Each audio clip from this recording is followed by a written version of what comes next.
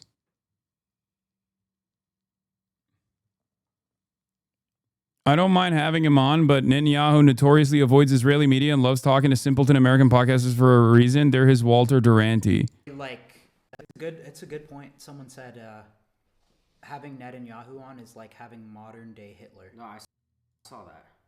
Which is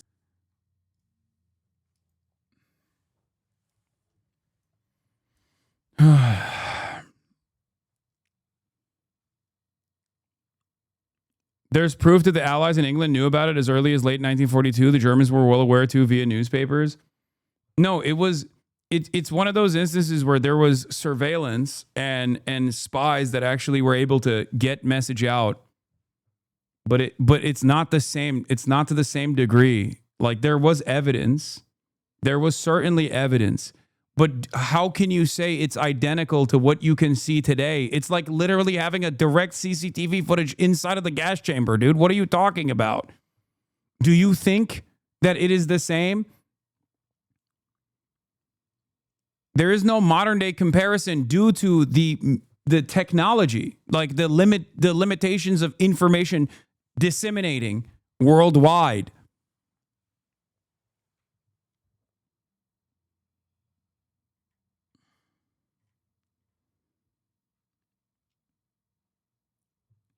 To be honest, this experience clears up for me a bit why people were latching onto your terrorist, in air quotes, interview. It just seems people have simply no idea who holds power. Yeah, people don't understand. There are definitely going to be people that will come after me after this to be like, Hasan, you interviewed a fucking terrorist. How dare you speak out on interviewing Benjamin Netanyahu? And it's like, dude, if you can't see the difference between a fucking 19-year-old in Yemen who is not even a part of the Ansar Allah movement, but even if he was literally the head of Ansar Allah, if you can't see the difference between me interviewing positively, okay, the head of Ansar Allah versus motherfucking Benjamin Netanyahu, I don't know how to have a conversation with you. One is literally doing a genocide. The other one is actively fighting back against the genocide and the genocidal entity itself. One has nukes. The other one is in charge of the poorest nation on the planet that is constantly in a fucking state of complete destruction due to Western allied forces bombing it into oblivion. There is no comparison here. That's why I was like saying it's not the same as like, even if you were to like interview Yahya Sinwar, if he hadn't been killed by the Israeli state, there would be no comparison.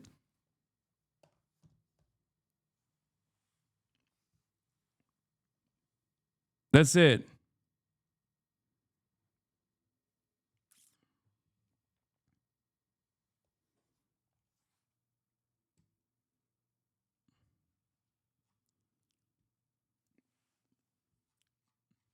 And it's also short-sighted because I don't think people will look fondly at these moments. I think you're hitching your horse onto the wrong wagon, okay? That's the other thing. You're hitching your horse onto the wrong wagon here. What's up, Adam? I'm still live. Wait, are you still with them? No, I'm live streaming. Oh, on your thing. All right, on my thing. Do you want to? I forget that you're always on your thing. Yeah, you can call me on Discord if you want. Surreal. That was surreal, no? That is, yeah. I mean, I. What an insane world. Yeah. It really is. No. I mean, just think about it. It's like, I mean, that's what I try to talk to Steiny about on the episode. But I'm like, why do you think the most powerful people, like, it's crazy. Like, they were like, the Israeli government was like, we're going to get him on full send. It's just like, what is the world? What is like, it's such an insane situation. I agree. By the way, they can hear you. The stream can. Oh, sorry. I forget. No, it's all good. What? You gave it to them after I got off? I mean, I tried to, but what do you say to someone who's like, yeah, it kind of is like interviewing Adolf Hitler, I guess. And then, well, beyond that, it's just like we're checking. We're gonna talk to the experts. Sneeko, what's the other guy? Fucking Byron, Fresh and Fit and Nicholas Fuentes. What is Fresh and Fit is where they yell at girls for being on Sex OnlyFans? workers. Yeah. They hire girls from OnlyFans. all three of those guys are Holocaust deniers, by the way. All three of them that they mentioned. They went from that to Holocaust? All three of them are Holocaust deniers. Yes. How does that work? That's what is going on? Yeah. Oh no, this is like. Okay, I'm gonna go. I have to finish. But call me when you're off. All right, I will. All right, bye. Which is so crazy.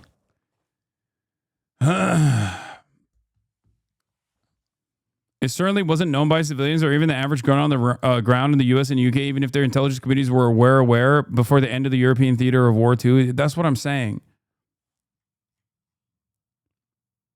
I don't know how we just get people to understand that not everything is content, you know, but at least their audience seemingly understands it.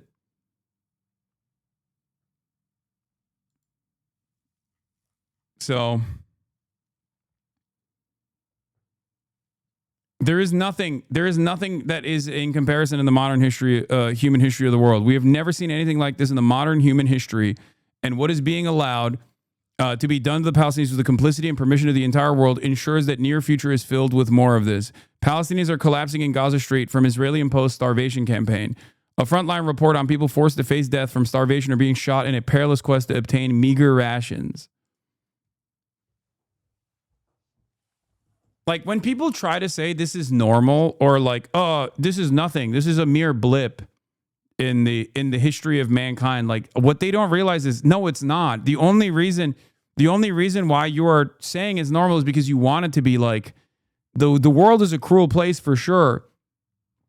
But this is quite literally like doing Holocaust denial in the duration of the Holocaust happening with full knowledge that it's happening. It's just not even, I don't know how else to describe it.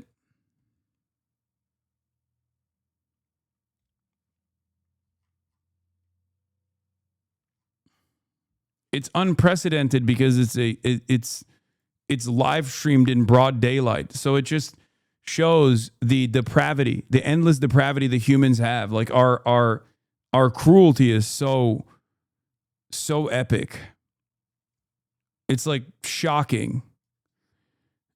This is one. Here is Cindy McCain, John McCain's wife.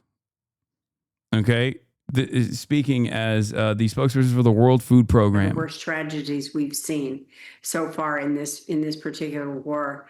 What happened was we had clearance to go through the Zakim gate.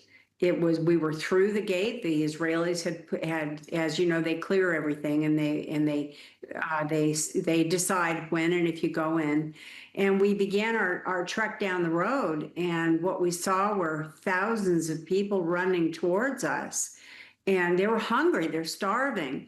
And all of a sudden, the Israeli tanks, Israeli guns, Israeli weapons from all kinds started firing on the crowd. And it was just, it's something that I hope never happens again. But more importantly, our group, WFP, our people that work for us were there too, and they were put in grave danger as a result of that. No humanitarian aid worker should ever be a target of anything. Well, this follows a trend over the last 2 months where over 800 Palestinians have been killed around aid distribution sites. The majority of those are at the controversial US-backed and Israel-supported Gaza Humanitarian Foundation. Can you be very specific? Are you coordinating in any way or supporting in any way that operational model? And what is your view on the GHF? Well, we are not coordinating and we do not work with GHF. As you know, we're a UN agency. And so we have our UN, the way the UN operates is different from what GHF is doing. I don't really have any information about them at all because we don't even talk.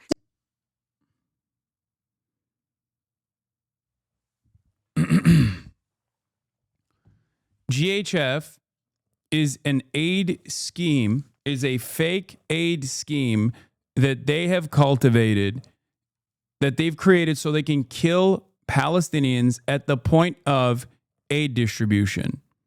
Okay? That's it. That is literally, that is what it is. It sounds so depraved, but that is what it is. It's like the Nazis feeding the people in the concentration camps before executing them, and the food that they're delivering to the people in the concentration camps are still like limited, incredibly calorically restricted, just as though the gas chambers, the gas chambers themselves were billed as like showers. Okay, it's perfidy. It's lying. You're lying to people. You're saying, "Hey, come in. Oh, you have no aid. You have no food because we have not allowed it to come into the strip. There are hundreds of trucks waiting on the other side of the border."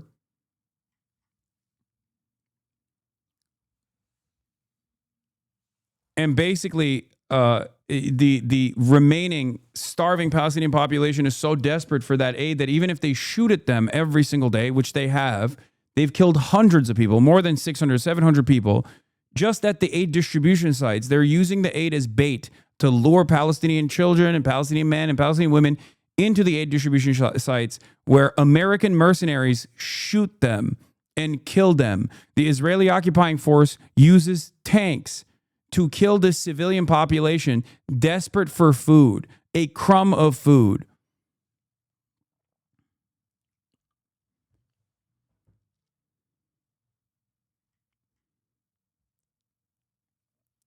It's a war crime built on top of a war crime, built on top of a war crime. It's just like an epic magnitude of war crimes. It's not just a difference in opinion. It's just like incredibly evil shit. And a state that conducts these kinds of evil activities, our state included, is completely morally bankrupt. It's just pure evil. So that's why I get frustrated with even the likes of Bernie Sanders, who apparently told Zohran Mamdani he's creating the appearance that he's minimizing the fear of Jews. What Bernie Sanders told Zohran Mamdani about anti-Semitism and pushing back on Democratic leaders. Sanders urged his now protege to be firm in calling for Democratic leaders to rally behind him, but also more carefully address what he said about Israel. Sanders, who is Jewish, urged Mamdani to be cautious about how he approaches talking about Israel.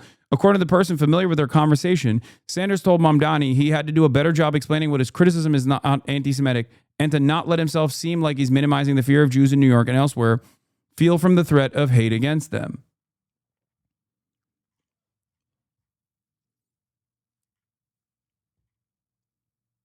It's ridiculous. Like, what do you mean? What are you talking about? What do you mean the fear of Jews? Like, anti-Semitism is a totally separate bigotry from the actions of Israel. And every single person with a conscience should be using that space to describe that anti-Semitism increases because people conflate Israel with Jews. Zohran Mamdani has done that. He has already talked about the distinction over and over and over again. Any sort of inference that implies that he hasn't made that distinction is disingenuous. That's it.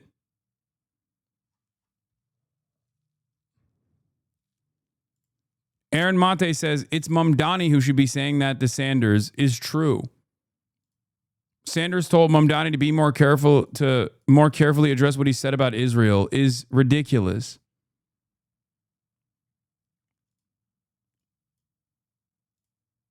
Hakeem Jeffries is terrified. Hakeem Jeffries reportedly told allies that if Zohran Mamdani wins, he can't become Speaker of the House. Leaders like Jeffries see this fight as as existential to their control over the party. I wonder why. Good. He shouldn't be anyway.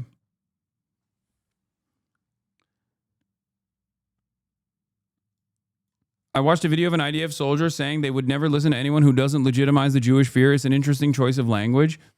Legitimizing Jewish fear in this regard, okay, as it serves as an interest of defending the Israeli occupying force, is no different than legitimizing the Aryan fears around Jews. That's it. Anyone who doesn't cut away at that distinction is being ridiculous and is actually playing a role, no matter how limited, in the propaganda that Israel is trying to conduct. That's it. Oh, sorry. You need to. Here, I'll give you examples. I'll give you examples from modern day. You have to legitimize my fears around immigrants. It's serious. I have a serious fear that an undocumented migrant is going to come to my house and kill me and rape my family. Why won't you take that concern that I have seriously? Excuse me. Why won't you take my concern about black people seriously, that they are more predisposed to crime? We don't take these concerns seriously because we broadly understand, at least on the progressive side, even with progressives except for Palestine side, we understand these as reactionary perspectives. Okay? That's it.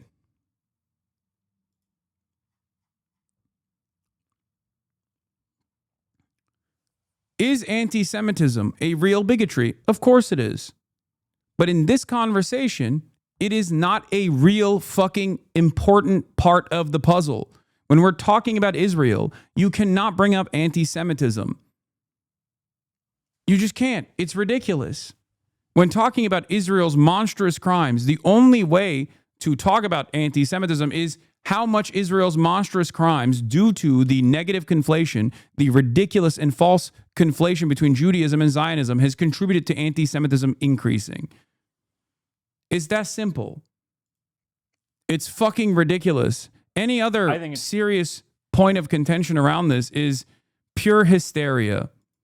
Here's Norm talking about this exact same issue. Pretty undeniable, at least from my own experience, that there is very rampant anti-Semitism in the United States, at least. That's your experience? That has been my experience. Are you Jewish? I'm half Jewish, but it's not necessarily that it's directed at me, but people growing up, slurs against other races aren't tolerated, but slurs against Jews I would hear pretty regularly.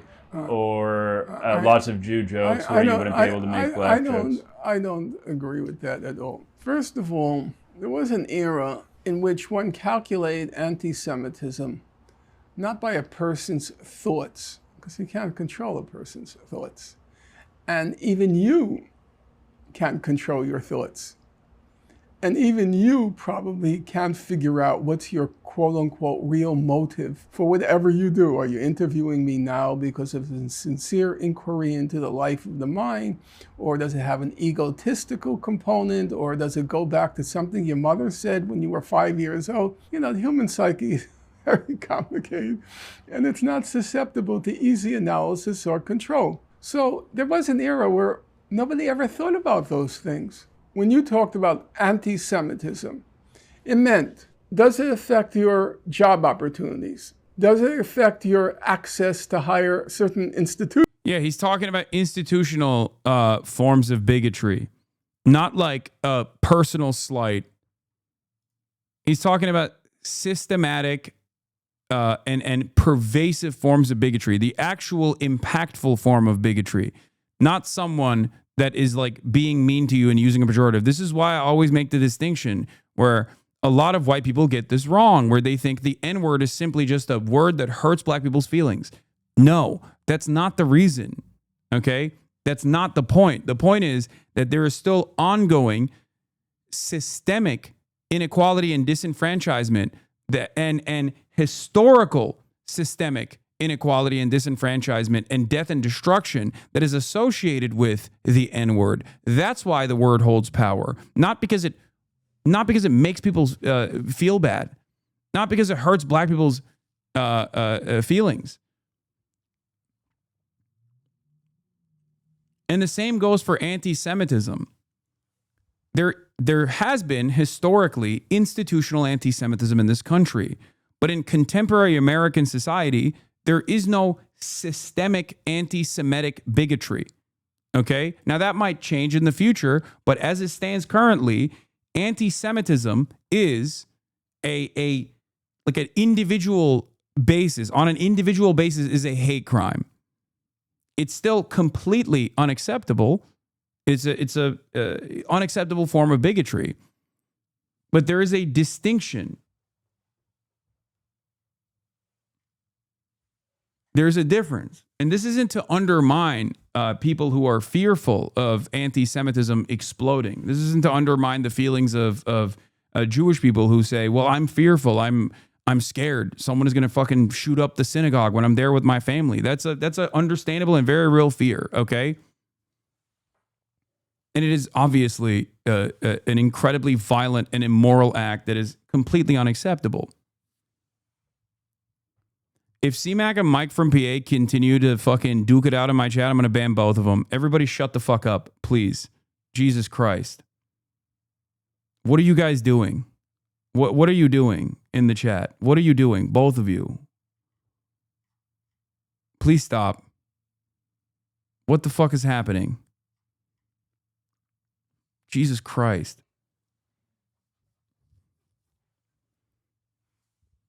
Come on, guys. Lock in.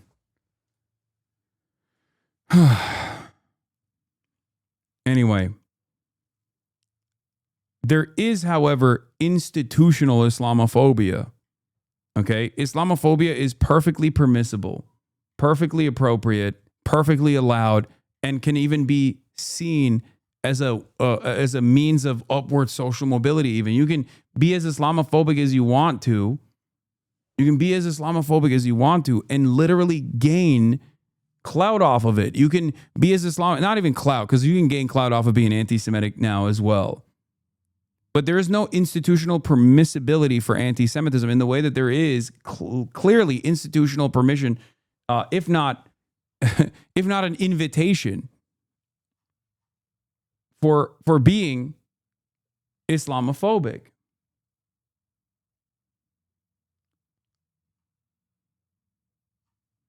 Of higher education. Does it affect where you're going to live? Does it affect negatively your interactions with the law? That's what anti-Semitism meant. They were quantifiable, palpable. There used to be a more institutional anti-Semitism. Look how Jewish actors and public figures used to all change their names. No, I know. That's not, I know. I mean, affirmative action. Like a lot of these, dude, no one is saying that Jews were completely welcomed in American society from the start to finish. Okay, I'm not saying that at all. That's precisely what I'm talking about. That's not really the case anymore. Things have changed, and despite the real threat of anti-Semitism, American Jews are deeply in the in-group of white. It's not the same. Exactly. Like American Jews are white. I'm white. But American Jews are even whiter than I am, okay? Lucid expressions of this phobia, whatever you want to call anti-Semitism, okay? By that reckoning, can you name me a place in the United States where a Jew would have trouble purchasing a home or renting an apartment? Name me one place. I'd be curious. Can you name me one university, one college, one in the whole United States where a Jew would have trouble getting in because he or she was Jewish? One. Could you name me one profession? Does the medical profession discriminate against Jews? There's a legal profession. I mean, that was once a problem. This guy said not all American Jews are white. Anarcho-Ashkenazi. Do you think every Hispanic is white? Half of the fucking neo-Nazis are Hispanic. Whiteness is a socio-political construct. I'm whiter than 95% of the people that fucking called me a sand N-word. What are you talking about? Clearly, it's not just the color of the skin that I'm talking about here, okay?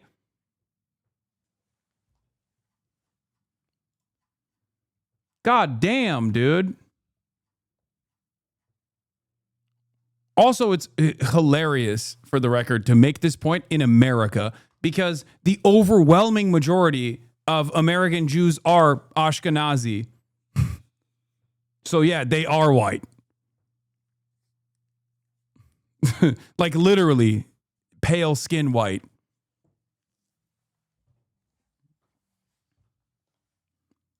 That's why Jewish law firms are created, because they couldn't get into the white shoe WASP law firms. Does that exist anymore? So this is just completely and totally ridiculous to talk about anti-Semitism in the United States. On the contrary, being Jewish gets you into professions. It's an asset in our society. In publishing, being Jewish makes a big difference. You know what they used to... I'm just saying that there are American Jews who aren't white and you should erase Jews of color. I'm going to erase every anarchist from this chat. Starting with you. Motherfucker said you shouldn't erase Jews of color, dude. Holy fuck. Oh my God, dude. What planet are you operating off of? God damn. Take a fucking shower. Anarchists, this is a reminder once again, okay? To go out,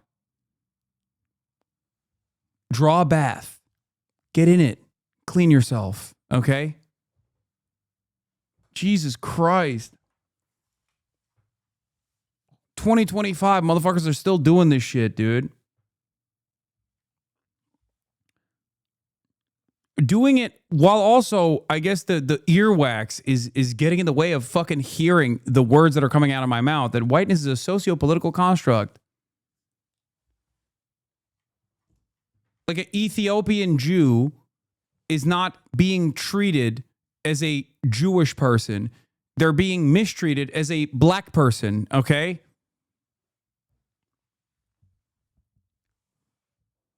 What are we doing here? What are we doing here? What is going on? Called the New York Review of a book. They called the New York Review of each other's books, and they were all Jewish.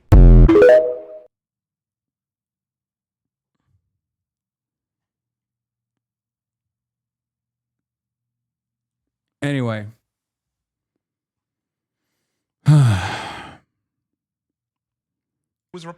We covered this already when it first happened. Yeah, he said as he privately told business leaders this week, he discouraged the use of the phrase "globalize the Intifada" after learning how it impacts Jewish New Yorkers.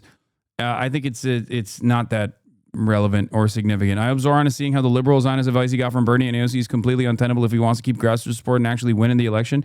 Every time he takes advice from them to soften towards Israel, it would be a fatal error. I don't think it's as impactful one way or another. But I think that he shouldn't, on principle, soften any of those stances, especially because he has the correct position and especially because it shows that he is earnest. And the amount of concessions, no, he's not pushing away his base. The concessions that he gives to liberal Zionists on what kind of language that he's using serves a different purpose. It doesn't actually fracture his base. It discontinues his perfect way to cut through the noise. It becomes additional hurdles that he sets up for himself. Because when you give a concession like that, like Jeremy Corbyn responding consistently to allegations of anti-Semitism, cut away at the finite amount of time he had to talk about his policies. Okay? That's it. That's the most impactful part of this conversation. You don't want the entire back and forth to be around how much you hate Jews by cynical actors, okay? Cynical actors consistently claiming you hate Jews, you hate Jews, you hate Jews, and you're like, oh, I don't hate Jews, I don't hate Jews, I love Jewish people, and I'm so sorry that I said something that was what created a fearful environment and like all this like fucking standpoint theory bullshit. Like nobody gives a fuck about this. And I mean, it's stupid. It's just a stupid thing to do. It is a fucking incredibly stupid thing to do. It makes you look like a loser. It becomes a larger problem. It becomes a larger problem because you offer it, you give it credence. You lend this cynical framework credence. It's like when people force you to or demand you apologize for some shit that they misunderstood. When you offer that apology, you're basically admitting that they were right. But they aren't right in this circumstance. Are they right? Are you actually creating a panicked environment around Jews in New York? Or is this carefully crafted hysteria? Because if you apologize for something like that, all of a sudden you are saying, oh, well, unintentionally I did create a dangerous environment for Jews. Okay, well, good luck. You didn't do that.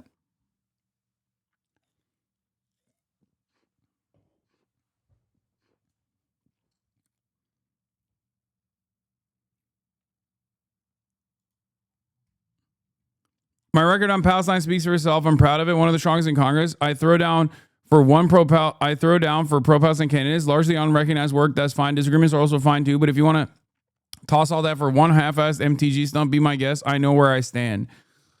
Oh God. Oh.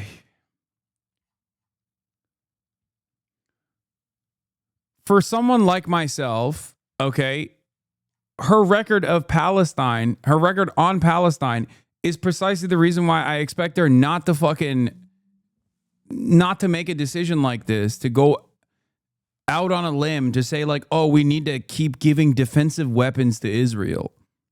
Okay?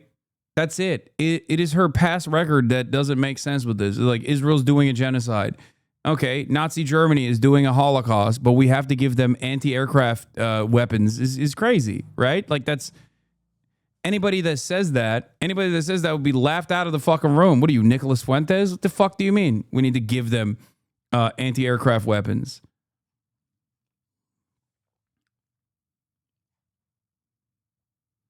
And it sucks because you expect the politicians in this regard to actually be a leadership role, to play a leadership role, and to respond not this way to unreasonable and also some reasonable criticisms.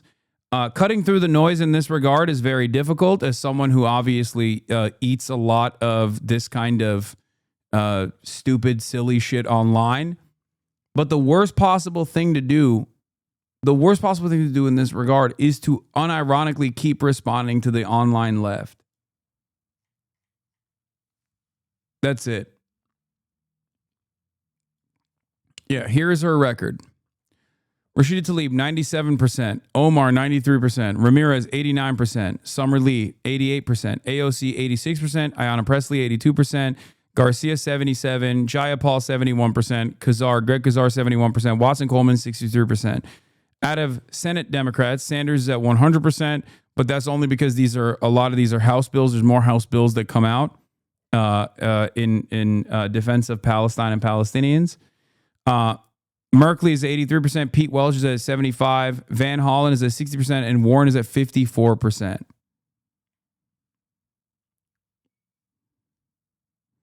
Bernie has only 100% because the Senate doesn't vote on as many Israel-Palestine resolutions as the House, and we don't count the ones that pass by unanimous consent.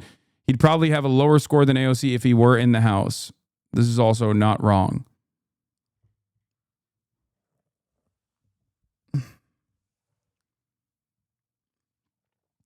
And for the record, like, I mean, this is disastrous when you think about it, because this is such a black and white issue that it is disastrous that like the 10th best congressperson on the issue of Palestine in the House is at 63%.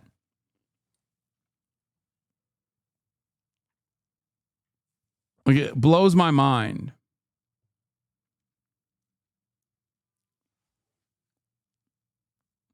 Told you she's doing this to stay away from Marjorie Taylor Greene. How would have AOC combated? AOC is with Marjorie Taylor Greene in a TV ad that's on repeat. She would have obviously faced in a 2028 Dem primary. Are you guys failing to understand the issue here? No, she did say that, but it doesn't matter. So did Summer Lee. So did Rashida Tlaib. So did Ilhan Omar. It doesn't fucking matter. Okay? It doesn't fucking matter, because the issue that she agreed with Marjorie Taylor Greene on was an issue that is an 80-20 issue in the Democratic primary. What are you talking about? 80% favors Marjorie Taylor Greene on this issue. It's an 80-20 issue for the Democratic Party. Get the fuck out of here. If Marjorie Taylor Greene tomorrow came out and said she wants Medicare for all and put a fucking messaging bill out there for Medicare for all, then I suspect that many other Democrats would take advantage of that opportunity.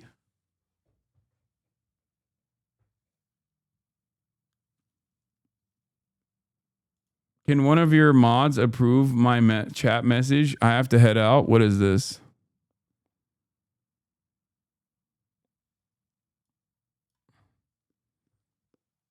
I'm getting around the watching clips from today. My favorite quote from the Nelk Boys: we've had all types of different guests on our show. Netanyahu, Nick Fuentes, Sneeko, Hasanabi, we are diverse.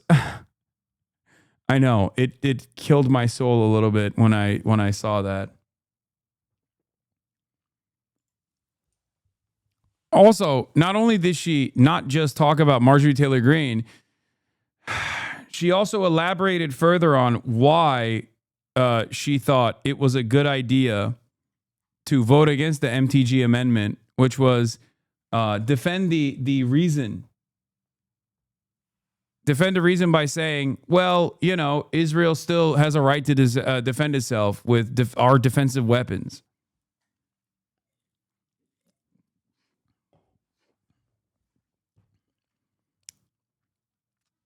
If anything, coming out and saying, well, they deserve to have a lifetime supply of Tamir interceptors is almost worse than even fucking voting no on the amendment. Ridiculous. Anne? Oh, Nizzle. Not bad.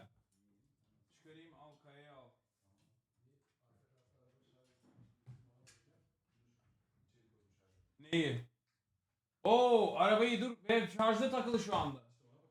O zaman bozuldu. Trip atmıştır o zaman. Trip atmıştır. Ha, takmadın. O zaman çıkar, ondan sonra diğerini tak. Her defense and the not vote is 100% worse because of her justification. Yeah, that's what I mean. Anyway, it's just like an incredibly disappointing moment.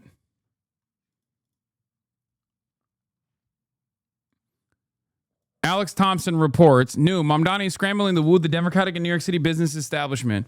So far, they're playing hard to get.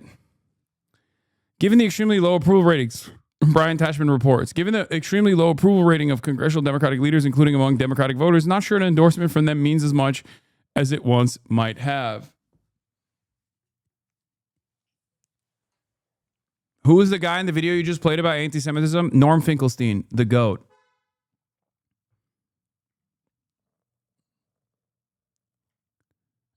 Anyway, this is, Zoran needs the New York City business vote. Zoran needs the moderate Democrats to be on his side. It's like, no, the moderate Democrats should be begging to get a crumb of the organic attention that Zoran has been able to develop. It should be the other way around. Okay?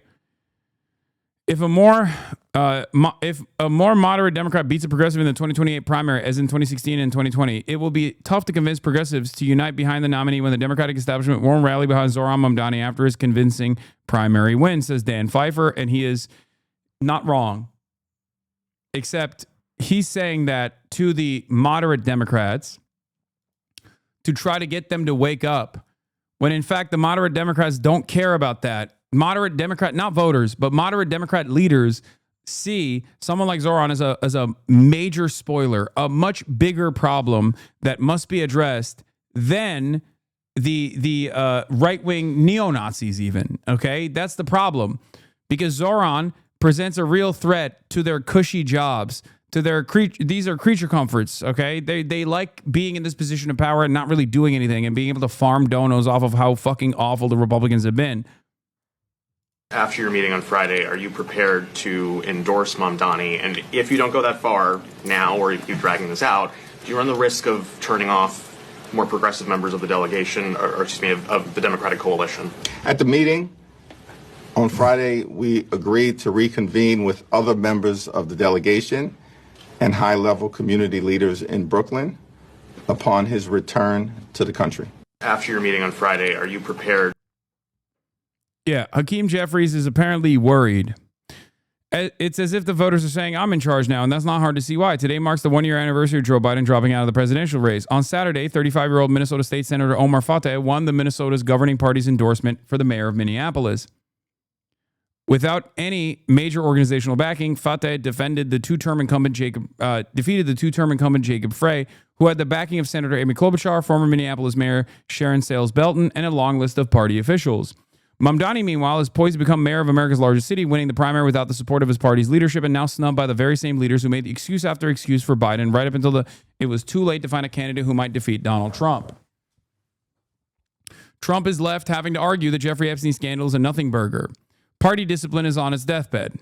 Yes, Mamdani and Fateh are both millennial-age Muslim men born to immigrant parents, but more substantive is their common message. Both Fateh and Mamdani ran campaigns focused on affordability and economic relief for the working class, including rent control to address the insane cost of housing, by now a national humiliation, having put not only home ownership, but even just renting out of reach for many. Unlike many of their colleagues who might talk a good game about affordability by focusing on rent control, Mamdani and Fateh gained credibility by identifying the problem as landlords, a powerful lobby others avoid crossing. They both had gained further credibility by showing that they were willing to go to war with their own party. Mamdani, of course, chose to campaign against the notoriously vindictive former Governor Cuomo, who had a seemingly endless list of party endorsements, including Bill Clinton, numerous members of Congress, and countless state officials. Many were the same officials who called for Cuomo's resignation in 2021 amid allegations of misconduct. Today, we saw the power corporations hold on our government despite the trifecta, Fateh said in a statement, referring to the Democratic control of all three branches of Minnesota government. He then singled out the Walz administration, saying, while Uber and Lyft had access to the administration and elected officials, I want to make it clear that not once has the administration reached out to the drivers. Not one conversation. The revolution will not be authorized by the party, at least not in its current form. Democratic Party leaders still refuse to endorse Mamdani, who is poised to win the city with the same Uber and Lyft drivers and other unprecedented voices who have the temerity to vote. When asked if he would endorse Mamdani, House Democratic leader Hakeem Jeffries continues to trot out the laughable excuse that I don't know him well. In a lot of ways, the intransience by party leaders makes sense because this battle is existential for them. Polling shows that a majority of Democrats want to kick their party leaders to the curb. If the Mamdanis of the world keep winning, that's what will happen. Okay?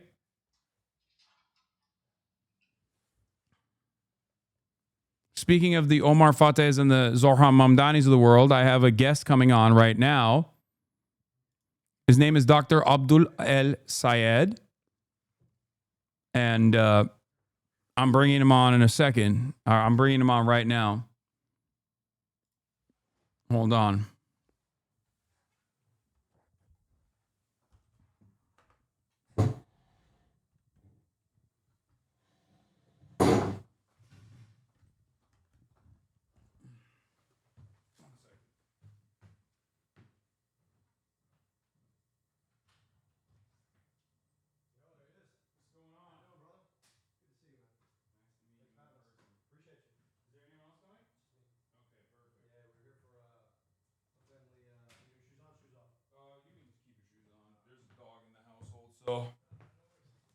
So we're no longer a shoes off household. I respect that, but my mom would tell me otherwise. She'd be like, Yeah. You walk in that man's house, you take your shoes off. No, I used to. All right, we were just reading an article on from Ken Klippenstein about the reasoning for why Hakeem Jeffries is not endorsing Zohran Mamdani yet. But it's wonderful to have you here, Dr. DrAbdul El-Sayed, in the building, running for Senate in Michigan, right? Yeah, brother. How would you describe yourself? You're a doctor. You got pulled into this. You got pulled into this situation because there was a lot of injustice happening that you could not stand idly by. It seems. That's exactly right. And I was reading up about your background. I think for all of us who are children of immigrants, you have this experience of seeing America from outside of America. And I think that opens your eyes to a number of things. And the crazy thing for me was that, my childhood, I spent a lot of my childhood summers in Egypt. I go 15 hours. I didn't have the language for it at the time, but I traveled 10 years difference in life expectancy.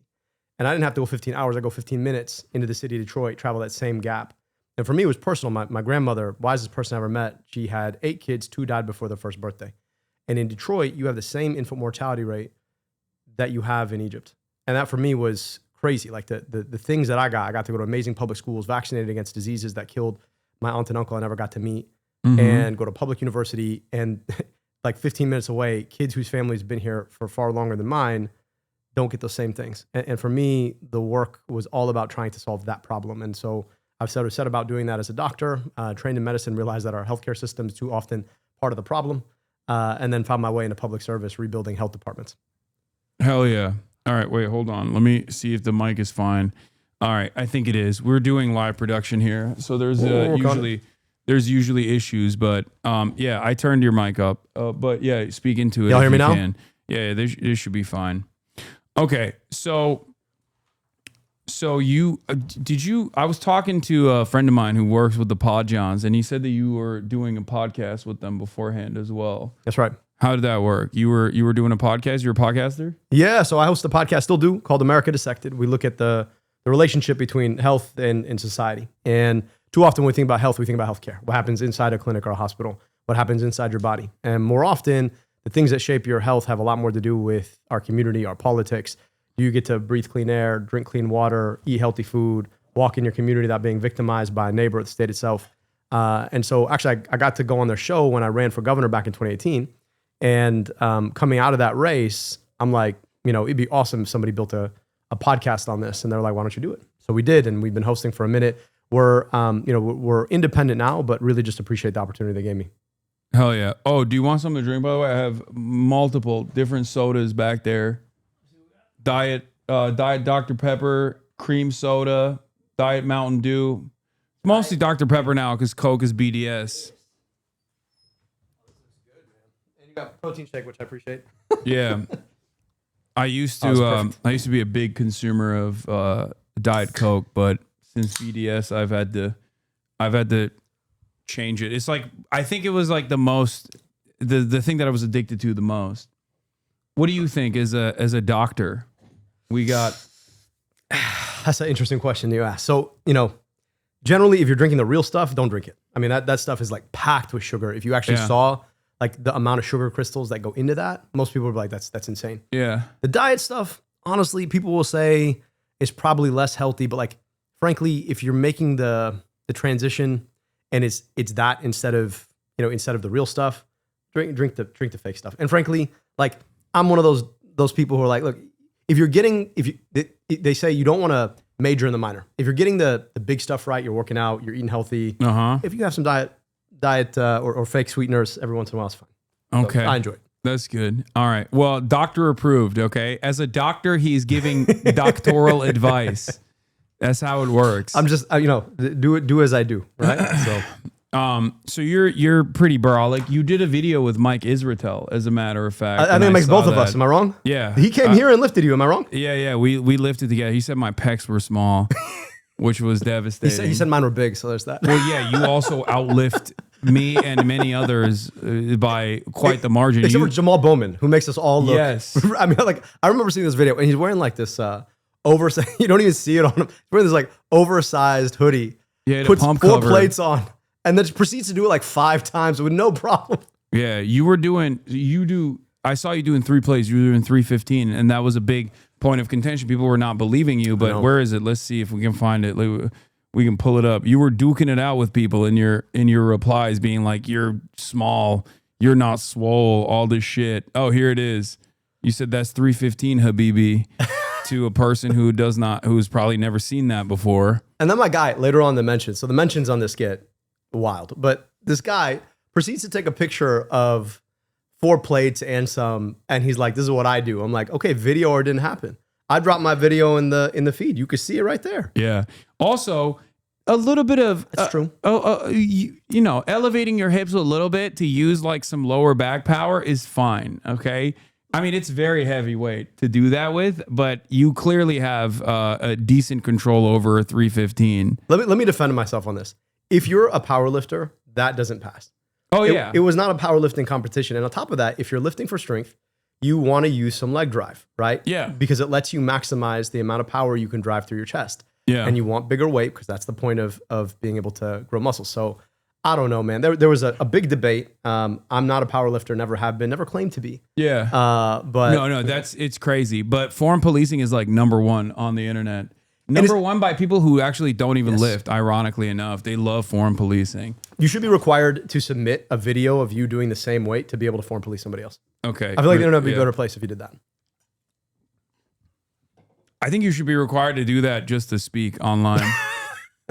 And if you can't clear 225 at least for like a decent 6 or 7, you should not be allowed to have any opinions on whatever I have to say. I will say this. So I can move that way, and that's not a big challenge for me.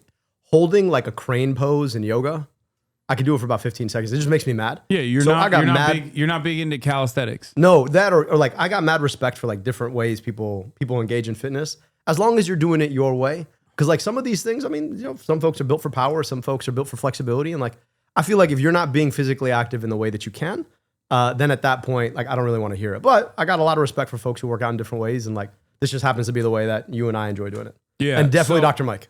Yeah. So have you been to his gym, by the way? I have not been to Dr. Mike's gym. It's like worth the trip to Michigan just because that is like when you have that dream gym in your mind. I got a little like basement gym, and my gym does pretty well. It does everything I need. I got my wife who never worked out in her life. Mm-hmm. Like she's deadlifting 1.5x body weight for reps, which I'm very proud of. But like you go to his gym and it's immaculate. You have to take your shoes off to walk into the gym. It's definitely like worth a go if you enjoy it. That's dangerous. No, it's that's crazy. Okay.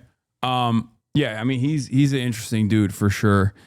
So yeah, you were doing 315 and people were complaining and saying that that's not 315. I saw in your replies, but here's the video. Let's take a look real quick.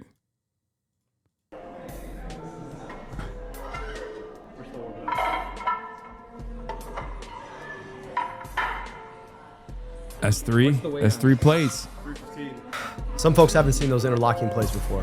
Yeah. That's great form.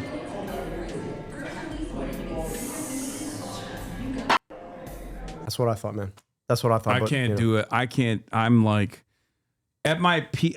My arms are too long, and I was gonna say like it's kind of not my arms the same. are too long. I'm double jointed, and bench press has always been my weakest. I will never be able to get that. You know, I'll tell you this. My deadlifts is my best. I was gonna say long arms on a deadlift are phenomenal. Right? Yeah. I've heard that you deadlift quite a bit. I will say this. It's not that much for my height and my weight. Like I'm fine. I'm like above average, I would say. I can do like what do? I do like 455 for reps. Good. How much you weigh? Now I weigh more because I went to Vegas. I just got back, but pre-Vegas 230. 230. Okay. I mean, but look, you're like you're almost 2x body weight at this point. Right? I mean, so that's per reps. I mean, that's not. But it's good. I mean, look, I used to like when I was in high school, I used to obsess over these things. I just turned 40, and that's crazy. You turned 40? I turned 40. How you're Egyptian? You turn 40. Your hairline looks the way that it does. How is that possible? I got the best genetics for Egyptian. You got finasteride. Be honest. Minoxidil. All natural. Great. I like really just. That's like, crazy. Really, truly, just gifted. Mashallah. Mashallah. But like turning 40 for me was actually a moment. There's this I'm an epidemiologist by training, and there's this curve called a mortality curve, and you use it when you want to compare the outcomes of a study looking at one medication for another. You look at how many people end up living longer, right? I had a friend of mine sit me down and she's like, look, man, like you're just riding a mortality curve, and the higher up you stay on that curve, the better off you are. So if you can show up, move with purpose, do what you can, and you can do it for a long period of time and still enjoy it, like that's winning. You know what I mean? Yeah. And I think when you're younger, there's this question, because I played lacrosse in college, right? And you know, I was hitting That's PRs. the whitest sport. I know. I mean, it's like technically indigenous, but like it's played most frequently by the whitest of people. Truly, and like crazy. Culturally, like it was. We'll just say I went to college 2003, 2007. So you were playing lacrosse while people were like, you know, the white people were the most Islamophobic. Yeah. Up until recently. You got to imagine it was not. Traveling was tough. We'll just put it that way. Traveling was tough. Learned a lot about people traveling. But like I was hitting PRs in college, right? Uh-huh. And I'm never going to hit my PRs again. And so for me, it was kind of frustrating. I was like, I'm never going to be able to. A little bit of sauce, just between us. A little bit of sauce. So max bench in college, A little bit. So No. max bench of 450, max Okay, you squat at 600. You were not. I'm a short guy. saucy. I'm like Were you- 5'8". Okay, and wait. I never No medical enhancement. No. Not even a little bit. Nope. That's crazy. It was like early 2000, man. If you wanted to do that, you have to like it was not as safe as it would be now.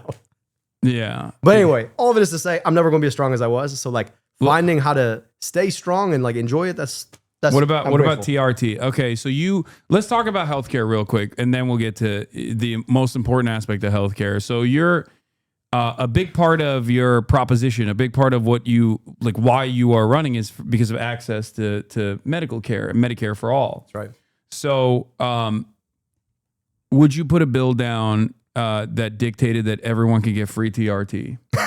I mean, if you need it, yeah, for sure. Yeah, like if I you need it. because I'm not swole enough. I mean, the line between so TRT technically is testosterone replacement therapy. Yeah. So the question of replacement has a lot to do with like high point at what you could produce naturally. Yeah.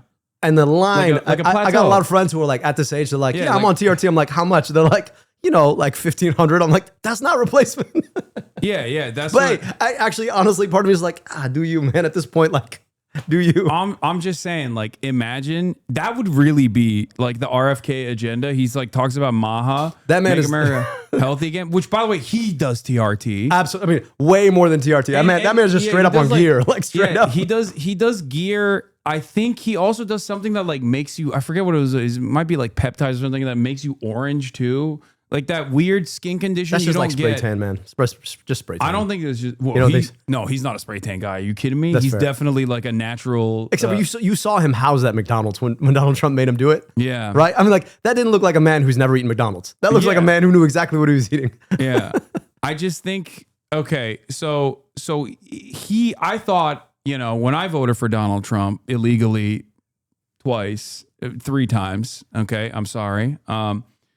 I thought RFK Jr. As the HHS secretary was in charge of the FDA and everything else, he was going to make TRT readily available for all people.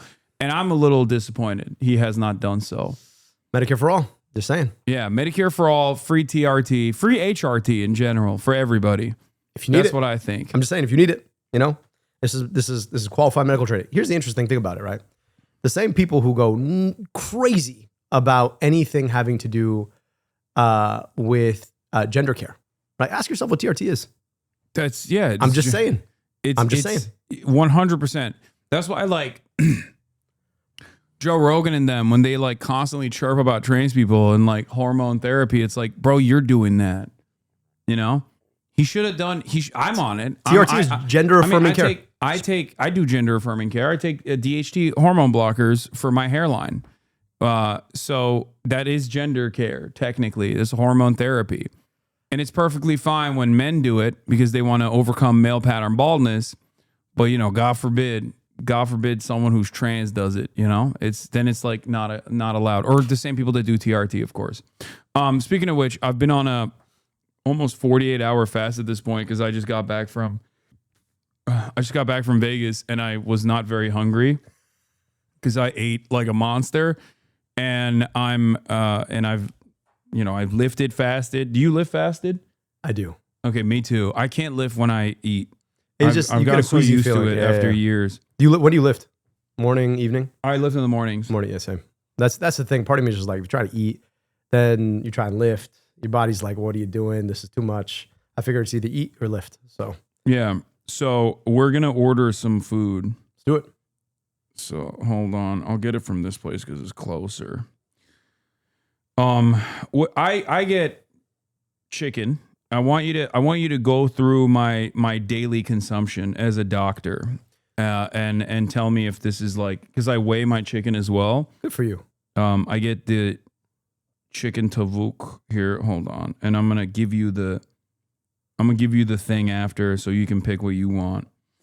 But hold on, and then let's do a salad too, because. So this is your first meal in 48 hours then, huh? Yeah. Are you feeling hungry now? I'm pretty hungry, but don't show it the camera, by the way. Yeah, no, I Make get it. sure. I get it. Is Middle Eastern.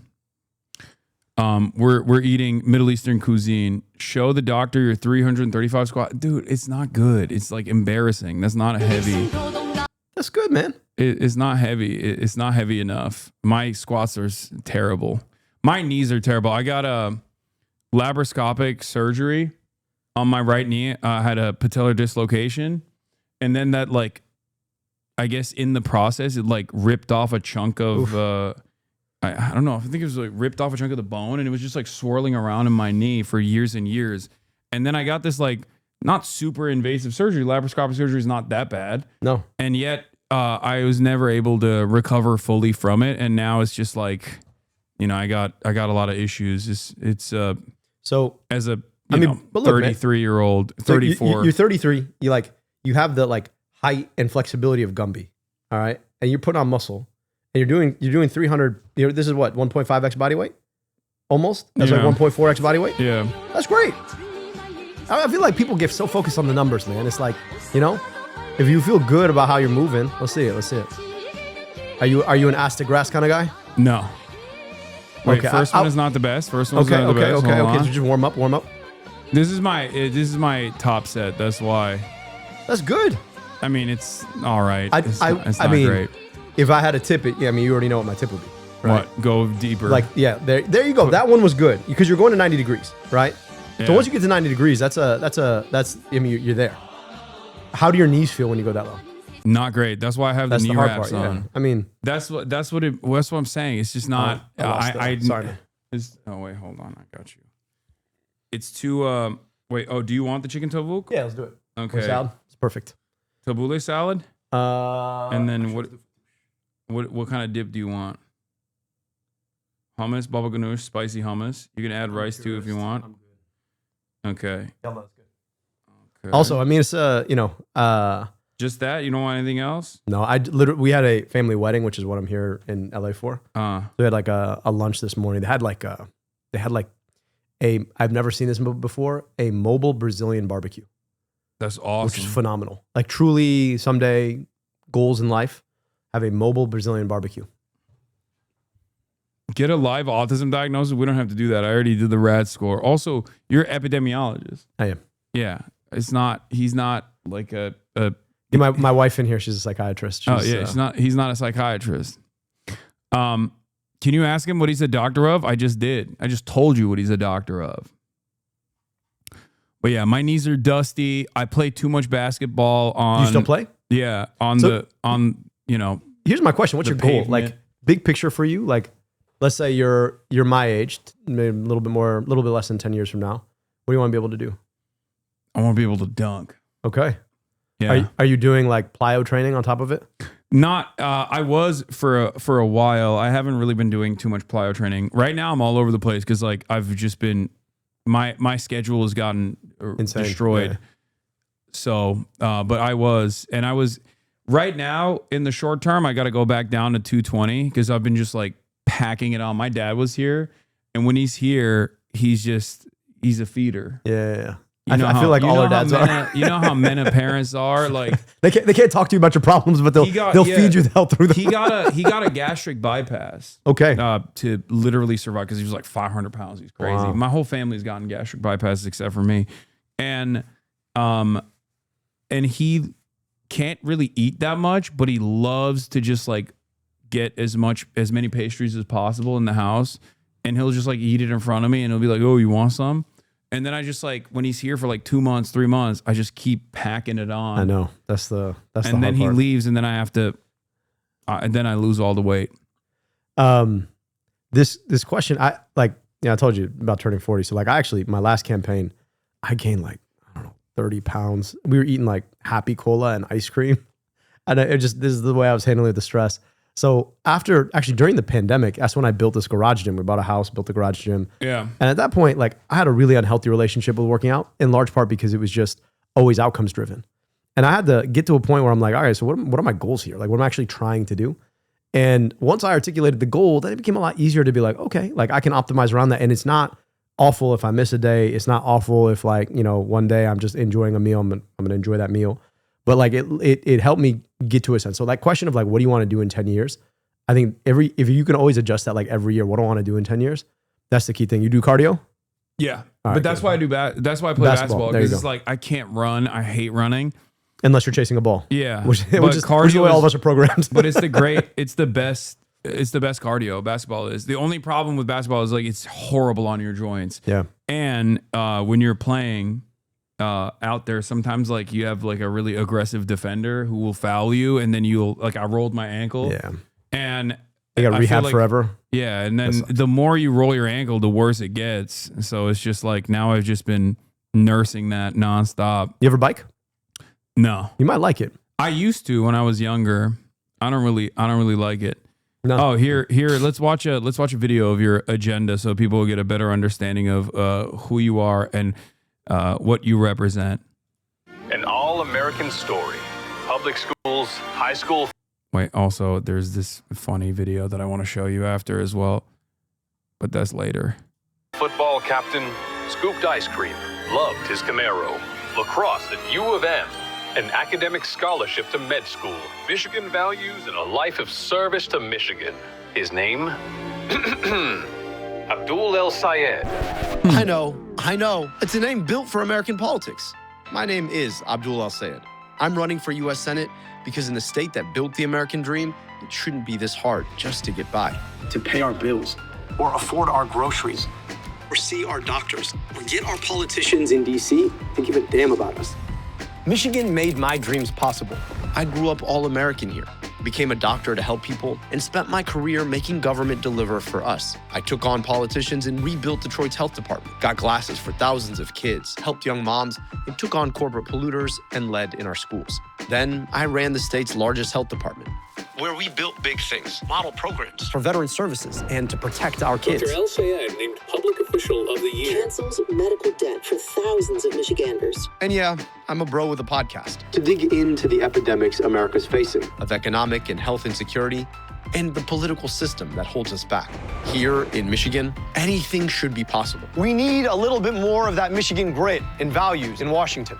We've got to fight back hard against Trump and Musk with a hell of a lot more than paper paddles and broken promises. They're not the disease, they're just the worst symptom. The disease is the corruption of our politics by billionaires and corporations, while the workers who built this country are forgotten. They've left us with trade deals that have rotted out our towns and robbed our children of their dreams. Students are being snatched off the streets while our democracy crumbles and the politicians don't do anything. That's what's un-American. Here in Michigan, we build. So let's build a bold vision of a government that works for all of us, for healthcare, housing, an economy that includes all of us. My name might be different, but our fight is one and the same, and it's as American as it gets. I'm Dr. Abdul El Sayed, and I'm running for U.S. Senate. I mean, you are the most American. You're way like I didn't grow up here. You are, as your ad shows, like super fucking American. Yeah. Yeah. Football, lacrosse. I mean, that's the thing about it, man. It's like people tell us all the time, assuming by your name, right? You must feel a certain kind of way about America. I'm like, nah, man, I know exactly what my life was like because I got to grow up here, right? My grandmother, when I used to go to Egypt, she'd point out all the ways my cousins were better than me, smarter than me, taller, better looking than me, wiser, kind of hearted. And then I'd be like, so what do I got going for me? She'd be like, you get to go home at the end of the summer. Right? So I know what America gave me. I'm grateful for it. And at the same time, I just think it's important for us to be asking, like, what kind of strength do we want to have in the world? This is the thing I really appreciate about the way you talk about masculinity is that, you don't build strength just to have it and lord it over people who are weaker than you. Yeah. Right? You build strength so that you can stabilize and protect. And I feel like if you took that attitude and asked, what should America be in the world? I think that's the best version of us. And I'm asking that means that we protect kids in our own communities and maybe not drop bombs on kids in other places, right? Because those things are one and the same. Yeah. Every dollar spent on bombs overseas or bombs that we're using overseas is a dollar that could be better served in American communities that are in a state of dire disrepair. And I think there's a universality to that principle that even like Americans understand regardless of their party affiliation. That's why you see some momentum on like the isolationist side of the Republican Party where, you know, they still obviously have a lot of cynical actors who will say, oh, why are we, you know, giving weapons to Ukraine? We should be using that on the Mexican border or something, which is like insane. You just want a different war. But then there are plenty of people who are actually demonstrating fatigue from the endless bloodshed that's caused overseas. So that's the thing. Every one of those missiles that gets dropped, $3.5 million. Like, ask yourself, go to a local public school, and go to any of them in Michigan, and they could use $3.5 million of uplift, right? Not to mention the money that you could invest in teachers and parapros and all of those other things. Not to mention all the money you could be investing in infrastructure or healthcare. And instead, we spend billions of dollars. And look, it's not just Israel, right? Like, my family is Egyptian. Egypt is the second largest recipient of foreign military aid in the world. And that money hasn't made the Egyptian people any richer. It hasn't made them any freer. All it's done is it's consolidated the power of... But have you thought about how important Egypt is to control the Suez Canal, and that they have to stay the way that they are? Yep. For American interest, you know? And this is the thing about it, is like, you know, if we were true to our ideals, I don't think we'd have to pay off a military dictatorship for that. You know? Right? Like, if we were honest about the way we engage in the world, like somewhere we went down like Henry Kissinger way, right? And then we got like locked into this realpolitik set of interlocking lies that we tell the world to break our own rules, right? The rules-based international order that we spent all this time after World War II trying to build, right? And then we wonder, like, why is it that we keep finding ourselves spending more and more, getting less and less, and losing respect in the world? Because we spend all this time fighting wars we shouldn't be fighting, right? For what purpose? Yeah. All right. Well, here's something I wanted to show you. This is a real plague that I'm sure you have experienced as both a podcaster, but also a doctor as well.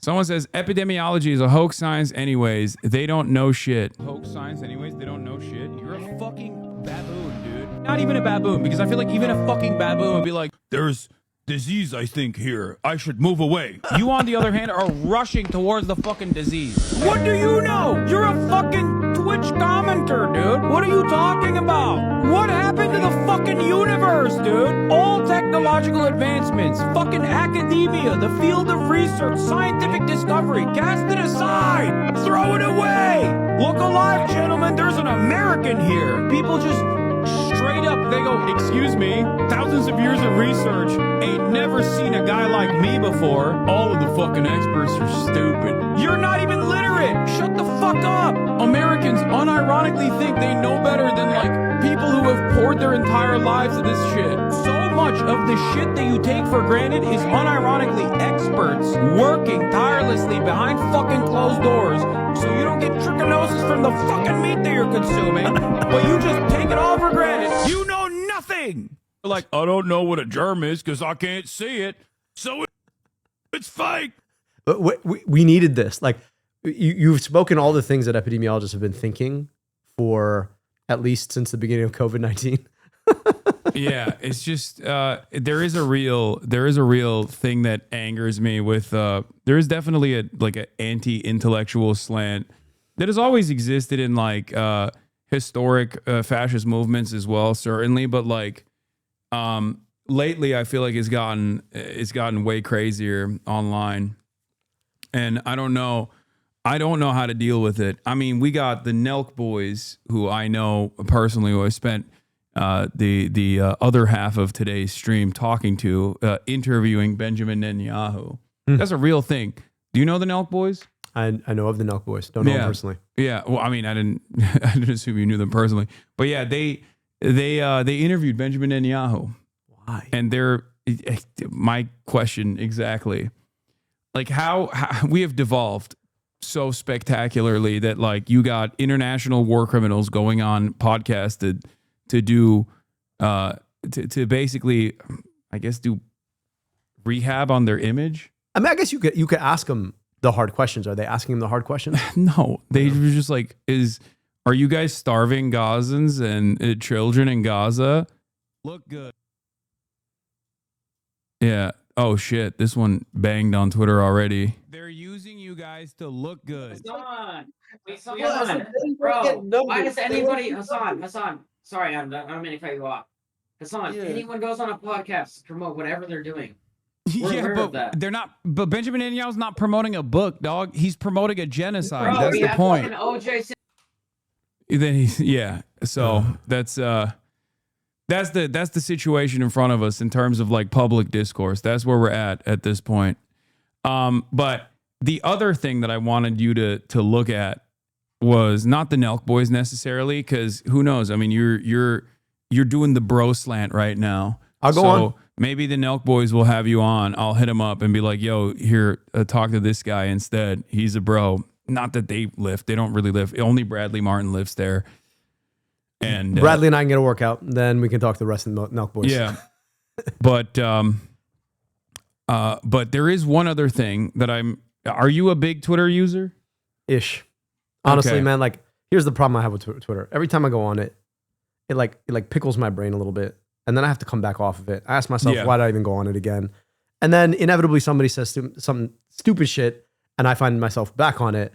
And then I have to go back through the whole revolution again. It's like I don't learn, but I'm the same way. That's why like I will consistently, I'll delete Twitter from my phone and I'll only be forced to download it back when I'm like traveling and I have to communicate with people like journalists and whatnot.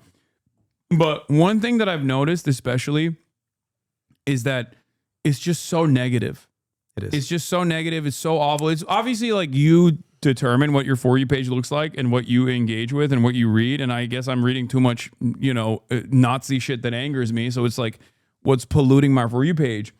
But then also, on top of that, what I've noticed is Twitter also will just like serve me the dumbest videos and it's all botted. Yep. And it's all like, here are some easy hacks. And I just like, even when I'm scrolling and I spend like 30 seconds on one of those videos, I catch myself watching that and I go, what the fuck am I doing? I just wasted 30 seconds of my life. Or like the highest and it intensity pisses me off. Like the high intensity theme or scene from some movie that you're never going to watch. Yes. You getting those? Yes. Damn. All And the then you time. always watch them.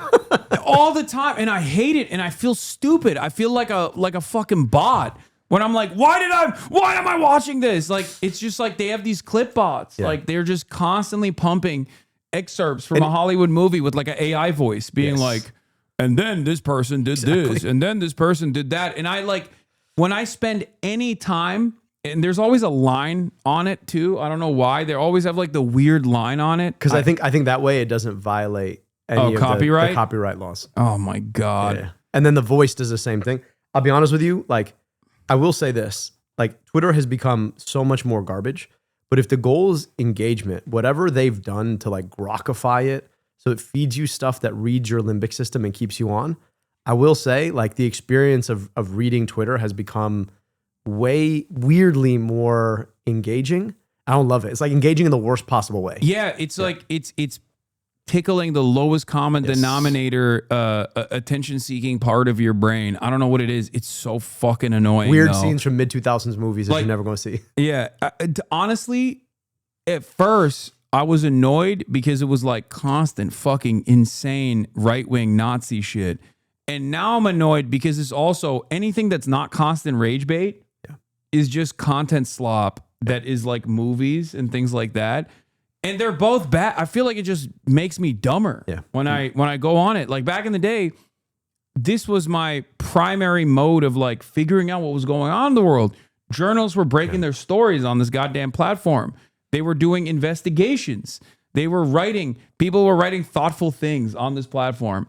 And now you have to scroll and refresh 1,000 times for you to reach like one legible thing that actually gives you any sort of insight into what the fuck's happening on the planet. It is so goddamn annoying. You know, Hasan, I'll tell you this. I was one of the first 10,000 people on Facebook. All right. So like 2003, it shows up. Damn. Still says Mark Zuckerberg production on it. And it used to go to colleges, right? So Michigan was the first colleges that it went to. And it's funny because I got a little brother who's about your age. And I got a little sister who's 15 years younger than me. So she's like 8 years difference from you. And it's interesting. Obviously, I'm an epidemiologist. So if you like set up like a case study, you can kind of see the impact that it's had to have more of your youth on these kinds of platforms. But I'll tell you, man, like I don't have much going for me. I used to have a really, really good attention span. I could read for like hours and hours. I could play Legos for hours and hours, whatever it was, I could do for hours and hours. And now I think I got 17 minutes. Like that's about as much as I got. And it's this stuff that's got you constantly tripping out on trying to reach for that next thing, the next buzzer, the next feed, whatever it is. And honestly, like I say this as somebody who got through all of, like I turned 18 before social media happened, right? And so I can't imagine what it's like for folks in your generation, for even younger. It's crazy. Oh, the AI too. There's so much cognitive offloading taking place where people are just basically like delegating tasks that normally their brain would do to artificial intelligence, like LLMs, and they think that it's making them smarter, and they don't realize that it's making them dumber, because it's the difference of like I see so many, and Twitter plays a role in this as well. There's so many like viral threads where some dumbass with a blue check mark on Twitter will be like, I just input 8 different books into ChatGPT and I just read the summaries. And it's like, okay, if you went to the bookstore and read the back of the 8 of those books, you would get probably more information. So we had that before, bro. But even then, like you didn't read 8 of those books. You didn't even cliff note it. Yeah. No, just think this through. So a PhD is the process of writing a set of studies. And the reason that you have to do it to become a quote unquote expert in an area is because you learn a lot when you actually climb through the labyrinth of having to think through the study itself. And I think in our generation, we've mistaken information for knowledge, and then we're mistaking knowledge for wisdom. And the hard part about it is we throughput a ton of information, but we don't spend that much time marinating on it. And that's where the experience really is. I'll be honest with you, like the thing I'm really scared about is there's a lot of AI encroachment in medicine, right? And you see it happening all the time. And there's a reason we call medicine a practice, right? Because you kind of have to practice.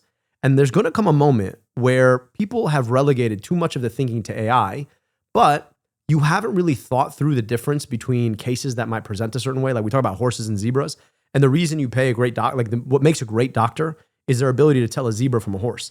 But if you're giving the AI constantly the ability to make that decision for you, you're not going to have spent enough time thinking through the process yourself to be able to differentiate yourself. So at some point, we keep saying, oh, well, we want humans on the loop to make sure that they can like relegate the AI.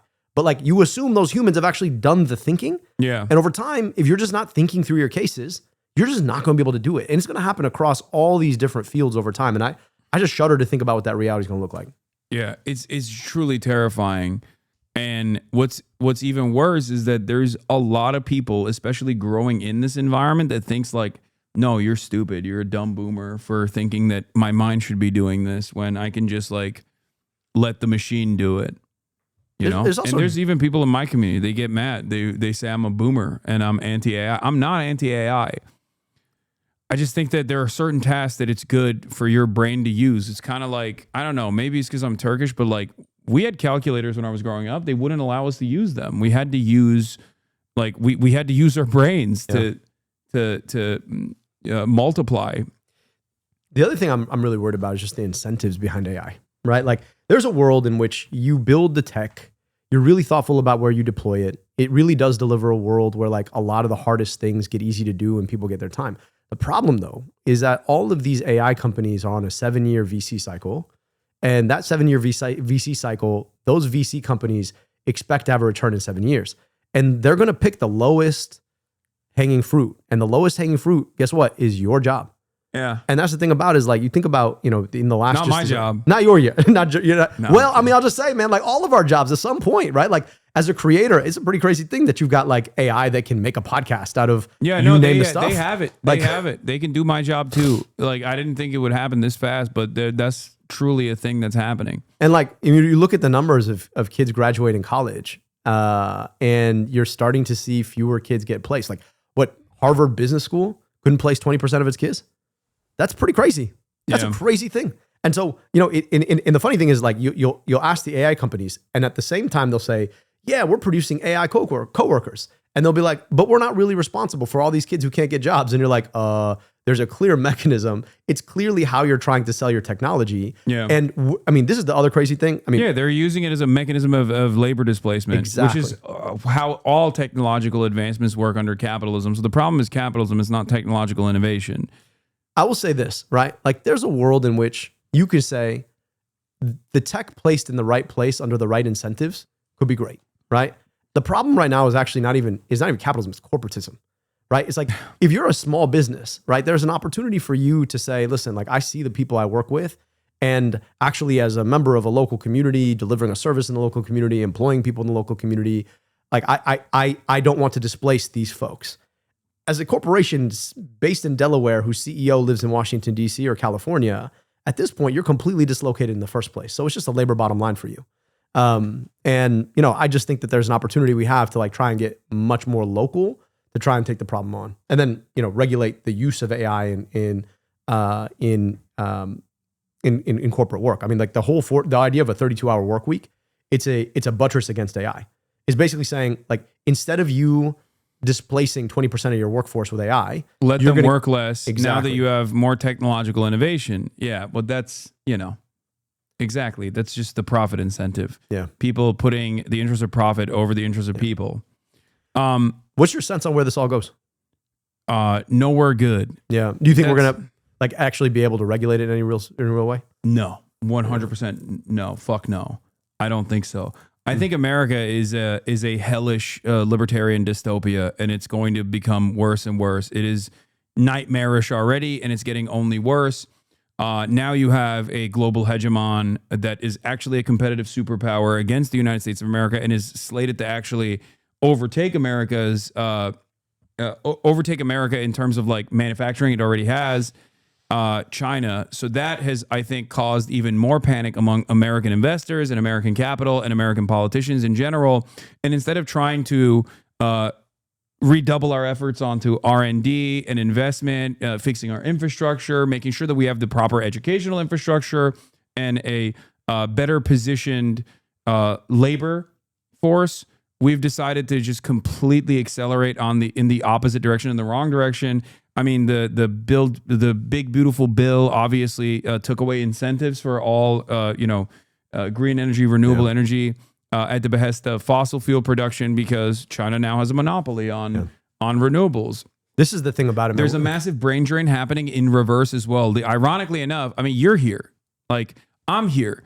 We are quite literally a byproduct of that brain drain, and yet now America is doing the exact opposite, where they're like, don't come here. We're fine with whoever we have.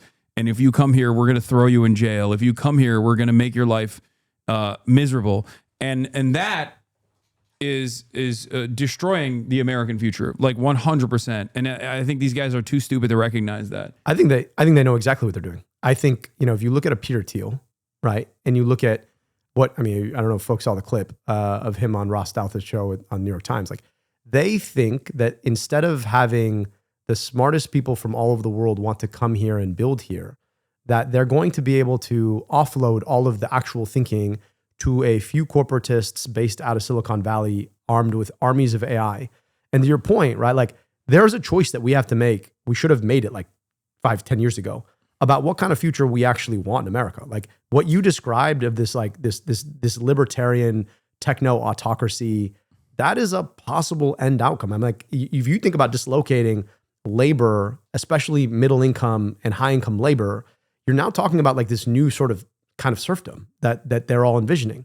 But like, we got a choice, and we got a choice to make really, really quickly.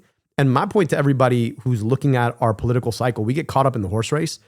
If your candidate is not talking about AI like 25 to 35% of the time, they are not serious about governing, right? Because AI is the way in which they dislocate capital, ergo unions, ergo all of that productive potential equalizing force in American politics from the political system. And like, they see it coming.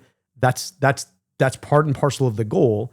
And we got a choice to make about how we stand up and regulate this, like right now. We should have done it 3 years ago, but it needs to be happening like right now. But we're moving in the opposite direction of what we're supposed to be doing. And it's the same with, like I said, all the initiatives like redirecting resources back to fossil fuel production rather than renewable energies to try and at least make a dent in the global marketplace. We've just completely given up on that. We would rather flip the table than allow anyone else to win the game of Monopoly. And that's, it feels like it's scary to admit, but I feel like that's in the direction that we're heading. Yeah, Hasan, I'll tell you this, man. Like, I'm still a bit of a, there are so much about what the decision making in our country has left us with that is so damn frustrating. But I still, I spend a lot of my time in Michigan talking to folks who are trying to live honest lives. And I just wish more folks understood the decisions that were being made in their name. And I think if we can, in our politics, and maybe I'm Pollyannish about this, but I gotta believe in it. Like if we can connect those folks to what is both happening and what could yet happen, I just think that there is a way for folks to come together around something that's still better. Now, I don't know. A lot of folks have closed the door on that, and maybe just running for office is an act of hope. But like I actually get to see people in their living rooms and like go to their union halls and talk to folks. And like the vast majority of American people are really good people. Like they believe in the idea of America, and they believe that if you work hard and try to advance and try to be good to your neighbors, that things can be better. And I just think that like the more we make our movements around the opportunity to build something together, the better chance we have at succeeding. But I'll be honest with you, man, like, it looks pretty bleak from where I sit. Yeah. I mean, look, a lot of people would say that someone like myself or someone like Zohran Mamdani or Omar Fateh or many other people like AOC even are actually, they're anti-American and they want to destroy America, not realizing that like the progressive left, the socialist left, like these are the last remaining hopeful people in American politics that haven't completely given up on the nihilistic, like completely given into nihilism, and are just trying to make out as much as they possibly can and trying to basically pick apart the carcass of America for scraps. Yeah. It's so transparent that like the Trump administration is doing exactly that. And it is destroying what remains of like labor power that this country has, what remains of like some semblance of upward social mobility that this country has. And yet people obviously still hyper focus on these culture war issues and find themselves because they find themselves at the mercy of anger and resentment-based politics, because one side recognizes that there's a lot of anger and frustration in the base, the Republicans, that is, and then they redirect that attention back to marginalized groups that are vulnerable populations that are easy to attack and easy to legislate against. Yeah. And the other side doesn't do any of that, where they don't even like focus on the resentment or frustrations that Americans feel. And when they're in power, they say everything is fine, and they just keep pushing for incremental change, but not really, and even then, not fully on board with that incremental change, where they cast aside any sort of like any semblance of like real legislative agenda. They allow the party itself to break apart some of these bills, right? And to your without point, whipping votes in the direction of like what is necessary. I hate to say, like, the Democratic Party writ large too often is bought in on the same system of destruction. They just do it in a different way. Yeah. If you're still taking corporate checks from the likes of health insurance or big pharma, do not tell me that you are excited about the future of America. You are actively engaged in I hate to say, like, the fracking of the American public for what they're worth. Like, if you're willing to take money from a corporation that raises rates on people, I mean, just think about like what a health insurance premium is. You're getting your paycheck literally garnished every 2 weeks to 4 weeks, so that you have the privilege of paying another $3,000, $4,000 to get the healthcare you thought you already paid for. It's a crazy, crazy thing. And the hard part about it is, it's like, you can't tell me that you're the opposition party if you're not dead set against taking on the corporatism that has driven Trumpism and created the pain that he manifested to be able to get to power, right? And like, I just think that at this point, like, this is a break glass moment in democracy. And if you're not looking people in the eye, right, and being completely honest about the way the system is absolutely crushing them, you're missing the whole point. I think it's really inappropriate that you are not taking into consideration the GDP here. For private healthcare providers have done an incredible service by being a shitty middleman that doesn't need to exist, that doesn't really exist in the same ways, the nefarious ways that it does on an inelastic demand good. Exactly. In other countries, and therefore their GDP suffers as a consequence of that. So if you could artificially inflate your whole sector so it's like 20% of the entire GDP, and then say we're upholding the GDP. Yeah, I guess you're making a good point. They're holding it together by being a costly, bloated middleman whose job is not even to lower costs, and in many instances directly increases costs because of corporate consolidation, because of horizontal and vertical integration, where they then become pharmacy benefit managers, and then it's literally in their best interest to rise up prices. It's like they figure out how to grow more middlemen out of themselves. Yeah, like PBMs are a creation of the pharma industry and the health insurance industry. Like that's what they are. That's what they've created for themselves, and we're all living in the world that they created. Doors open. Our food is here. Speaking of nihilism, you're hopeful, you're optimistic about the future of America. I gotta be, man. But what you fail to consider is that I'm going to give you so much brain rot that it's going to make you incredibly nihilistic about the future of America, because we are going to. There's a channel called Jubilee. Are you familiar with this channel? I unfortunately have become. I used to have a blockade. Settlers from the 1500s. I used to have a blockade on the Jube, the channel called Jubilee. This has 3 million views in one day. Friend of the show, Mehdi Hasan, went on this one progressive versus 20 far right conservatives. And we're going to watch some of this as much as we can take while we eat.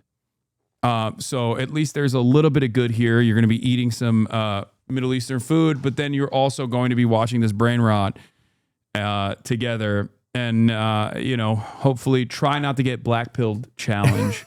I feel like if this is brain rot material, it's like the best version. I'm not going to lie. Mehdi always raises the bar for all of us. So I know, but they got 20 folks who are trying to bring the bar way down. So the bar is low. And I was talking to him earlier, and he's like, he said something along the lines of like, if this is America's political future, this is a disaster. He said it's a freak show. And he's right. It is a freak show. I have long talked about how the American political youth on the right have become completely and utterly removed from like whatever the old conservative methods were, where they are just actively and openly far right, openly Nazi, openly fascist. And I think this Jubilee is a little taste of that, where if you're under the age of 35 and you're like, I'm a far right conservative, like you're a fascist. And many of these guys will just say that in broad daylight. I'm going to bring the food right now. Family lineage of settlers from the 1500s. Colonialists. Yeah, colonialists. You don't look very Native American to me. I am Native American. Whites are Native Americans. What are you Sorry. talking about? You're not. Damn. What are you talking about? You're a little bit more than a far right Republican. Hey, what can I say? I think you could say I'm a fascist. Yeah, I am.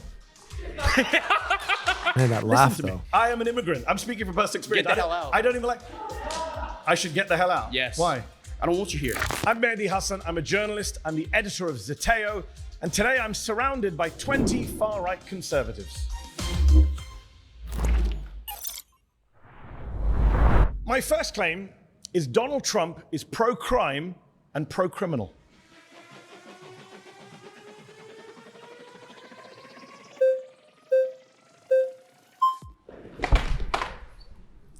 Welcome. Nice to meet you. Nice to meet you. I'm Mehdi. I would just like to ask, what makes someone pro-crime versus, anti-crime?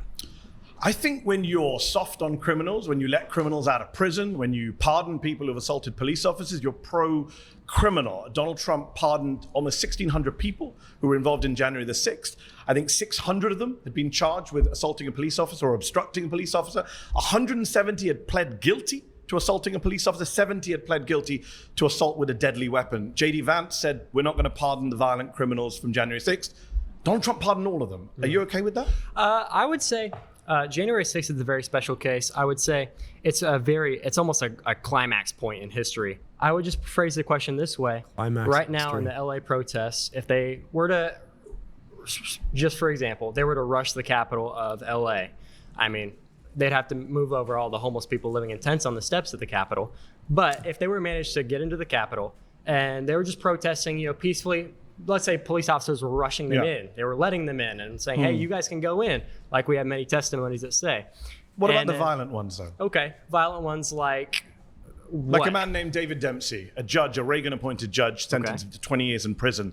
He stomped on police officers' heads. The judge said his conduct was exceptionally egregious. He attacked police officers with flagpoles and pepper spray. Donald Trump pardoned him. There's a man named Daniel Rodriguez. He got 12 years in prison for taking a stun gun and tasing a Thank you, police sir. officer in the neck. You for can move giving that him stuff phenomenal. there. The judge said he was a Old one-man school army. ones. Donald Trump I'm good, pardoned man. him. Thank you. Does that not make Trump Appreciate pro-criminal? it. That was a He's treat. letting I'm violent not criminals eating out of pitas prison. either. I would say no, it doesn't make him pro-criminal. One, You're okay with that? I did not say that. I said that one pardon against somebody. It was 1,600 pardons. 600 of those were Yes, people one against charged one with... example that you just gave me. I can give you more. Just Okay, keep going. fine. here's the thing about And I'll say the Jenkins. exact same thing every single. I feel like, I mean, the hard part about fascism is it is not a logical conclusion. It is like the end outcome of power meets tribalism, and it's very difficult to actually either debate for or debate against. It's just like, I just think I'm better than because I am a certain particular kind of person, and I have the power to turn that into governance. So it's just like it's fascinating to watch this exercise because I feel like you're trying to use the weapon of logic against a group of people who have foregone logic entirely. Yeah. It's that's why like race realism, for example, is a really important tool for a lot of these guys because it's like it's a failed scientific justification for like inferiority and superiority. But that's the most extreme level of like fascist racist politics is like trying to justify it, trying to logic your way into these positions, even though the positions itself are completely ridiculous and illogical. Yeah. Your argument will fall apart because it's Okay, not just go one for example it, if I go keep for it. going. Go for it then. Okay, Shane Jenkins got 7 years in prison And thank for you, man. 9 criminal Utensils. offenses, attacking police with a deadly weapon, destroying How government does- property. How do, Trump how do pardoned pardons him. that probably shouldn't have happened turn into pro-crime? There's some So you've agreed that they napkins. shouldn't have been pardoned? Sure, but that wasn't your Vince. claim. Was January 6th? We Your don't- we claim don't, was uh, Trump is inadvertently prove pro-crime. Yeah, good points. because he pardons criminals. Okay, You know, I'm we do what's pardoned called- at the Not- fault. let's talk about non-generous people. You don't want to Okay. get He's canceled pardoned by the people like Paul racists like Walsh Zoran did. who took millions of dollars from his own employees, was sentenced to tax crimes, had to pay back $4 million. Trump pardoned him. He bought himself a $2 million yacht. Dude, have you Why been is in he Michigan? pardoning criminals like Yeah. that? Have you spent any time in Dearborn? I have never been to Dearborn. I have been to Ann Arbor is the only place I've been to in Michigan because I went to University of Michigan, like the campus. Nice. That's my hometown. Way That's where I back in live. the day with the Young Turks. Nice. So you gotta next time you come, you gotta go to Dearborn. Oh, we gotta take you to 100%. go. There's a place called Dearborn Meat Market. Big shout out. And they will do the best kebab you have ever had. Oh, 100%. It's like literally just a butcher shop and then a couple guys on the grill in the back. So you get your meat and then they just grill it for you. Eat. There's like no frills about it. I mean, they don't mess around with plates. It's just all styrofoam. I love And that. it's some of the best food you've ever had, man.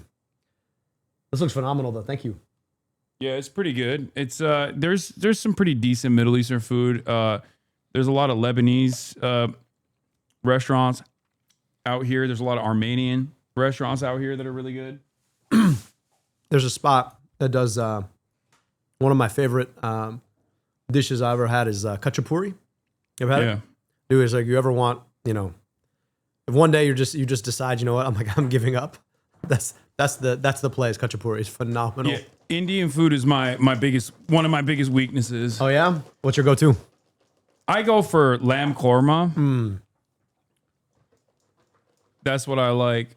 But it's this place has they also do like I guess they call it like it's paneer naan, but it's like cheese and garlic. Oh, my lord! And then some rice on the side too. Oh, so my wife is Indian, so her mom makes this. You like seafood at all? Khachapuri is Georgian food. Yeah, that's Georgian. Yeah, of course. Yeah. But she makes this this fish biryani that is like blow your mind. So when you come to Michigan, come through. Let me know, and we'll get you some really, really good. She's from the Southwest coast, and so that India has like all these different kinds of variations on their food. So come through, we'll get you some good Indian. Hell yeah! I don't eat any seafood, but I'll eat other. Dude, you're Turkish. You guys have some of the best seafood in the world. I know.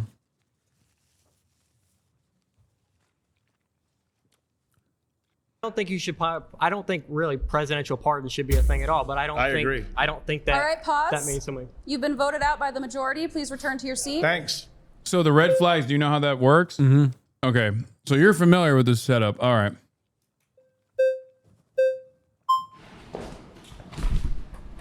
How's it going? Hey, how's it going? Mehdi. What is it? Mehdi. You're from northern UK, I guess? I'm from London, North London. Okay, fair enough. What's your ethnic background, if you don't mind my asking? My parents are from India. Okay, perfect. Just getting premise here. First of all, I want to say the premise of Donald Trump being pro-crime. No. I want to. What kind of premise are you getting? I love how he's trying to be nice about it too. He's like, if you don't mind my asking. What if he was like, I do mind your asking, fuck you. Hold up. I'm about to be racist. I just want to know exactly what kind Who might of be racist racist against? Exactly. Yeah. Let me dial in some of the stereotypes. Polite racism. Why you care about what's happening in the U.S. first and foremost. Secondly, I want to say this: with the argument, should people who live in the U.S. not care about? Let's not interrupt each other because I have this thing. Like people know, I have this thing. I have to stay calm. Okay, so here's the thing. I have this thing. It's called being a bitch. I can't fucking hold my own in a conversation without throwing a fit. See, this is the thing. This is the kind of masculinity. He's like, listen. You don't want to see me if I explode, bro. Yeah. Little man. Yeah, what are you gonna do? Be more racist than you already are. Yeah. I am happy that he released J6. In fact, so much so that I was prepared to protest if he didn't. Okay. So when Wow. you say, are you okay that he's pro-crime? Sure, because you know what? We're changing the definition of what crime is, first and You foremost. don't think stomping on police officers' heads is a crime? I don't think it's no longer a relevant conversation anymore. You're Really? arguing. No, it's not, because you know what? Okay, have you seen the U.S. in the last 4 or 5 years? Yes, I've BLM lived protests. there for a Have you while. seen? Okay, I myself have been involved in these protests. I've seen egregious things that you couldn't even imagine. So we have being no done rules to then? conservatives. It's not about that. It's What's it about about? tribal warfare. That's where we're at in the U.S. I don't know where you're at in the U.K. You're from India, so I don't really. I'm not from Let me India. pause Oh, here real sorry, quick. your parents are from India. See, this is the thing that kills me. It's just like the people who accuse folks of tribalism generally appeal to tribalism themselves, and that's the crux of it all. It's like the premise of his entire argument is you don't belong here because your family originated in a different place. You shouldn't care about what happens. Ergo, I get to define everything that's relevant about this place and then debate you on the premise of what I just defined. And anytime you refute me, I'm going to go back to this idea that actually essential tribalism is really the differentiating factor that really matters at all. And I'm going to keep making that point to you. And part of me says, the funny thing about it is like, because when you speak and you say, let me refute this point, they're like, oh, but you're coming from a different tribe. So it's like, it's impossible to refute that essential argument. And it's so antithetical to everything that this country is built on. I'll blow your mind here for a second. I was raised by my father, who's an Egyptian immigrant, and my stepmom, Jackie. And so I'm ethnically 100% Egyptian, and I'm born and raised in Michigan. My brother, Osama,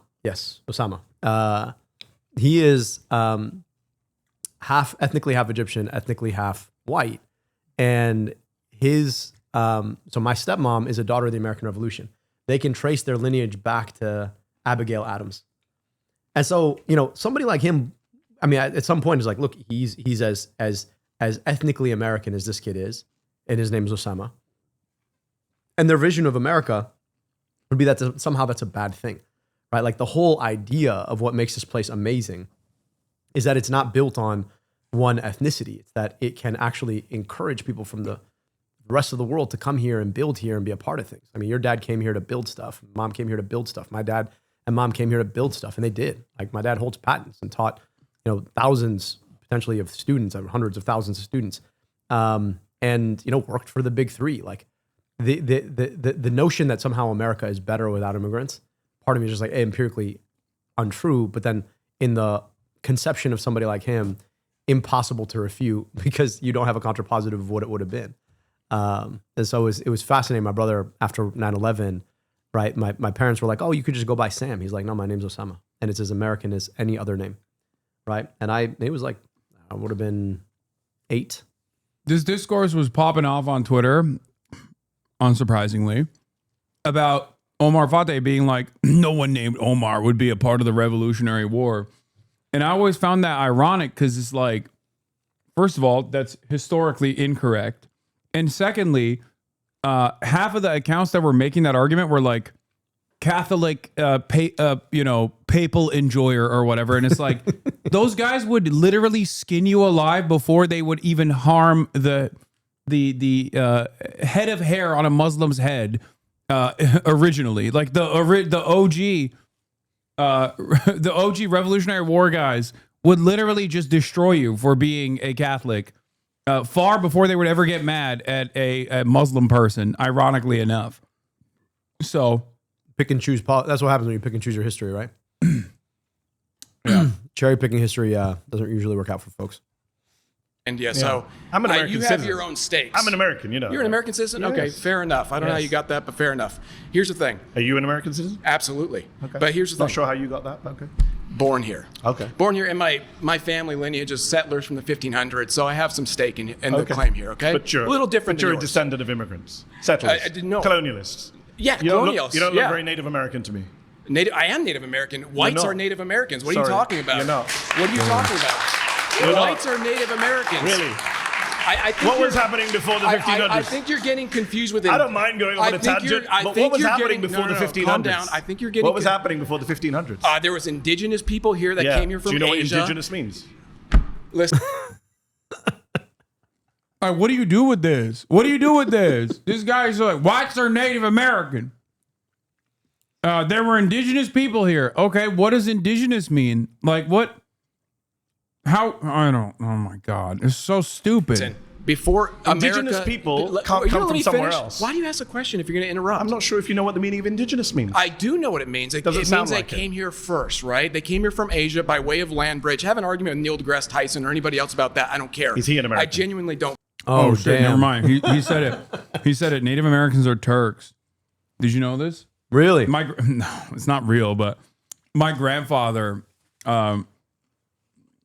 Turkish people think everyone is Turkish.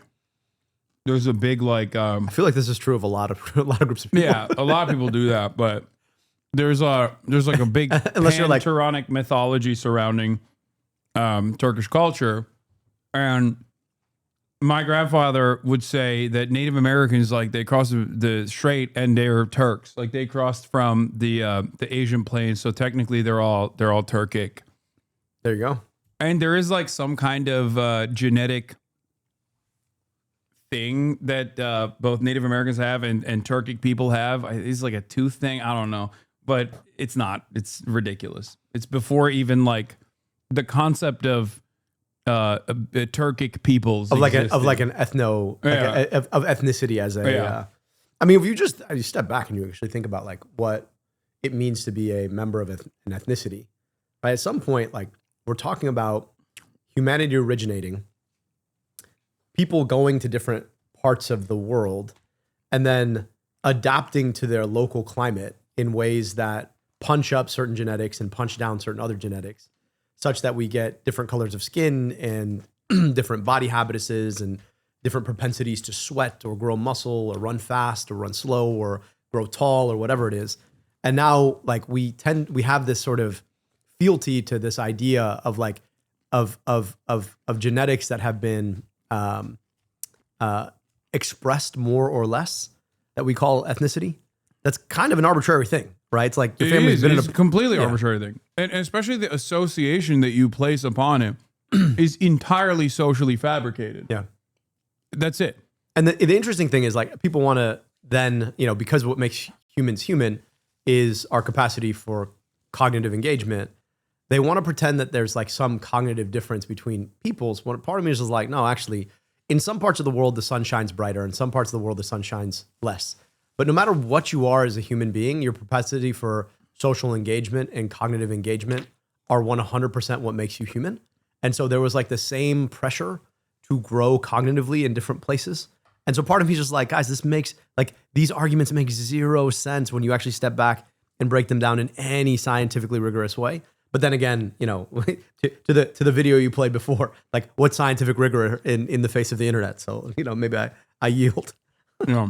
care. Yes, he is. Okay, just checking. My point is, okay? Nothing to do with crime. So far, you've agreed with me that these people are Because you're criminals. derailing, dude. I'm trying to stay on track. You literally sat down and asked me where I'm from. I think you derailed this conversation from the get-go. by that, but I'm because not I'm always offended. I'm curious, just wondering what it has to do with I'm crime. always curious. We're going to talk about immigration. Don't worry. Later on, you can come back. I hope so. Right now, you're doing a very bad job of making the case that he's not pro-crime. I just and got a pro-criminal. round of applause. I could probably get another one actually if I asked for it. Wow. So I don't think I'm doing how as you bad. get rounds of Yeah, he got a bunch of races in a room to agree with him. Fucking sick, dude. applause? You sit in a room with 20 people who agree with you. Wow, amazing. Amazing. That Well, must wait make you till feel this comes good. out. You know what? I'm 20 actually people glad agree you're with getting you, this applauded you. emotionally outraged right Wow. now. This is great. I love it. Do I have to say anything at this point, or are you just going Please. to keep going? No, please. Okay. Make your claim.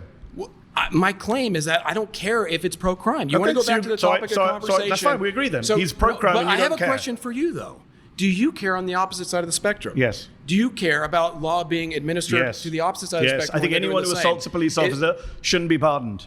I think that Donald Trump shouldn't have pardoned 9 Republican members of Congress who were convicted of crimes, and I don't think Joe Biden should commit. I don't think you Democrats should understand- pardon Democrats. Fair, but I don't We think both you agree? understand where we are in the U.S. then. I think I do. No, because you're I think I do arguing this for from a a living. position of like a U.S. that doesn't exist anymore. Okay. We're headed towards So tribal- nihilism. How do you think this no kid- this laws, guy's- nothing matters. It's not about This kid, he looks like he's on the verge of his second divorce. That's just a rough hairline, man. it's that Turkic genetics. I mean, maybe. I hope he's not a kid. I mean, I put him at like 29. This dude is younger than me. You think? Yeah. Yeah. Oh hell I no! just think he's got like really rough, rough hairline. I think he needs to go to Turkey. Let's send that man to Turkey. You know what we do? Honestly, you should raise the money, send that man to Turkey, get him a new hairline. He'd be a lot happier, and he would enjoy the food. He might, might open his eyes. I don't think he's 29, but we'll see. Where will you put him at? Like 38. Okay. All right. I'm interested in It's figuring not out about that. how It's old that this guy is. conservatives I'm sure we can find out. Internet, do your thing. Conservatives for too long have been playing it safe. They've been playing by the Really? law. They've been playing They've been it by playing the by book. the law? Yes, they have. Maybe you missed the Bush presidency. Did you live here during the Bush years? Conservatives are Didn't so play by the concerned. law, George W. Let me Bush, nor did finish. Ronald Reagan. Let's be respectful to you. Let me finish. I'm not sure you've been that respectful, but okay. I'm trying to bring it back, so let's both bring it back. That's Okay. good. I'm conservative. Okay. Really? Let me tell you this: we do play it too safe. We've been playing it by the book for too long. At this point, gloves are off. Right? The left has made their point. They're willing Are to the do. police force in Washington the left? Yes. Why are they Are you assaulting? kidding me? The left? Are you wow. are you insane? Police officers? Look. Okay. Look at Wow. LA right here. You think those stand down? You know what those this is stand like? down. You think the Was it in LAPD LA? are a bunch? Yeah. Oh, okay. Were they local or were they national? These guys, I don't know, but the cops they've never been on the left. That's ridiculous. Yeah, no, it's nuts. I guess maybe in the USSR, technically,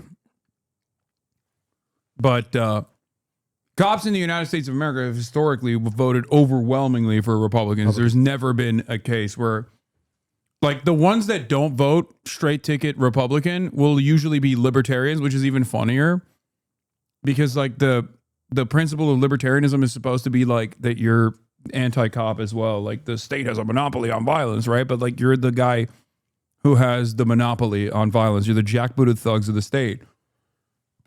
So shocking that this guy said, "Oh, did the cops?"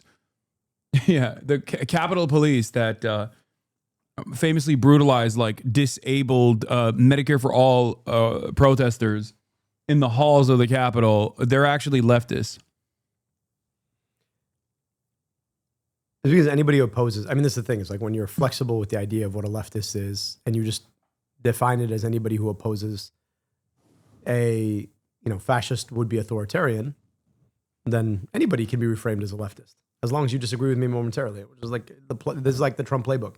I just, the point that you made earlier, which is like young, MAGA, I don't even say conservatives, right? Conservative implies a certain kind of ideology that you have to actually stick to, but like young MAGA activists have broken away from any sort of like ideological discipline about anything. And so it becomes just nearly impossible to actually debate on any real terms that are not tribal. like you don't look like me, ergo you're not part of this, so your opinion doesn't matter. Yeah, but half of the Nazis are Hispanic. I mean, that's what's also crazy about this is like there are so many prominent neo-Nazis on Twitter and whatnot, and they're just like straight up Mexican from Mexico. I don't even know how that happens. Like I guess I do understand it, but like modern fascism has become so much more diverse.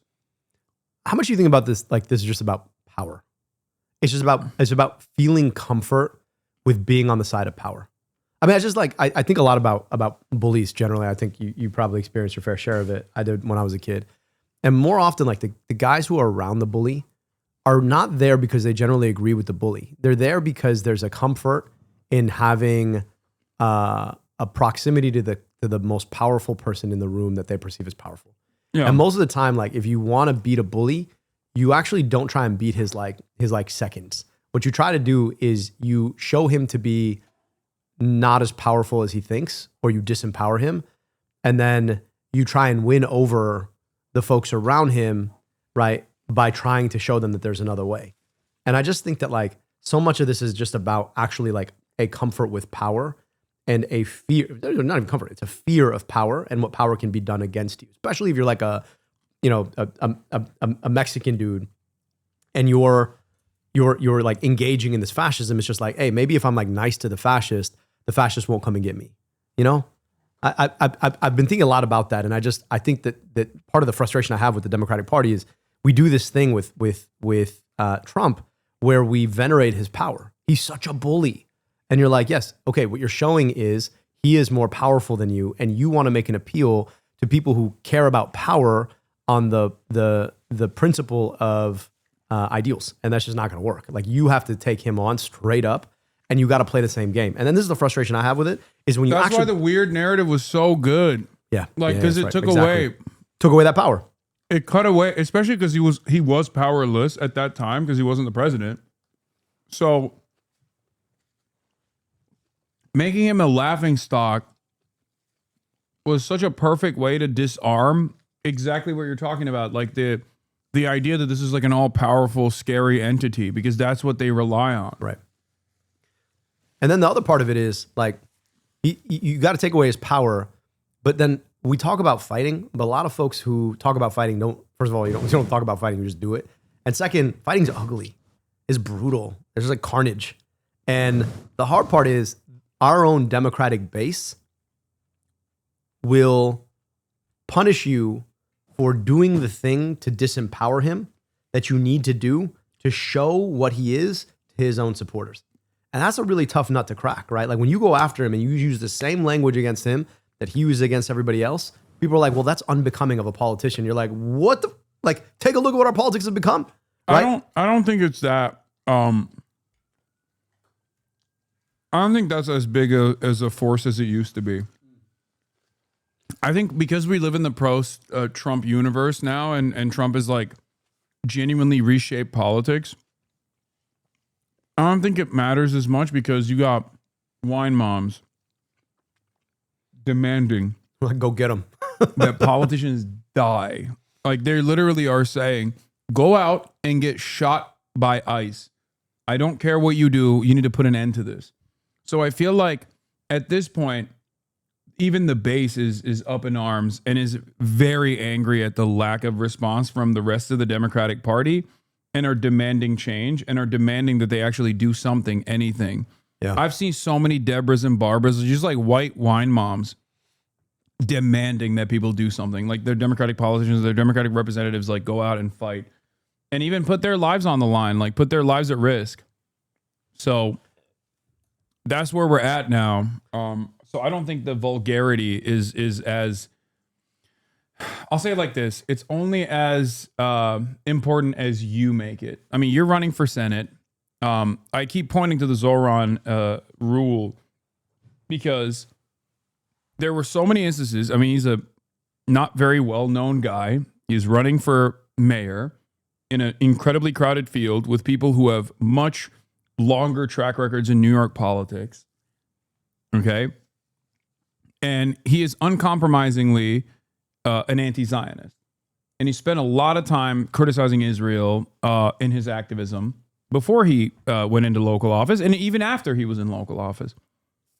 And so many people kept consistently saying, oh, he's anti-Semite, like vicious smears, lies. Oh, he's an anti-Semite. And look, you're 40. You remember a time where I suspect if you had any opinion that was remotely critical of Israel and you got branded an anti-Semite, that was a death sentence. Yeah. Whether it be in politics or even in media. Because I remember I've been doing this for 10 years now. And in that process, like it was a death sentence for my career as well if I were to like ever get branded an anti-Semite for my anti-Israel position.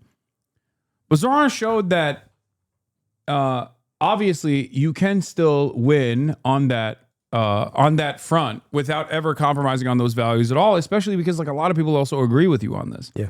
So I guess my point is you don't have to actually back away, and it's only as important as you make it. If you turn around and you go, oh, I'm so sorry, I hurt people's feelings or whatever, only then do you breathe fire into this. And it also showcases insincerity, in my opinion. Because like to back away from a position that you hold near and dear to, like if you're a Medicare for All guy, this is a big part of your, this is a big part of why you're running for office. It's the reason I got into politics. Yeah. If you were to back away from that and be like, well, you know, maybe we do need, you know, private healthcare or whatever, then people would turn around and be like, okay, well, why am I fucking voting for you? You know what I mean? Like it would be incredibly disingenuous. You know, the interesting thing is, like, I grew up fighting quite a bit. Right? I went mainly to schools where I didn't have many folks who looked like me or had names like mine. So I grew up in elementary school. I remember the first time I got my lunch taken from me by a bully. And for the rest of that year, we just moved into that town. The rest of that year, I didn't eat lunch. The next time I moved, I told my dad, I was like, listen, I'm going to get sent home early. And I was like, why? I was like, just trust me on this one. So first kid who came up to me, made fun of my name, I smacked him. And I kept smacking him until they had to pull me off of that kid. And that kid never messed with me again, right? And I'm not looking to start fights, but I'll end them. And the interesting thing is, like, most of my life, right, has been trying to pull away from the instinct of saying, when you see a bully, take them on, into a more high-minded engagement. It's funny because in this moment in politics, it's like, actually, we need you to be a fighter again. I'm like, are you all ready for that? Because like, I'm an Arab dude named Abdul, right? People don't look kindly on Arab dudes named Abdul who look like me, right, fighting. But there's a question that I have right now, which is to say, what does it mean to be a fighter on behalf of peace? Like that's a question I've been asking quite a bit, because like a lot of folks in the Democratic Party, their whole brand is like, I'm a fighter and I'm going to beat Trump for you. We're going to fight back. And part of me is just like, actually, nobody fights to win the war. You fight to win the peace. I'm just, I'm not interested in being a bully. I'm interested in stopping the bully from bullying. You know what I mean? And I think that question of like how much you're able to do that, particularly as a guy who looks like you or a guy who looks like me, right? In a place where we've had 20 years of people being told that people who look like you and I are dangerous implicitly. That's a question that I'm trying to think a bit about, which is like, there's the real part of my personality, which is hopeful and excited about the things that we can do together. That's a real part of my personality. There's also part of my personality is like, step to me and watch what happens, right? And the question of like how much of yourself you can actually bring to a political conversation or you're allowed to bring is interesting. And it may just be that in this moment, right, folks are so sick and tired of the Donald Trumps, the JD Vances of the world, that I'm actually allowed to be my whole personality. I'm allowed to be both the hopeful, ideologically focused in like, public health expert that I am, and also, right, the kid who grew up scrapping to make sure that like nobody was being picked on in the schoolyard. And that's always a question I'm thinking a lot about. Yeah, look, as a politician, your policies are your punches at the end of the day. So I think that the way you present yourself, the way you carry yourself, or how hard you fight with those policies will show people who you have the best interest in mind. Yeah. A lot of politicians will care about lobbyist funds. They'll care about the corporate structure that they are there to basically uplift and defend. And I think like as long as, in a weird way, Trump did this very well. Like he is a bully. He's brash. He's rude. He's awful. But he was able to make it seem, at least to his base of support, that he was a bully for them. For them, right? And that I think played a very meaningful role in people still to this day holding on to this idea that like Trump has their best interests in mind. Yeah. And I think a lot of politicians on the left could learn from that kind of behavior.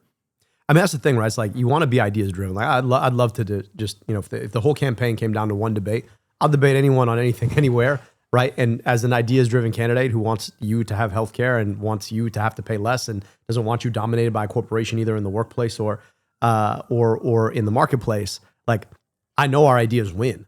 The question though is that so much of politics right now, especially now, are transacted on your screen, usually on your phone. You know what I mean? And one of the things that I think we're learning a lot about is, you think about the degree to which a lot of the politicians who are succeeding right now have a background in entertainment, right? There is a certain like engagement with the camera, whether it's Donald Trump and his time on television, or Zoran was a rapper before he went into politics.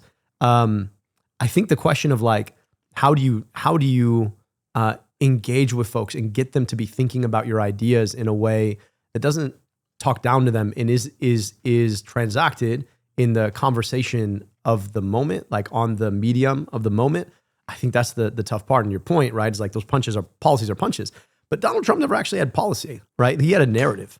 Like he never really. I build the wall, I guess, was his original policy point.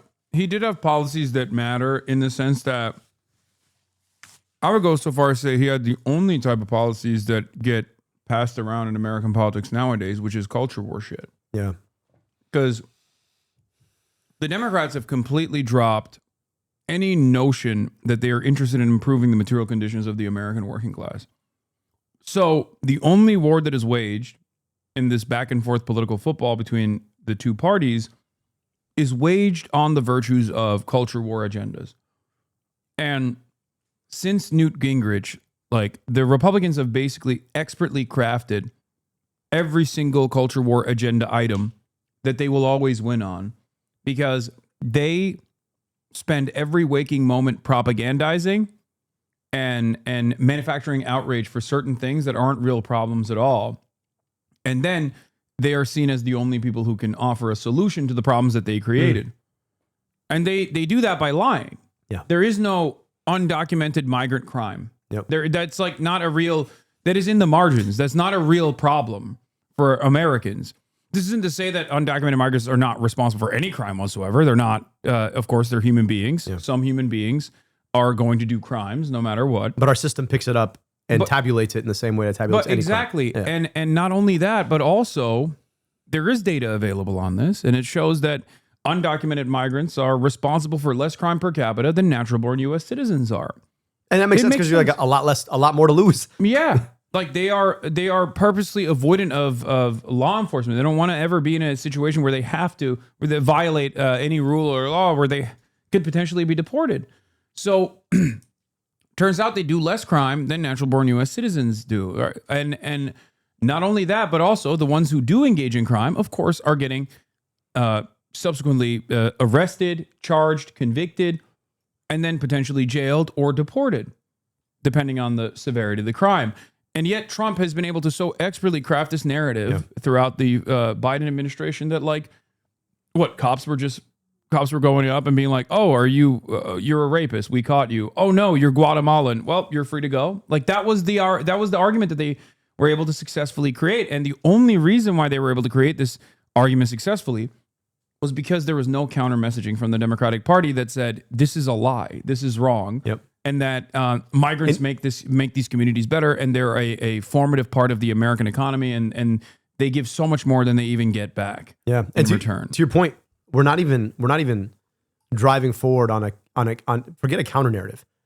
Too often, the Democratic Party doesn't even have a narrative it's pushing. I mean, the crazy thing to me is like, you ask people about the biggest challenges they face when it comes to affordability.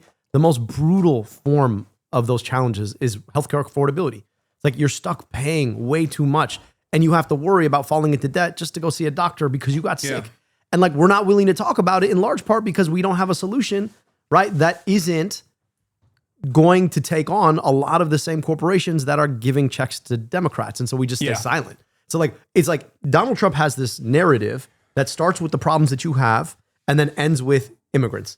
Can't afford a house, immigrants took your house. Can't afford healthcare, immigrants took your healthcare. Don't have a job, immigrants took your job. And like, we need to have a counter response, which is, hey, can't afford a home? Well, it's probably speculation by very large corporations. Can't afford healthcare? Well, it's because very large corporations plied your politicians full of their money and made sure that you had to keep paying more to go see a doctor, and that priced you out. Oh, you're worried about your job? Well, corporations have bought each other up to the point where you get your wages suppressed, and you're paying more for the things that you have to buy from them. Yeah. And like, we're not willing to actually have that conversation, in large part because too often Democrats are taking checks from those exact same corporations. So we're mum, and then we're just saying we're not him, as if that's like going to be the thing when 50% of the country voted for him. Like, you got to win those people back. Yeah. One other way that I do this when I go on like Theo Von or whatever is to explain very simply that like, a trans person is not your landlord. You know what I mean? Like your rent is going up because your landlord's putting your rent up. And it's not a trans person that did that. It's not an undocumented migrant that is your boss that is not letting you take time off from work because your family's sick. Yeah. That's your boss. This is capital. This is an expression of the power that capital has on your life. And Republicans use vulnerable populations as a distraction expertly to be like, oh, this is, trans people are doing this. Undocumented migrants are doing that. Pay attention to that. And not the people who are robbing you blind. And I think that's like, that's why you see this resentment now against Trump's anti-immigrant agenda. Initially, it was his most popular provision. And now that it has unfolded, the violence has unfolded and people can see it, masked thugs doing dragnet operations and job sites to arrest and subsequently ship off some of the most productive members of our communities, our neighbors, ripping them away from their families and then shipping them into facilities in CCOT in El Salvador. That has caused a lot of enmity and a lot of resentment, even against the Trump administration and the agenda of the anti-immigrant agenda, because people saw how violent this was. And they come to that recognition, but someone needs to steer them in that direction. And that's why we need good leadership. That's why we need better communicators. That's why we need better leaders in the Democratic Party that can actively look at the moment and say, look, they're firing people. They're firing people with Doge. Like a billionaire basically ran his hand through every regulatory agency and fired tens of thousands of federal government employees that have like some of the last remaining good middle income jobs. That and also like expertise that you can't get back. Yeah, expertise that you can't get back. And at a time of like unprecedented crisis, you got planes falling out of the sky. There's not enough ATC, air traffic controllers. Food quality, food standards are going down. We are gutting the FDA. And meanwhile, we just funded an agency that is literally ripping babies from moms. Now I'll say this, like I got two little girls. All right, 2-year-old and a 7-year-old. And there's something about the visceral want for a child for their parent that our taxpayer dollars are literally ripping children from their parents. Now, look, the crazy thing about this is just kind of go back to where we started on this. I don't know what definition of masculinity says that you can tear moms from babies, right? And these people who tell you they're so damn masculine, right? What the is taking a baby from a mom? How is that? Doing that in the name of our country. And the crazy thing is, these kids, oftentimes, they're American citizens. Like the idea that we should take their mom and deport the mom to a different country to protect American citizens when you literally just took the mom away from an American citizen child is fucking insane. But they want to take that away too. That's why he wants to ban birthright citizenship, because the idea is that like these guys are not American citizens. They're not real full-fledged American citizens.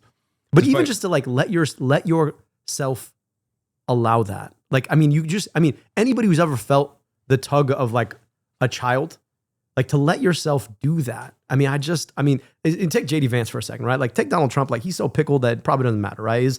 His like essential narcissism won't let him see other people's pain. JD Vance knows better, right? I read Hillbilly Elegy. There is, to be able to write that, you have to have some empathy in your core. Nah, he's a more vicious kind of evil. I think he's just willingly killed that part of himself. No, that part of himself was like expertly crafted to basically present himself to liberals as like the white working class whisperer. I don't know, man. He has kids though, man. Like part of me just wants to be able to say, like, he has kids. You got kids, man. Imagine somebody did that to, like, literally took your kids away from their mom. I know, but the Doge thing, right? There was one of the Doge guys was like some insanely racist guy who said like, we need more Indian hate. It's not enough. Deport all Indians, right? JD Vance, his wife is Indian. His kids are Indian. JD Vance came out and defended that guy. So he is just like a perfect sociopathic charlatan, brown noser. We got our own version of that on the Democratic Party side too. But I think that kind of like soulless monster that can take up whatever shape necessary to like win is even more terrifying than like a real honest racist. And a real honest racist is still terrifying. Still pretty terrifying. Here's my question though, man. Like, is it? I mean, I just don't understand. I mean, look, I'm running for U.S. Senate. I put my life on hold. I don't have a full-time job right now. Like, if I win the race, I'm gonna get a $50,000 pay cut, right? But like, I just don't understand what's worth it about it. You know, I'm like, if you're not using the job to do a thing that's like meaningful for people, that you can see people and be like, oh, you're categorically happier now because of what I'm doing, and your life is easier, and there's more joy and meaning. Well, they make a lot of money on the side. Like they do. But like, there's better ways to make money. Like JD Vance, like JD Vance made money. He doesn't need money. I just don't understand. Like, but like, to what end? Like, what the fuck is the point of having power if you're not actually making people's lives better? I really like, I actually struggle to understand that. Maybe like makes me a bad politician. But sometimes when I look at some of these people, I'm like, so you have this seat and you have a bunch of people who I guess like look at you, you get to go to a chicken dinner where the food's not even that great. I mean, we had much better chicken here today than most of the chicken dinners. And you're waiting for some MC to say your name so you could stand up and wave to the crowd and people clap for you. Like, I don't understand what the value of all this is if you're not actually making people's lives better in ways that you can see. I don't get it. Like, I truly just don't get it. And I mean, enough people want it so that there's something there, but maybe you got some insight on it. I don't understand. Yeah, I mean, I think they like the social status and the endless prospect of wealth that they get from it, because you're in with like incredibly wealthy people, and you are the first line of defense for incredibly wealthy people and their interests. So you automatically join the ruling class. And I mean, you are the ruling class, but like, rule for what? And then you die. You know what I mean? Part of me is just like, look, at the end of the day, you're only going to have it for so long. They're not thinking about it like that. I'm just saying, like, I think it's just, it's ambition, and it's a way to like calcify your legacy. There's plenty of reasons. They're all bad. None of them are for good reasons. They're not there to improve people's lives, for sure. Like, they're not there to actually help others. And it's very obvious. And I would say the same for like a lot of Democrats as well. I mean, this is the entirety of the Republican Party. We saw that with the incredible tax cuts that they just passed. And on the other side of those tax cuts, in order to not trigger too many deficit alarmists, they did some complicated math where they decided, well, these tax cuts are already built in, even though they were supposed to sunset. And then two, they were like, well, in order for the additional taxes, we have to cut Medicaid. We have to cut SNAP, hurting some of the poorest working class individuals in American society. At least with the Medicaid, like, there's no defending the Medicaid cuts, but like, they're built. I mean, this is a crazy thing. Let's just one aside here. We just had this whole Doge premised on this idea that you're going to fire these unnecessary government workers. They're literally going to build death panels inside Medicaid.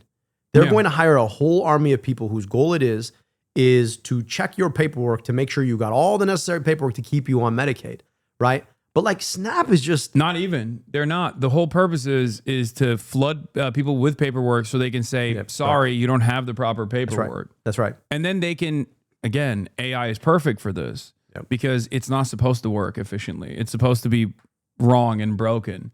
That's precisely the reason why United Healthcare, which was like the number one at denial of care, was utilizing AI before the untimely demise of the CEO, Brian Thompson, which we disavow and, of course, condemn. So, you know, it's just they were doing that. They were using AI in the way that AI is supposed to be used, either as a mechanism of creating new targets like Lavender, the AI system in Israel that Israel uses to kill Palestinians and claim that they're Hamas militants, or when United Healthcare is using them to deny people healthcare coverage. And then they can just turn around and say, well, the AI said, the machine is saying that you don't have we can't cover you for this. Yeah.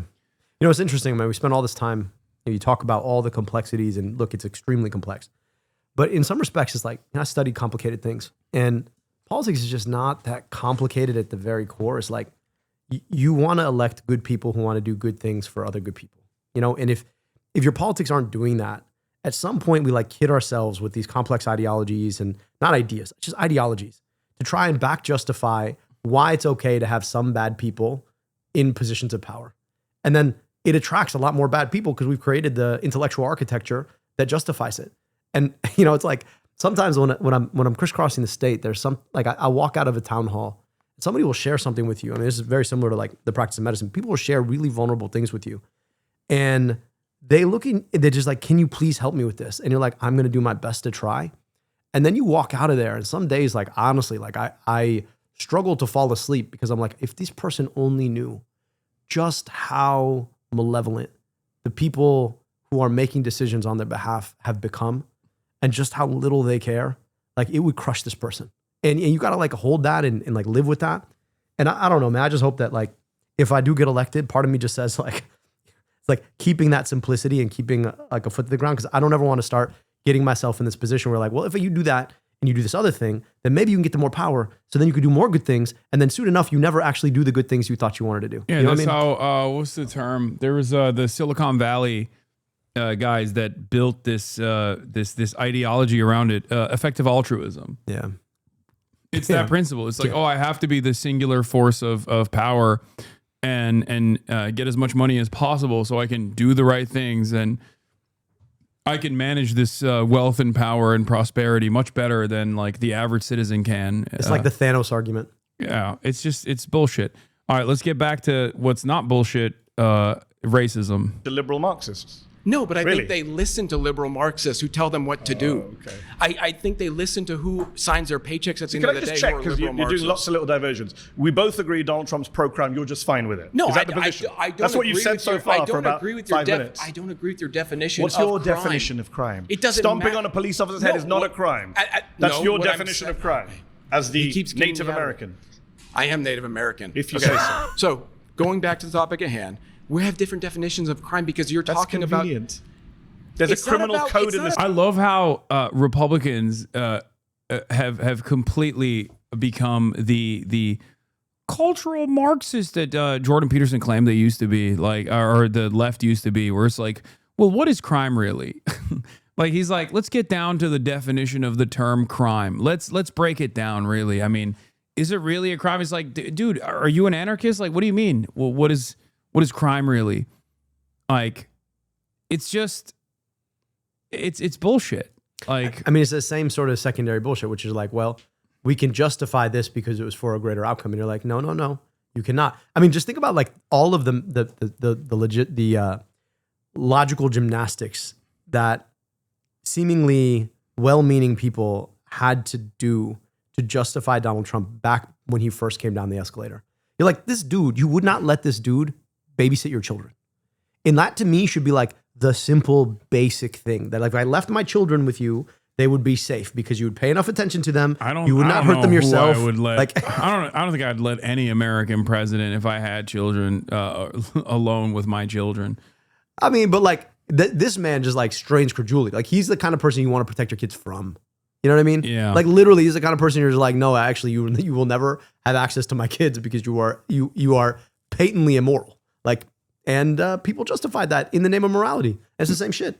Maybe Obama. I mean, but he smoked cigarettes. So, I mean, he did a lot worse. I don't think he smoked cigarettes in front of your kids. I'd be happy like, to let. I hate to admit, I'm not like the biggest fan, but I think Obama would probably be the only person that would be like a competent babysitter. Well, Carter would have been. I would have maybe Carter in his younger years. Well, again, we're now separating the man from the position and what they've done. Because once again, same with Carter, same with Obama. If we're looking at like their impact on the global stage, Post presidency Carter was was an angel. Yeah, sure. He would be great as a babysitter. It's called the U.S. Criminal Code. You know what? Let's focus That's on what what we everyone agree on. focuses I'm on. sure you and I actually agree on a lot Do we more agree than you that realize. people shouldn't stomp on police officers' heads? Can we agree on that? If I'm you don't not- agree on that, then I really think this conversation is kind of No, pointless. because first of all, you're saying what? That the police have the authority, that they're given the authority. I don't accept the authority that's been It's a given by very liberal conservative position. I thought the conservative are pro-police. Then you Or don't we know what a redefine- real. Yeah, what Hey, happened to, listen, like, you're rule of redefining law? juggernauts right now. We Okay, redefined I'm telling you right now, conservatives. you are going to be blown open if you think that my if we're going to position is struggle with hard the right, English you language have for the no next couple idea hours, then yeah, what you're we'll up struggle. against right now. Okay, 100%. yeah. Newsflash: the conservatives are liberal to me. Okay, neocons, libertarians, all those mainstream people, there might as well be like a- leftists like to a me. MAGA Okay? That's how edgelord. far to the Huh? right I am. Make Do sure you you understand my answer your position? phone. So when I you say, kinda guessed it when you sat down. say, about obeying police.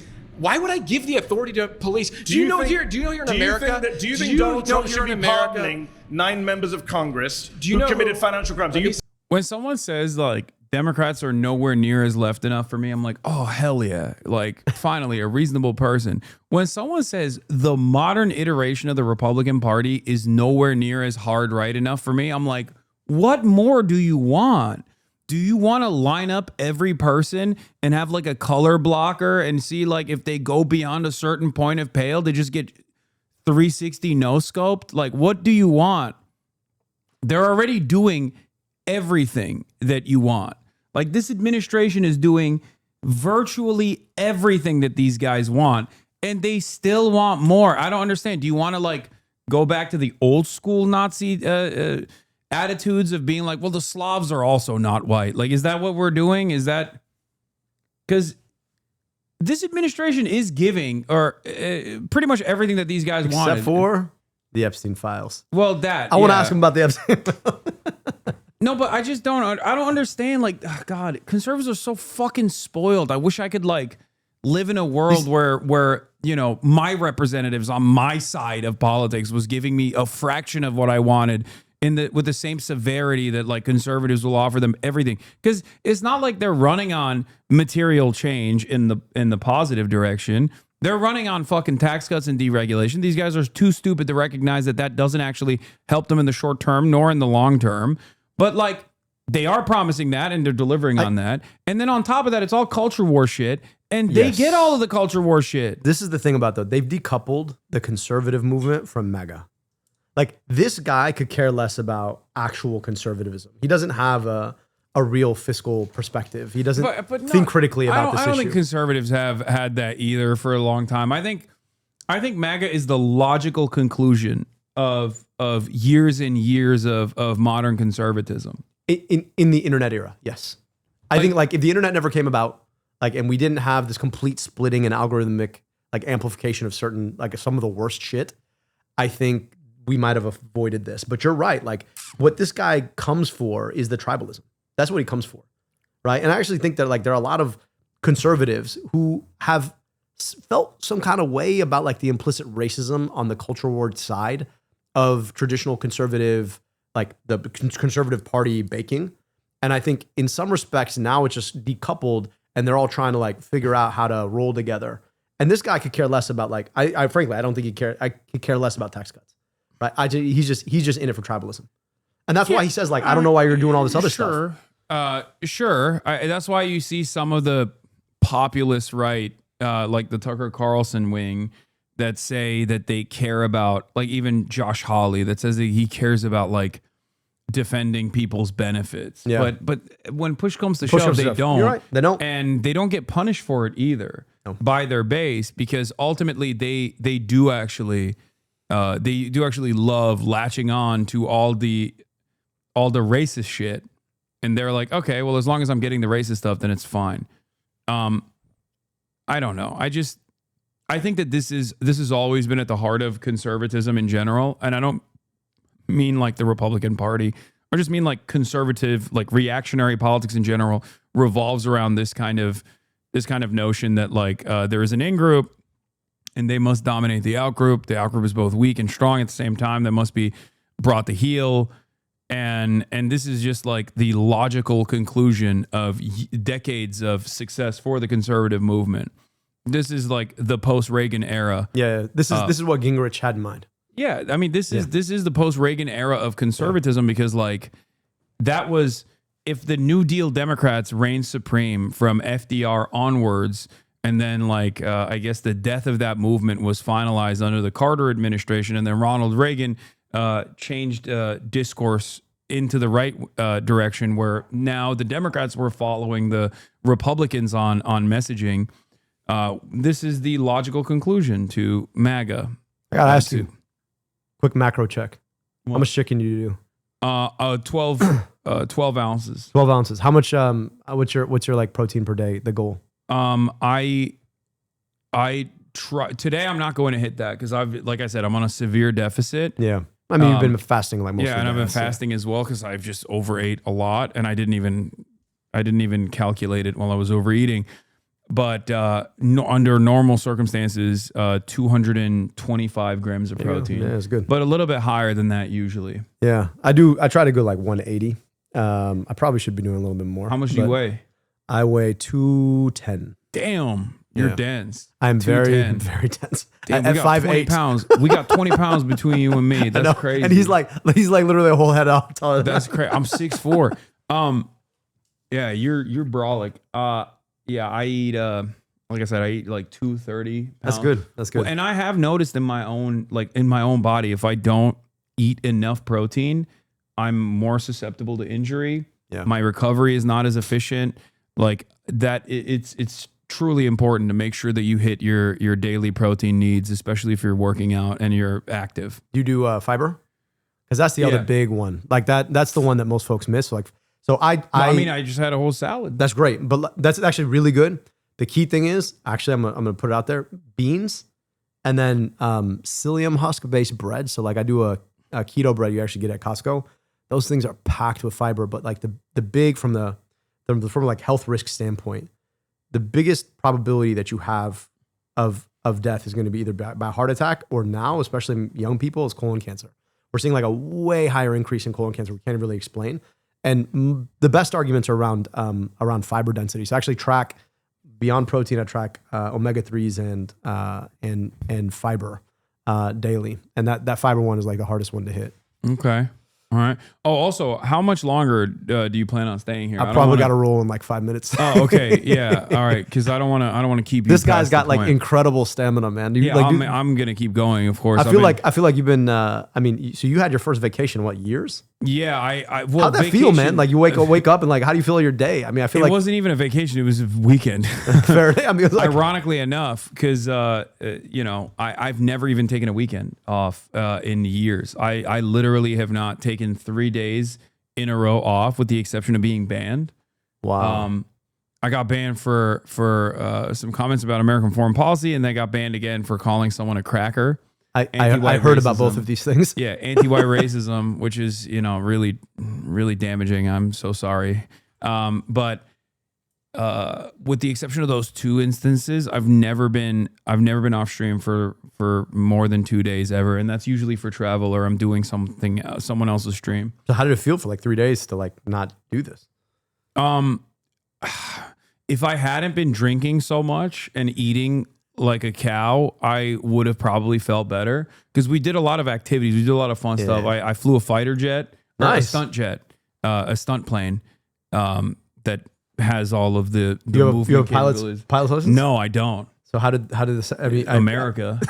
No, literally, we went to Vegas and they just allowed you to do that? They let you fly. They literally let you fly a fucking. That's insane. Stunt. So I mean, but somebody else like took off and landed, right?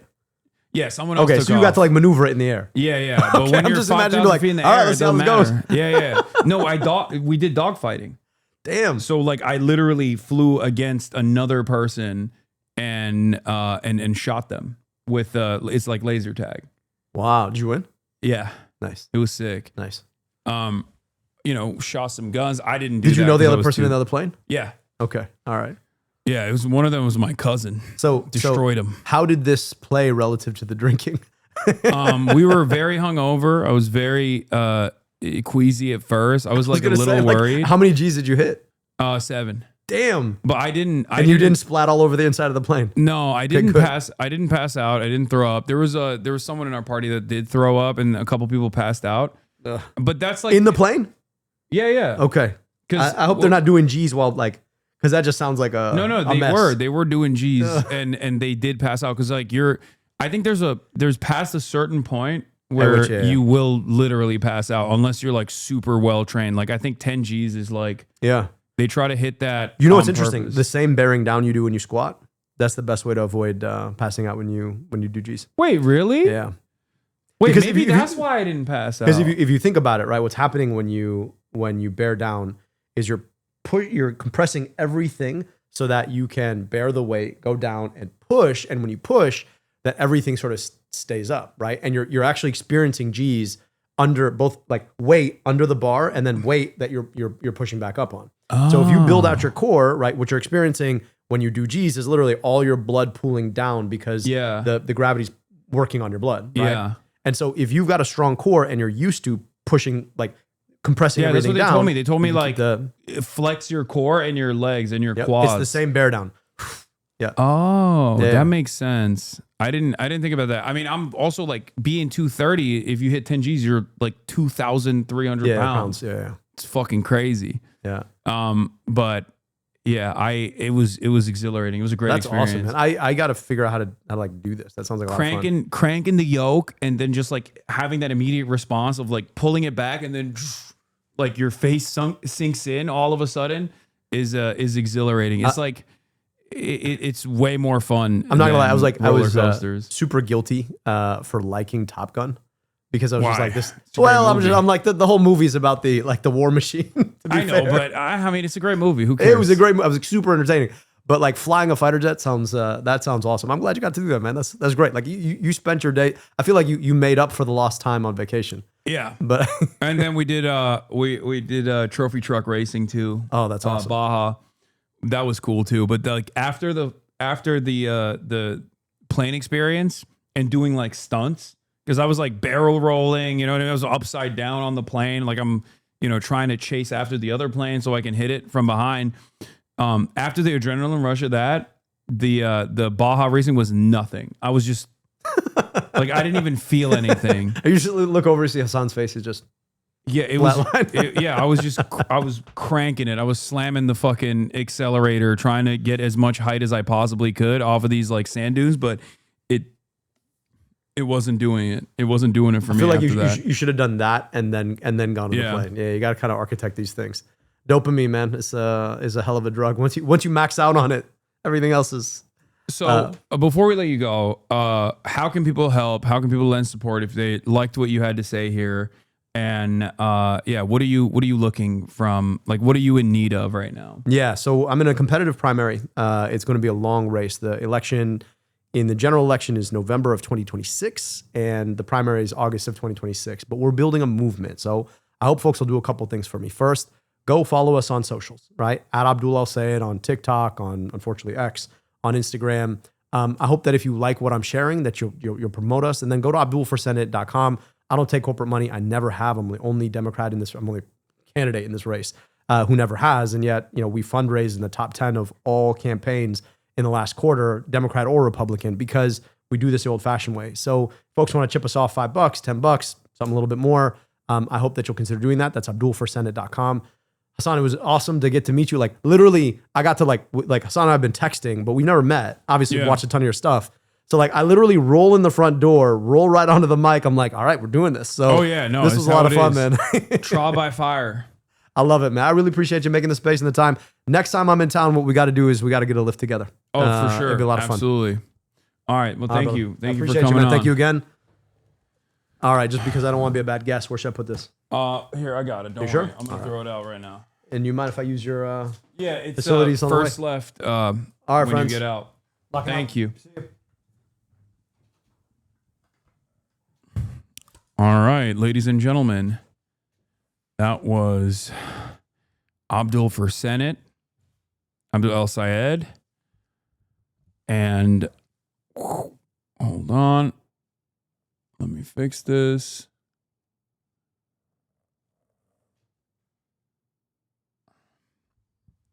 Boom, boom, boom. Okay, we are going to continue on with the hellish nightmare of Jubilee now. If I can remember Are his you name pro right, because financial it's so- crime? Do you Are know you pro Thomas- financial crime? Do you know All who right, Thomas pause. Timbo is? Pause. I think the people who clapped you have voted you out. All right. Head back to your seat. You've been voted out by the majority. Nice to meet you.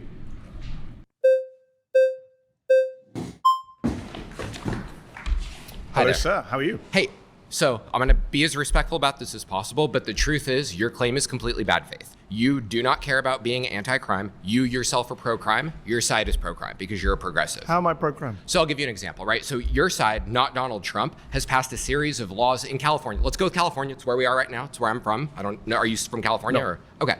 So in California, for example, the state legislature, completely progressive, just passed a law that limits sex offender registration to 10 years. It was life before. That's pro-crime.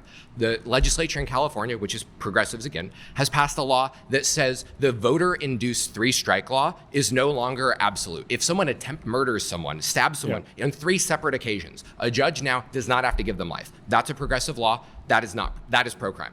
You support that, don't you? I actually don't support sex offenders coming off a list. I think they should be on for life. Okay, so you disagree with progressives. So hold on. You and I both agree that sex offending is a bad thing, especially child sex offending, right? It seems like you and I agree on that. I The agree on that. legislature of California doesn't. So I'm not here to debate the legislature of California. I'm here to debate You're Donald progressive. Trump being pro-crime. But And you're I'm saying that Donald Trump was friends with Ghislaine Maxwell. When Ghislaine Maxwell, who's the worst child sex trafficker of our lifetime, she's serving over 20 years. Do you know Ghislaine Maxwell? Yeah, she's actually not. Jeffrey Epstein's the worst sex trafficker. He's dead. I'm talking about people who are alive right now. Dude, wow, what an incredible argument. It's actually not. Jeffrey Epstein is the worst. Not her second in command. Okay, Donald Trump fucking likes him too. What's up? Not the argument that you want to make, I don't think. God, these guys are such goddamn nerds, bro.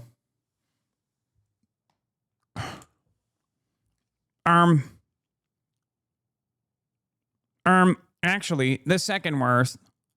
Interesting, though, you didn't use his name, right? Wouldn't he be the one who did this? Oh, great. I'm glad you brought up Okay. Jeffrey Epstein. Jeffrey Epstein, before he died, did an interview with Michael Wolff. He's on tape. I don't know if you heard the tape. He says, my closest friend was Donald Trump. I was his closest friend. Elon Musk, I'm not sure if you've heard of him. He tweeted recently that Donald Trump's name is in the Epstein files. Yes. And Ghislaine Maxwell, who was the right-hand woman of Jeffrey Epstein, when she was on trial for child sex offending, which you and I are opposed to, Donald Trump stood up and said, good luck to her. I wish her well. So He did say that. That's true. Very weird. But that is a thing that he fucking said. yeah, that makes him pro-crime and pro-criminal if he's being soft on child sex traffickers Well, you just said they like were his Epstein. friends. He's No, clearly I'm saying he was friends. I love Mahdi, but honestly, God, his premises are so... They're so liberal. I don't know how else to describe it other than that. His, like, Donald Trump is pro-crime and pro-criminal is like, yeah, it is. Like, I think we got to get more creative when dealing with fascists nowadays. Like, you know, fascists need to go to prison permanently, you know? Or things like what the partisans did to Nazi collaborators wasn't wrong, and maybe an important an important method of dealing with modern versions of fascist movements, things like that.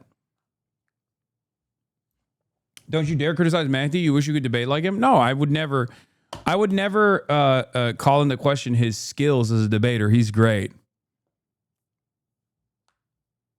And it does seem like he was blindsided by how openly and transparently fascist they were.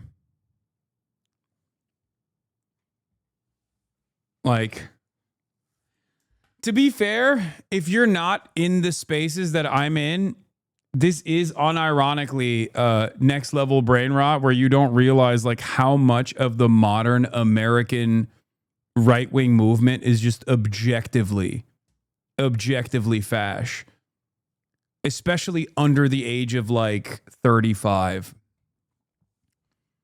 Like, this was a shocking revelation for a lot of my normie friends who hit me up after this, and they're like, what the fuck is going on, bro? I'm like, dude, have you ever met like a 25-year-old right winger. Like young American conservatives are all like this. They're just insane freaks. I mean, who do you think was putting up the black sun on the Ron DeSantis campaign? You know, like they don't realize that so much of the youth movement in this country is just like straight up neo-Nazi.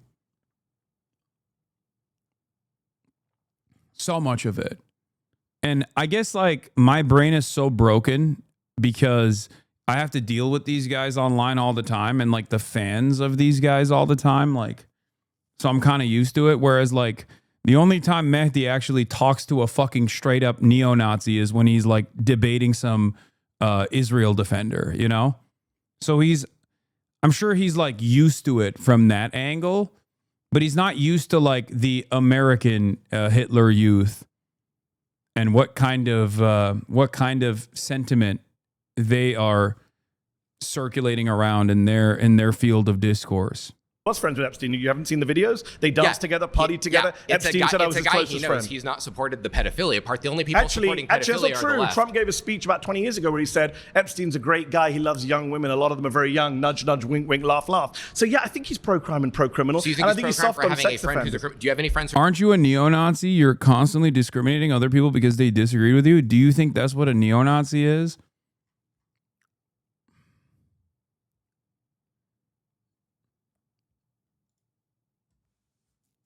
Discriminating against other people because they disagreed with me. Do you think a difference in opinion is the same as like unchangeable qualities about a person, like the color of their skin or where they're from?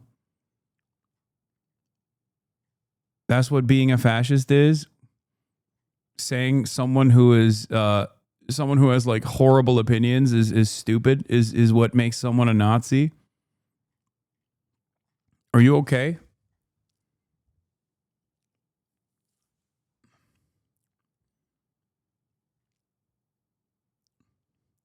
Not liking conservatives is the biggest crime we commit against them. Yeah, and they will never stop me. I will consistently continue to dislike reactionary thought. They're not even in chat anymore. I don't think they ever were. I don't even think they're existing on the same planet. I like your style right now. Fits you better than the Gen Z fits. I like both. I want to see if they've seen or said anything else. Oh, nope. First statement. Following says January 20th, 2021.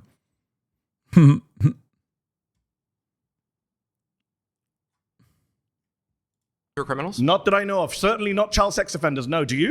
No, of course not. Okay, so we're both in agreement again. So why are you defending Donald Trump? If it came out tomorrow that one of your friends was a child sex trafficker, you know what I'd do? You'd stop being friends with them. Yes. Yeah, I wouldn't say. And then I'd go on TV and I would say, "Oh, look, Mr. Hassan was friends with this guy 10 years ago. Therefore, he's pro-child sex trafficking." What if Mr. Hassan said, "I wish them well when they're on trial"? Wouldn't you ever go at me for that? You wish your friend well on trial? Yeah, child sex trafficker. Would you be mad? I wouldn't wish someone well, but that's Donald your Trump gotcha. did. That's your gotcha. It's a pretty big. I mean, would you ever let anyone go if they were liberal and they were saying that? No. I don't think you would. I think the only reason why you're saying that right now is because Trump is the one who said it. That's fucking insane. That's your gotcha that my favorite president wished a prolific sex trafficker of minors well? Excuse me, what is he supposed to do? Break her out of prison? You're going to find a way to make that seem normal too. Gotcha. He wished a friend pretty well. big gotcha. Okay, He praised the what you're really trying to do right now is you're trying to get back to Donald Trump on a personal level. Elon Musk says his name. What's his policy? Oh, you want to talk policies? Yes. So when he left office in 2020, he left behind the highest murder rate for over 100 years. He left behind the highest murder. Yes. That is the most bad faith claim you could possibly make. It's a fact from the CDC and you data. know what? Here's why it's bad faith. Can I finish a sentence and then you can come back in? You're just lying to people. Donald Trump. I'm lying? Can I finish the sentence? Donald Trump does not cause the murder rate. Murder is a state level crime. That's hilarious. Gavin Newsom is more responsible for the murder rate than Donald Trump is. That's hilarious. So Donald Trump's not responsible for murder rate, but other politicians who are Democrats. Yes, because it's a state level law. That's like saying I'll say Republicans are too. State governors who are soft on crime are the ones that are responsible for murder rates. Let me finish the sentence. When Donald Trump left office in 2020, between 2019 and 2020, according to data from the CDC, from the FBI, from Pew Research. Oh God, what the fuck? What is that? What? I'm sorry. What is peeking out from the corner? at first I was going to make fun of this classic young American conservative fit, but that is crazy. Someone said Pringles guy has fallen. Oh my God. They got a magician? They got a magician? The 30% increase in the murder rate between 2019 and 2020. It was the single biggest jump in the murder rate since 1905. And who's doing so he's pro-crime who's doing the murdering? and Aren't they pro-criminal. responsible? Who's doing the murdering? The murderers. So aren't they responsible But why for the did it murder go rate? up on his watch? What? Why did it go up on his watch? Gee, He's that's very real bad. Wait. Who's doing the murder? Aren't the murderers responsible for the murder? Then why do you care about who governs? Because you're so hyper individualistic in an effort to defend Donald Trump that like policies don't matter at all. They just seemingly, there is no way to I don't know, lower the murder rate. And the only reason why it has consistently gone down since like the 70s is because what? People just magically got better? Wait, I have an idea. America became more diverse since the 70s. Perhaps that's the reason, okay? That's what I'm going to go with. More immigrants. More immigrants. That's why the murder rate is lower now.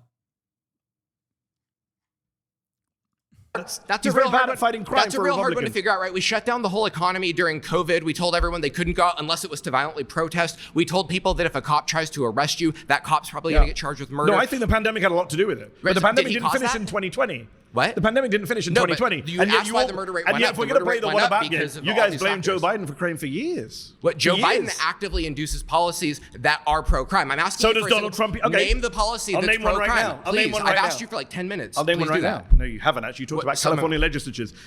He pardoned violent criminals That's who not- then went that's on not a policy. to commit Did he other do- crimes. You don't think releasing violent crimes into A the pardon is community? a one-time thing. What's his policy Do you know- he has pushed? Name a law he Hold has on, no, signed. a pardon What is a law has he one-time signed? thing. Is a policy is not one-time That's thing. like Jimmy Carter pardoned the You draft bill. guys Listen, may want to dodge January 6th, the pardons. I'm not dodging that. Then Jimmy deal with Carter. it. Did you agree okay, with I'm them? gonna right now. Do you agree with Jimmy them? Carter Do you pardoned agree with draft the pardons? dodgers. Does that mean his I don't, policy was I don't no one support has to... Jimmy Carter. Do you Okay. support the pardoning of people who went on to be prosecuted for sexually abusing a 7-year-old child, illegal gun possession, reckless homicide? Now, see, These are people there's who more bad released. faith. See, These there's are more people who bad released faith. from He prison. didn't pardon someone for sexually abusing a No, but child. they went No, they did. No, he's wrong. They literally did.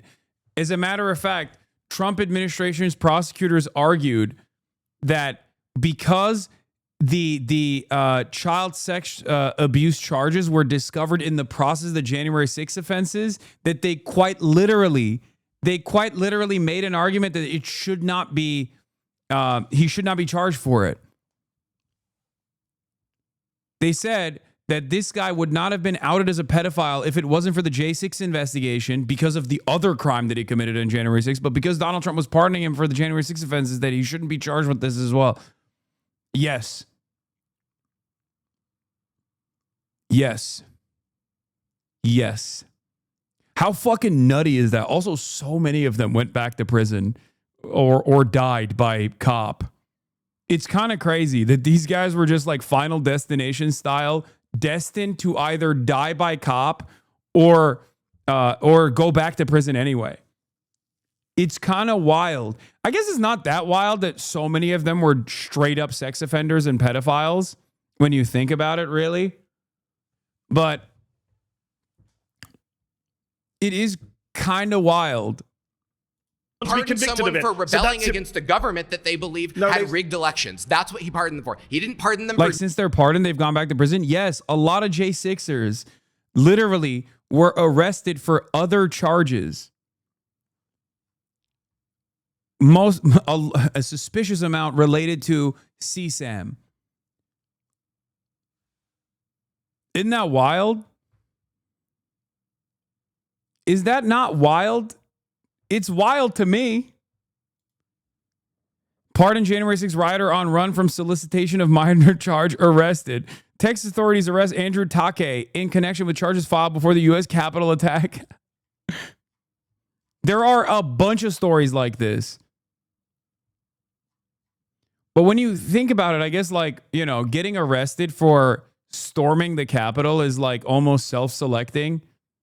Here's another one. January 6th defendant killed by police days after Trump pardon.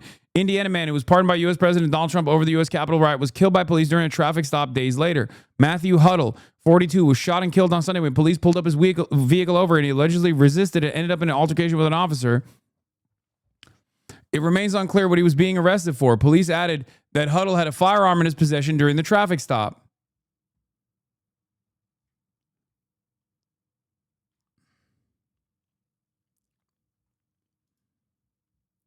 January 6th defendant sentenced to life in prison for plotting to kill FBI special agent who investigated him. President Donald Trump's mass pardon of January 6th rioters did not apply to Edward Kelly's separate plot to murder law enforcement officials, Justice Department said. Houston man pardoned by Trump, arrested on sex traffic charge. Oh, this is Andrew Take. This is the same guy, isn't it? Yeah.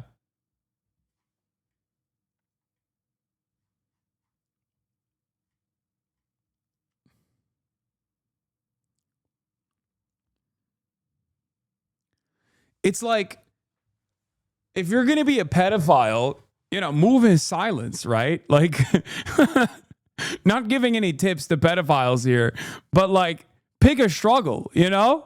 Like, you're a pedophile and you were like, as a pedophile, you're storming the Capitol. It's like you're begging to be caught. I mean, seriously.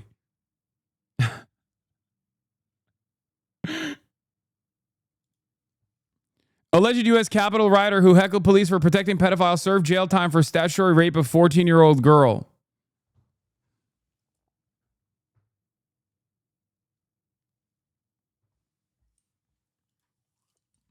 January 6th rioter whose case was tossed after Trump pardon arrested on pending weapons charges.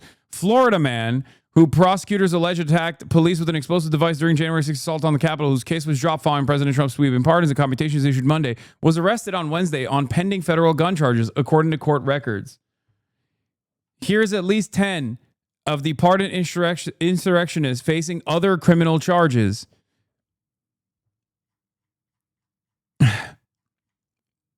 Emily Hernandez pleaded guilty in entering and remaining in a building in restricted grounds after Trump's pardon. She was sentenced to 10 years in prison for causing a drunk driving accident in 2022 that killed one person and injured another. According to prosecutors, Ball attacked police officers with an explosive device during the insurrection. He was rearrested days after Trump's pardon for illegal gun possession, given his felony record for domestic violence and strangulation.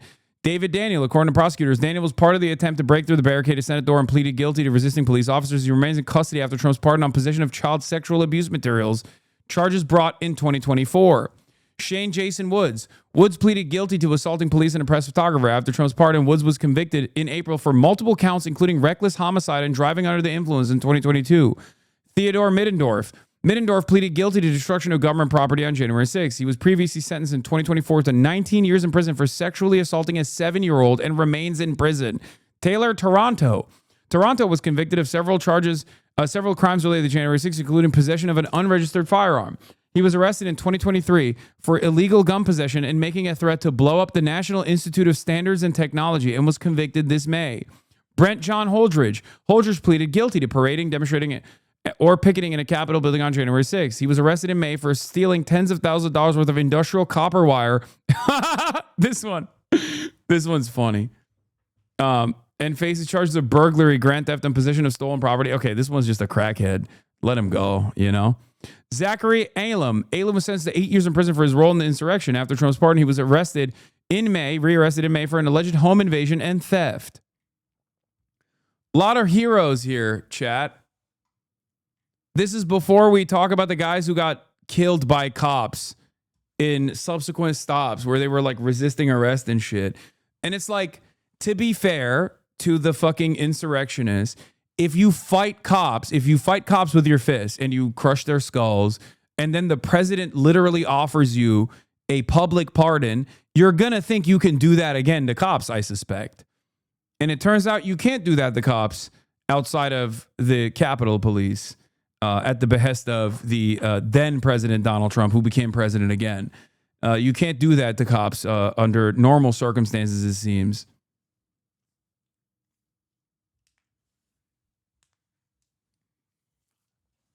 I don't know why you're making fun of these upstanding, possibly white Native American heroes. True.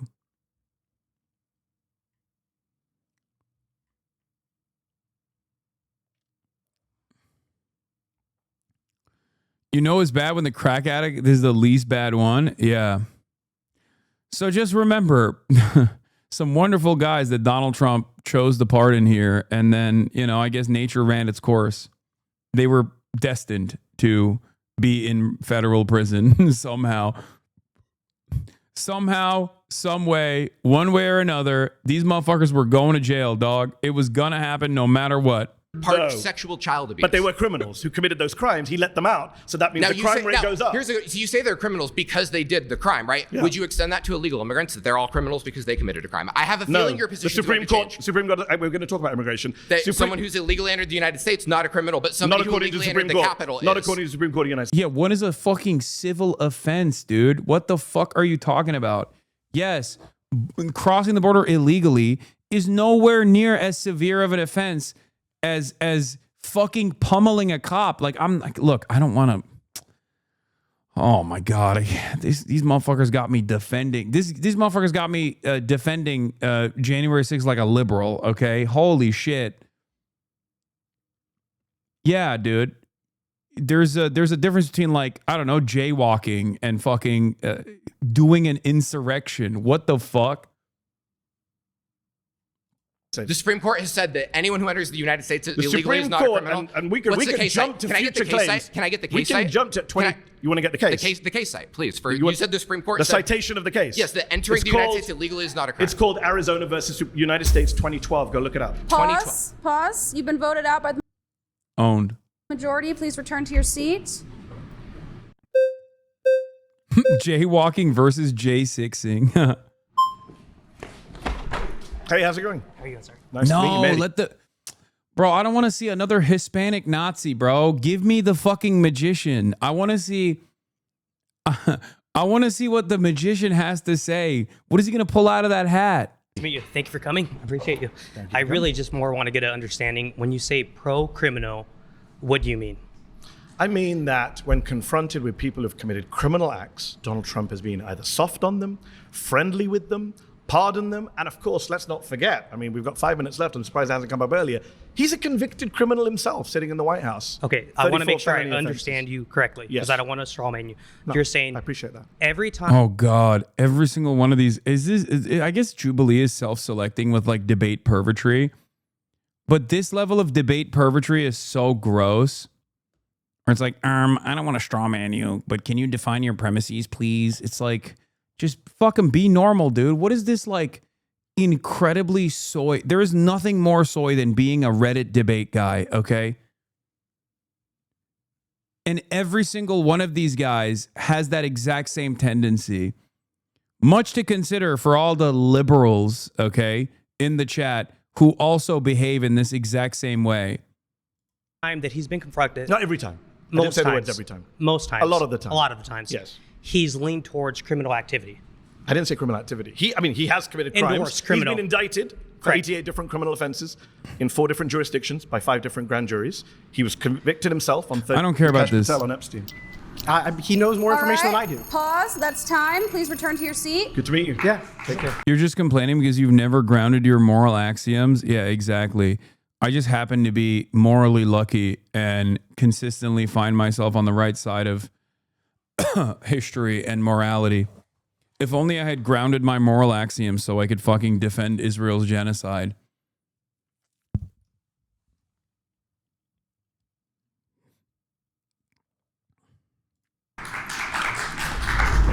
Surrounded is now a podcast, available wherever you listen. Search. Oh my God.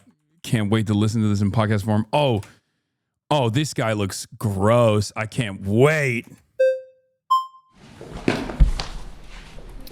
Nice to meet pleasure you. to meet you, sir. Mandy, lovely to meet you. Okay, I just want to say, I have no idea what the fuck's about to happen, but I will say this. Why do they have this kind of energy? This is white Drew Pavlov, by the way. He also kind of looks like Randy Fine in his youth. Like, he's got the Randy Fine body before he really let himself go. You know what I mean? A perfect hog. Perfectly rotund. Can someone tell me why they have this like weird energy where it's like, buckle up, buckaroo. It's time for you to get a lesson an epic meltdown. It's like, why? Why are they like this? Why are they all like this? What happened? Why? Why are they so corny?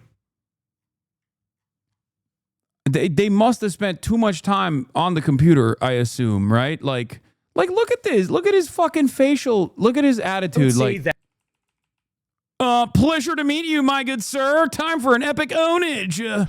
So I would say that with Trump being anti-Constitution, I don't really care, to be quite frankly. Okay. Because in regards... Yeah! Oh, everybody likes me.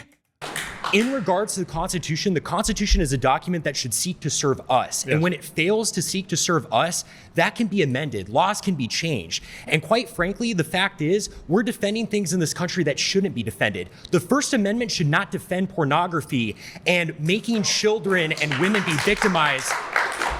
Making women... What?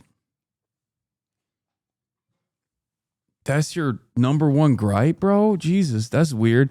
I feel like, I'm sorry, that's a real weird way to enter the conversation. Man, Zoomers are unsalvageable. They're so cooked. Listen. If someone comes into the conversation and is like, guess what? The First Amendment should not defend pornography. I'm like, why are you this invested? Very strange thing to make your like primary cause. Like, hello, nice to meet you.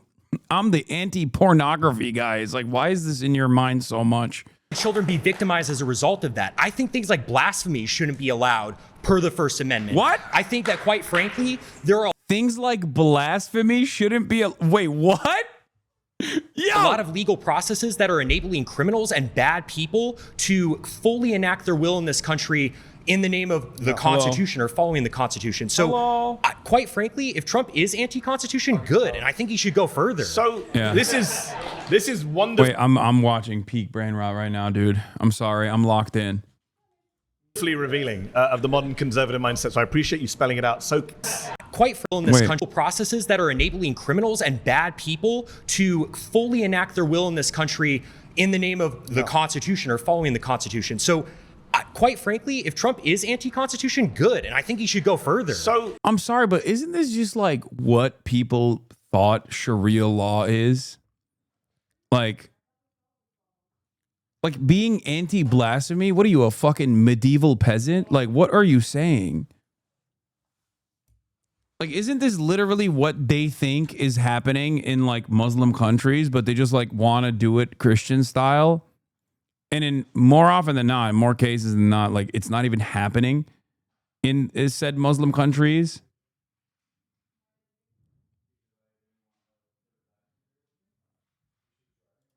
This is wonderfully revealing of the modern conservative mindset. So I appreciate you spelling it out so openly. Just checking, do you support the Second Amendment? I do. Okay, surprise, I was shocked to hear that. I'm saying that Donald Trump is defying the First Amendment, the Fourth Amendment, the Fifth Amendment, the 14th Amendment. He's thinking of defying the 12th and 22nd Amendments. You're saying you don't care about the Constitution, but actually you do because you quite like the Second Amendment. You just don't like the bits that you disagree with. Can I just be clear on that? Yeah, absolutely. Okay. I'm more than willing to amend it and include whenever the it's in Second your Amendment. favor. Yeah, absolutely. So can Democrats do the same when they're in office? No, absolutely not. Because so you don't it's the believe in friend enemy. democracy? No, I don't. Absolutely not. What do you believe in? Autocracy. By who? Honestly, quite frankly, anyone who is in line with Catholic teaching. Donald Trump is not. What? There's no way. What?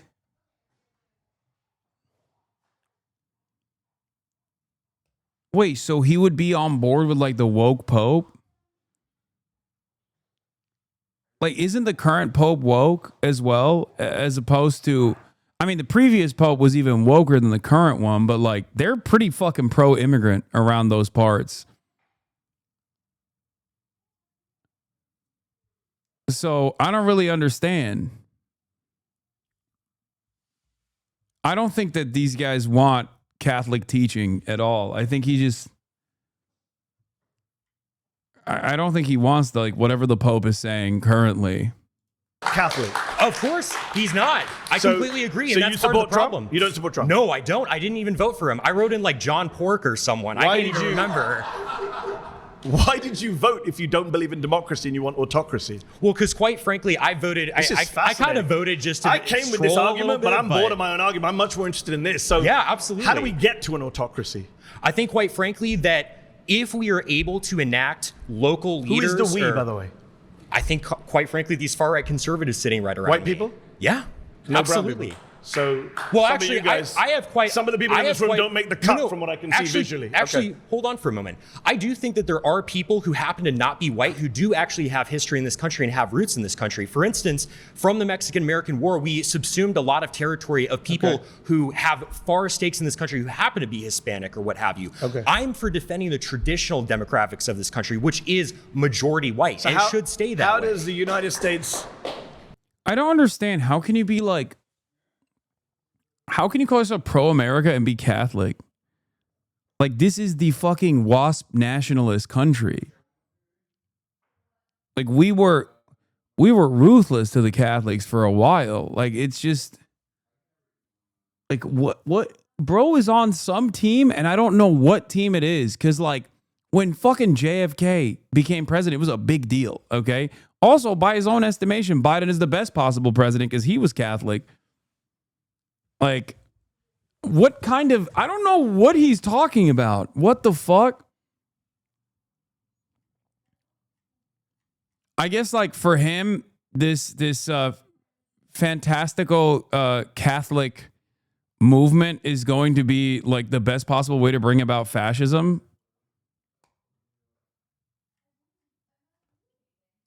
I mean, we've gone so off topic, but how does the United States look like under you? Sorry, what's your name?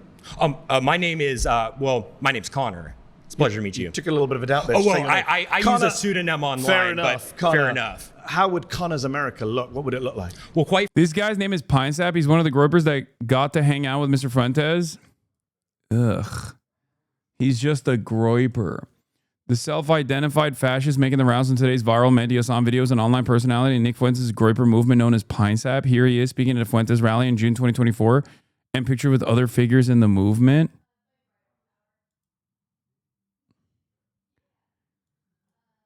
What the fuck? They're such fucking... Ew.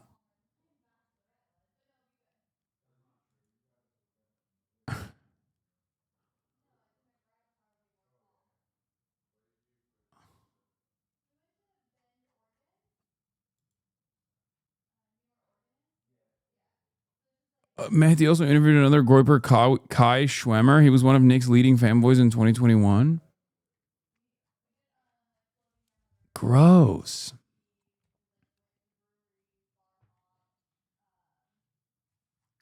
What? Frankly, I think we would deport people who shouldn't be here. I didn't ask about deporting. What does the government look like? What does the government look like? Yeah. I would say, quite frankly, it's under a... God, he just keeps saying quite frankly. It's like... Evet. Ne aldın? Oh. A sort of benevolent leader, such as Where does he Franco. come from? It could be a kind of aristocratic class. Could be someone who picks the autocrat? Frankly, the people. I mean, we could hold a vote. Quite frankly, the people. Vote on it. Kings So were isn't paid. that democracy? Well, sure. You can have a vote to get to that stage. And then no more votes afterwards? Absolutely. Wow. 100%. Wow. And if that autocrat kills you and your family, you're fine with that? Well, I'm not going to be a part of the group that he kills because that's the whole thing. How do you know? Carl Schmitt Autocrats tend to kill everyone, Carl even their own Schmitt makes supporters. this point very well in his work. It's the friend-enemy distinction, right? Carl liberals, Schmitt, the Nazi theoretician. Yeah, absolutely. I don't care. Are you a fan of the Nazis?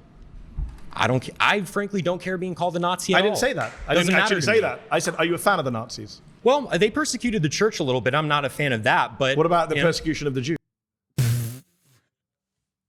Wow, that was the one L for the Nazis. That they persecuted the church a little bit. Well, I mean, I certainly don't support anyone's human dignity being assaulted. I'm a Catholic. But And you so don't condemn Nazi persecution of the Jews? I think that there was a little bit of persecution We and stuff may like have that, to which is rename bad. this show because you're a little bit more than a far-right Republican. No, this is a Republican. This is the young Republican. This is the Young Republican Movement.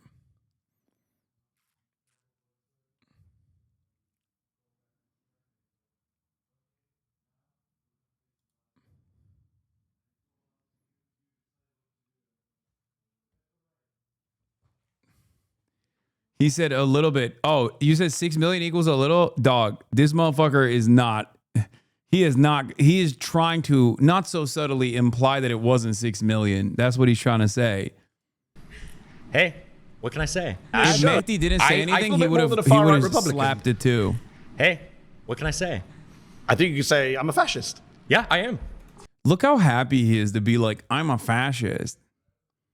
I'm a fascist. What are you going to do about it? It's like, dude, I'm telling you, these people, when they're not in these limited environments, if they were to talk like this in like a random dive bar in the most right-wing town in the United States of America, they would get their fucking ass beat, okay? Like they would, even in a Nazi bar, they probably beat the fuck out of this guy for being too much of a nerd, okay?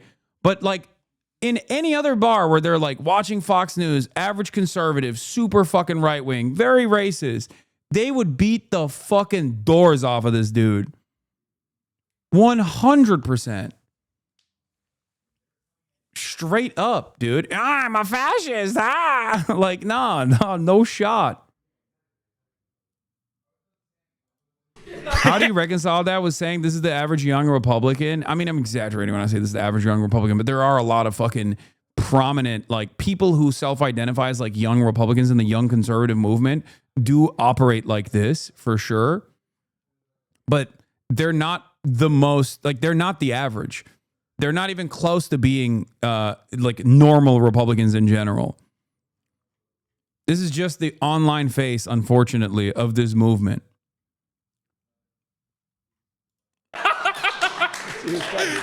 Absolutely. I'm just checking who's clapping just to get my set of where everyone is on this. Because you know that millions of people are going to be watching you on YouTube and checking out who the fascists and the Nazis are. I'm not ashamed of that whatsoever. No, clearly you're not. During the pre-war period, prior to World War II, it was only those parties that properly enacted the people's will. That's why they won. The conservatives were fat cats. They were aristocrats. Are you in favor of killing people who aren't like you?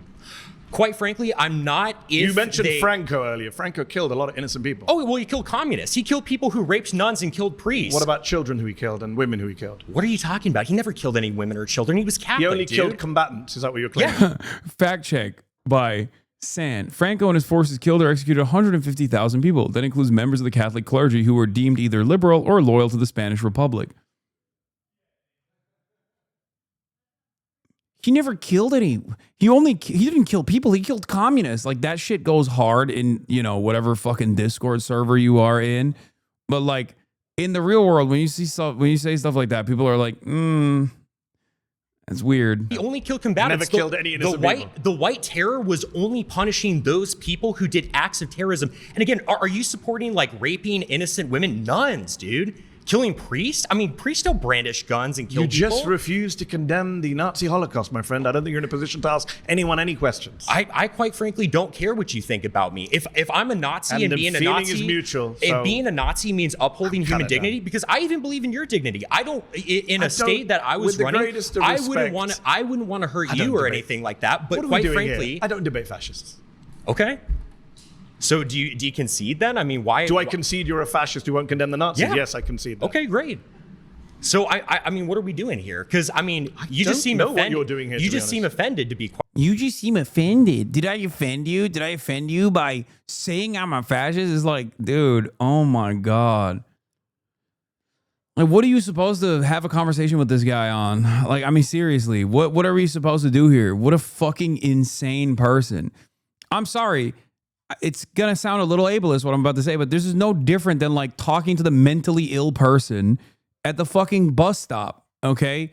And trying to have a reasonable back and forth about like what kind of constitutional law theories is the Trump administration adopting? Like, what is this? What the fuck? What do you mean? This guy is just a fucking mentally ill charlatan.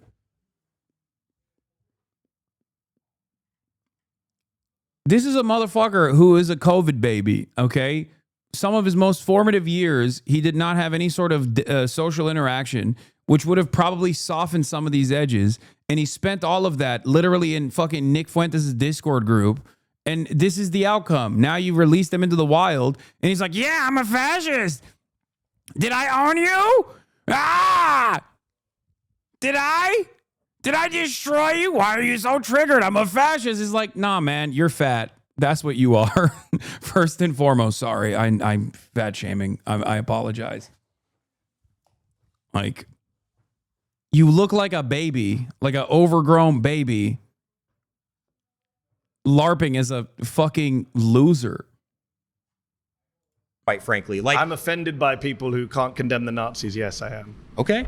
Well, I condemn the evils that they did, but I don't really care about Jews? being. Yeah, sure. I don't care about being called a Nazi. Sure. Is the whole thing. I never called you a Nazi. I care You about called doing yourself the right a Nazi, thing. a fascist, and a General Franco Well, supporter. yeah, I am a General Franco supporter. He was awesome. He was so super cool, quite frankly. Because the whole and thing. you don't believe in democracy. I don't believe in democracy. What are you doing here at a televised debate?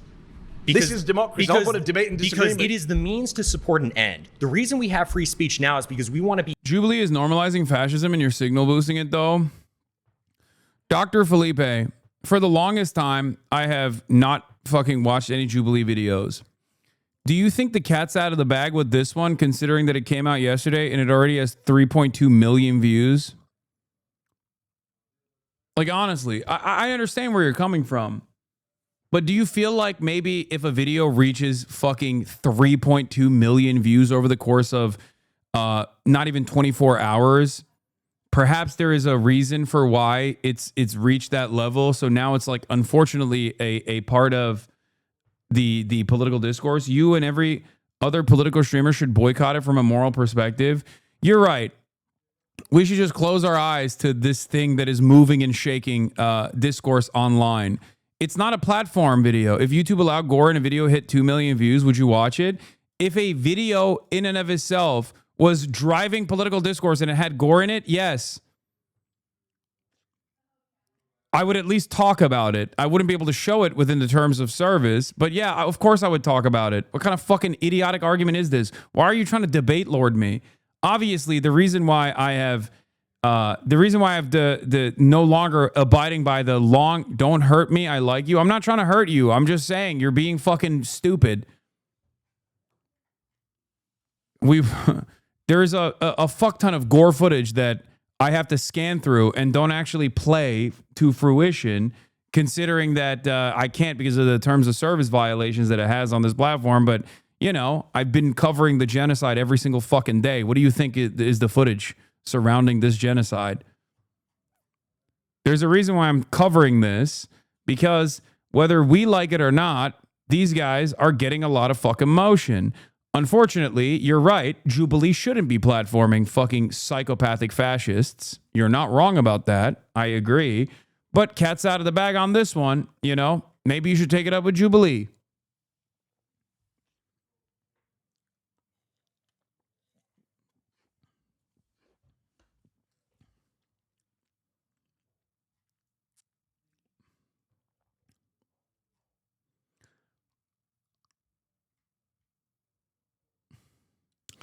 Jubilee and Nelk doing the same shit. Nihilistic content farming of both sides for clout. Social media was a mistake.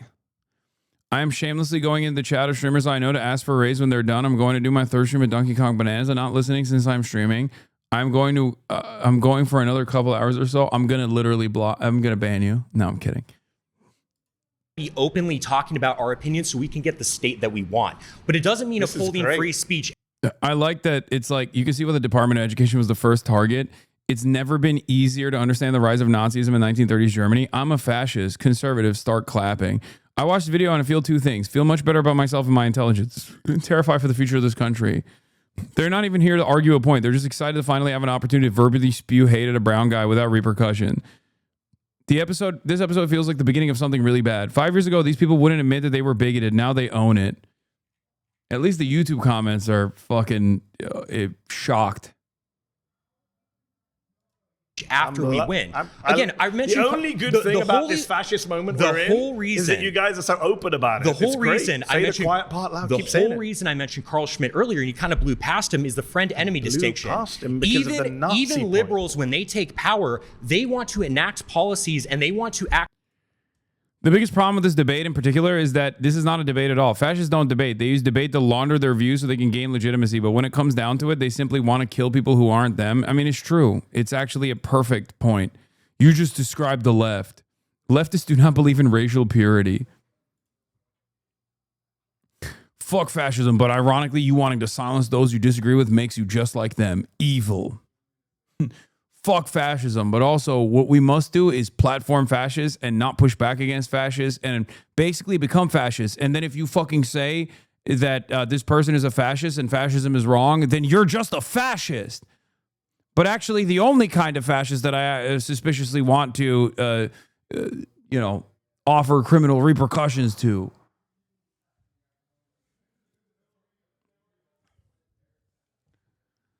I don't know, man. There's a lot of crazy people out there, you know? You don't have to listen to every single person. Am I crazy? Maybe I'm wrong, but I feel like a guy who's like, I'm a fascist, I love Franco, is like, okay, well, what kind of conversation can we have with you? What kind of conversation is there to be had here? If it isn't our favorite domestic terrorist, Hasanabi Piker, I'm like the least successful domestic terrorist of all time. I guess the only thing I've done is terrorize your fucking mind by existing. Don't ban this guy. I want to hear what other kind of incredible takes he has to have. He's got to have much more in there. I wonder how many of my haters killed themselves because I wasn't live streaming for 3 days. There's got to be at least a couple where they were like, oh, I can't shit on him. I can't call him a terrorist. It's over. There's nothing left to live for. Like, it's definitely more than zero.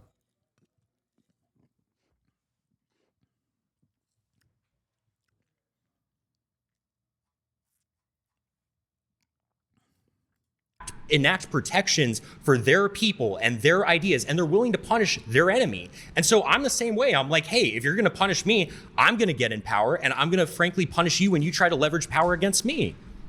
Just that simple. It happened on your break, but did you see the Twitter of the guy whose friend killed himself because of BBC? I did. That's why I deleted Twitter from my phone. I saw that and I was like, I don't think this is productive. Yeah, I did see that guy who was like, you guys are joking about Great Replacement, but my best friend killed himself because of BBC. And he wasn't talking about the British broadcasting. He was talking about Big Black Cock. No, he wasn't talking about British Broadcasting Channel. He was talking about BBC, like penis, the penis of a black person. Yeah, I saw that and I was like, that's it. That's it for me. I think, like, I literally, I was shitting and I turned on, I pulled out Twitter on my phone while I was shitting just to see what was going on in the realm of discourse. And I saw that and I deleted Twitter from my phone.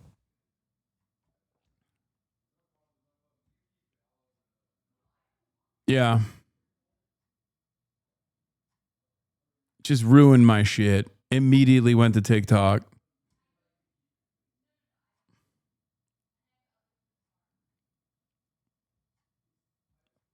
Yeah.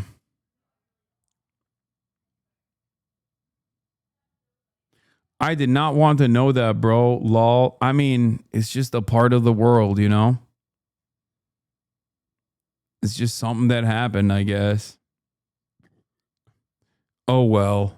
I'm not sure what you want to say. Hey, it is what it is. All right. Pause. You've been voted out by the majority. Please return to your seat. It's a pleasure to meet you, sir. I can't say the same, but thank you.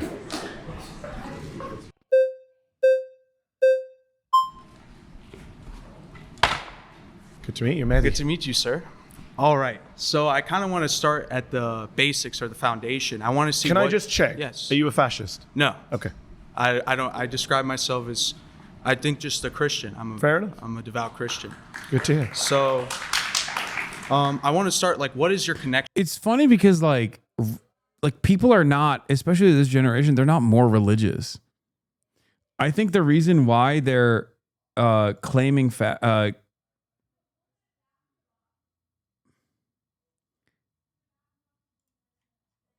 I think that the reason why they say they're like Christian is because it's like, I guess they've figured out like a more appropriate substitute for saying that they're like a repulsive little freak racist.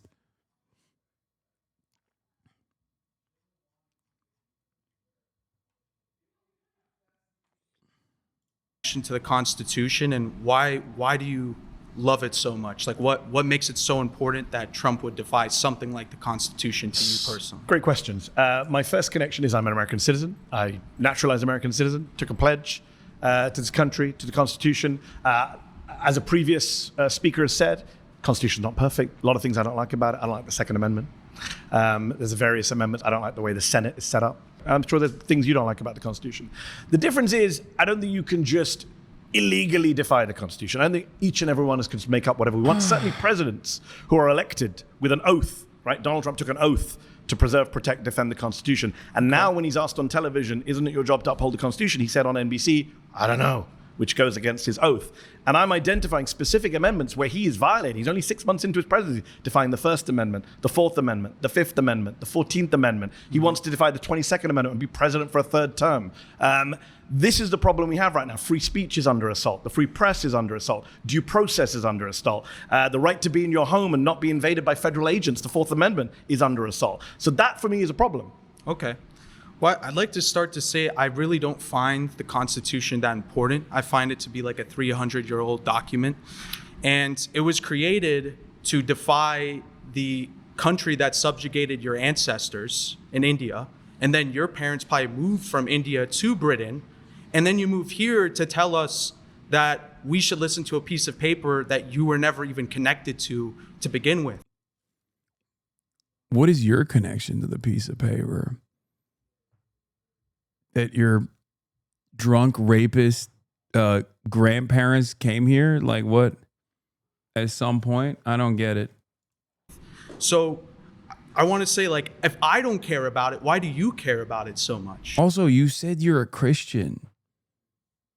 What kind of connection do you have to a piece of parchment before paper even fucking existed? You know what I mean? What was it? Papyrus? Like, what are you... You just said you're a Christian. What? How is any of this like a appropriate argument? He's like, you care about a piece of paper that's 250 years old. Well, I care about a piece of paper that's thousands of years old. Cool. Oh, fun fact, linen. Okay. The Constitution is written on animal skin. Not a fascist, but doesn't care about the Constitution. I mean, I don't really give a fuck about the Constitution either, if we're being real. I mean, it's supposed to be amended, and there's definitely some tweaks that you need to make, okay? But I think the reason why he doesn't care about it and I don't care about it are entirely separate, where I want to make people's lives better. These guys seemingly, what, your new pet? I've got a great take for you. How does it feel knowing that the Department of Justice classified you as a terrorist, domestic terrorist, on live television in conference with the president on June 7th across all media platforms? You were on CNN and Fox News. How is that not your entire personality right now? Piker, Piker, Piker, read the message, Piker, read the messages, Piker, read the like, this is the type of guy who luckily did not kill himself while I was gone for 3 days. But this is exactly who I'm talking about when I say like some of these dudes will literally die if they weren't able to do this, you know?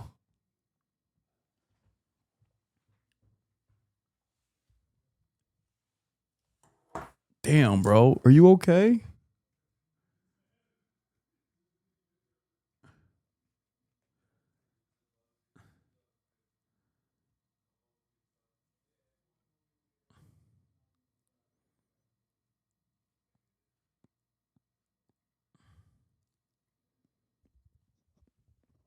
Yeah. Isn't this most likely a little kid? Yeah. And their parents probably lost Medicaid. and SNAP benefits in the next 2 years. And that kind of financial hardship is most likely going to destroy the already shitty relationship that they have because they produced a crack baby. And then they're never going to tell him that this is the reason, but a big part of the reason why they will divorce inevitably, if they haven't already done so, is because of the crack child that they put on this planet. Yeah, they won't tell you, chatter, but you'll know.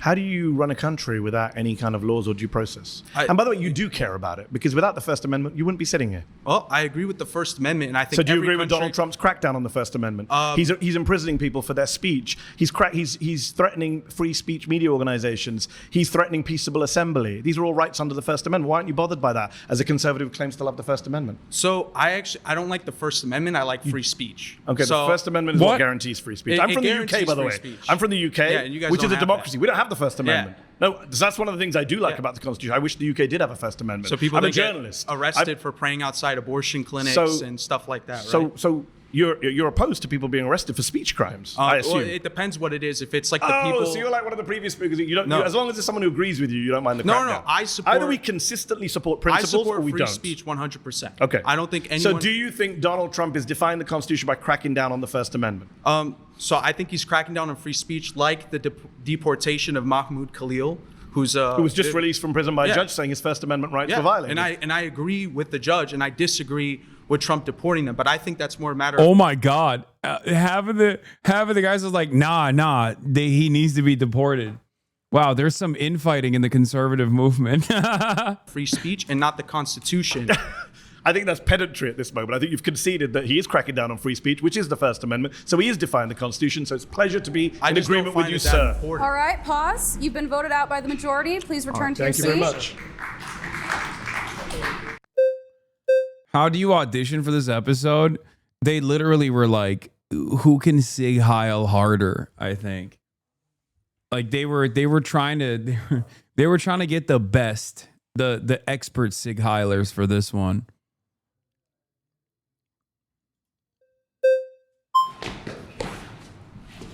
Let the magician talk. I need to hear the magician. I need to hear what kind of crazy fucking takes he has.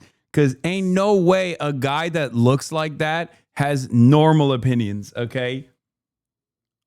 I'm Mehdi. Mehdi, great to meet you. My name is Kai. Do you, Mehdi, believe that the Constitution is important and good? Overall, yes. Do you believe that that Constitution can be eroded through democratic processes? What do you mean by erode? The original intention of the Constitution being destroyed through a purely, democratic or legal process.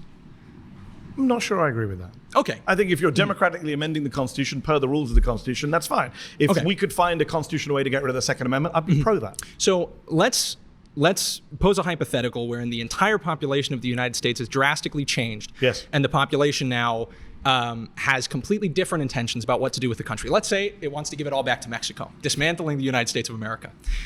If that's the case, then what's the use of the Constitution? It hasn't defended the country. In fact, it's allowed for its destruction. I don't understand the premise. How did the whole country change? Demographic replacement, mass migration. I mean, we're seeing a change in demographics. Wait, what? He thinks that this is Kai clips from the Republican Hype House on TikTok circa 2020. I could have done better without that information. I don't need to know things that much.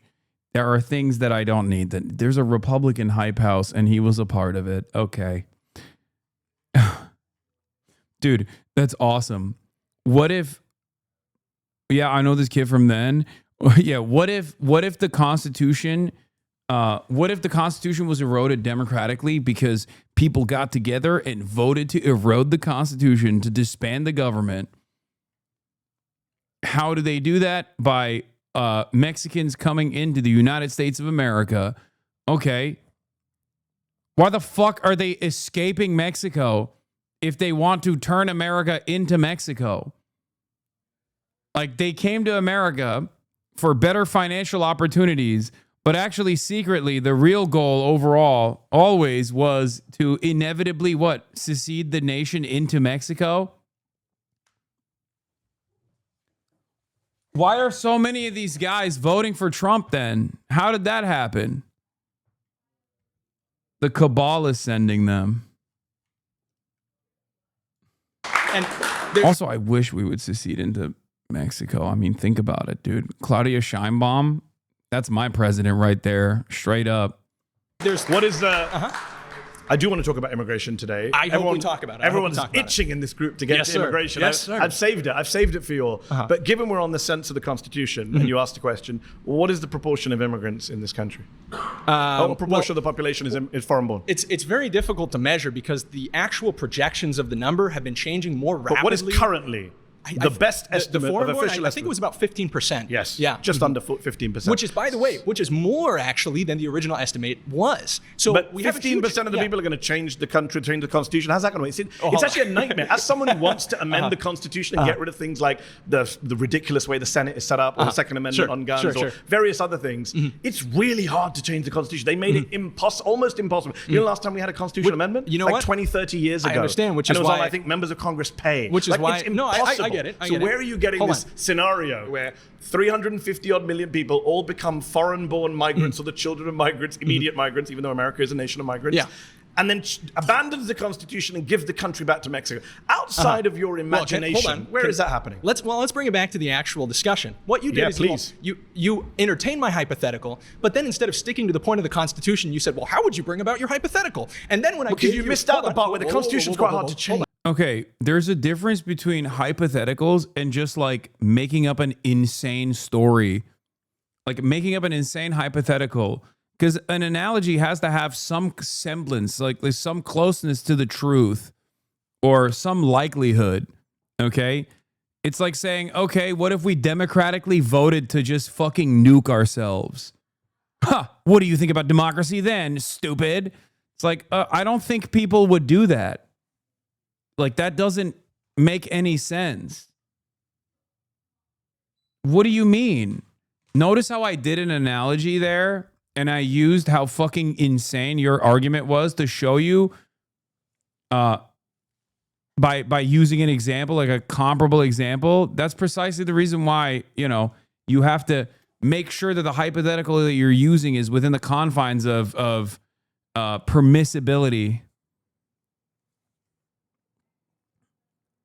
I'm just saying, it's so stupid. It's like, oh, you like democracy? What if we democratically voted to fucking nuke ourselves? Okay, well, yeah, I guess then democracy is bad in that incredibly unlikely, impossible to happen scenario. Hold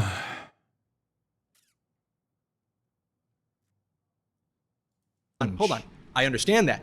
I gave you. I also wanted to get a sense of where you are, and you're a great replacement guy. So that's fine. Okay. Yeah, and you're a real good journalist because you don't talk to people who identify as like a political ideology. I mean, that's a very liberal idea. I don't debate fascists. I'll talk to them, but I wouldn't debate them. Frankly, that's upsetting. I think there's a big problem when, you know, we value freedom of speech so much, but any, you know, real journalist is not going to talk to somebody because they identify with the politically incorrect ideology. Just talk to politically incorrect ideology.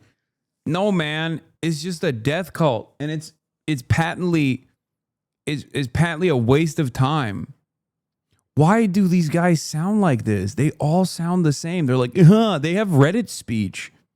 Is this TikTok speech patterns? Is that what it is? Maybe I'm just like lost in the sauce, but they all, quite frankly, you don't want freedom of speech, it seems.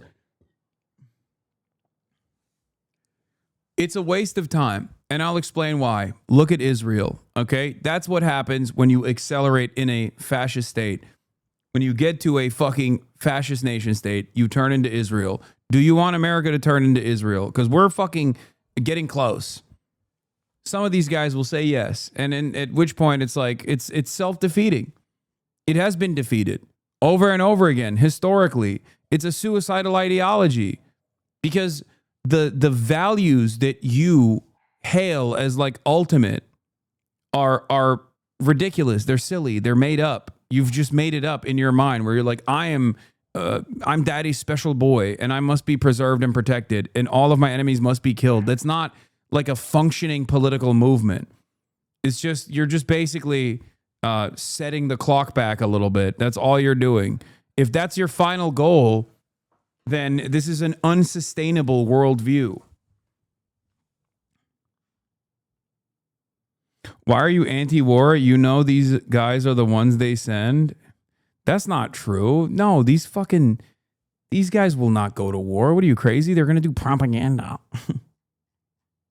To the guy in front of you. What are you talking about? You literally stopped talking to him, and then everybody had to vote him Debating out. versus talking is very different. Okay. It's pointless, right? Okay, yeah, he doesn't yeah. believe. So He doesn't you're believe sitting in free speech. Okay. He doesn't believe in He was democracy. freely speaking with you. You're the one No, who he shut doesn't. up. No, he said very clearly. Okay, He said, okay. I support We'll free tone it down. speech We'll tone it so down. that I can We'll get tone it one down. election. Yeah, this is not even like, this is not even a debate. There's no back and forth here. It's just so utterly unproductive because they're not there to like actually have a conversation.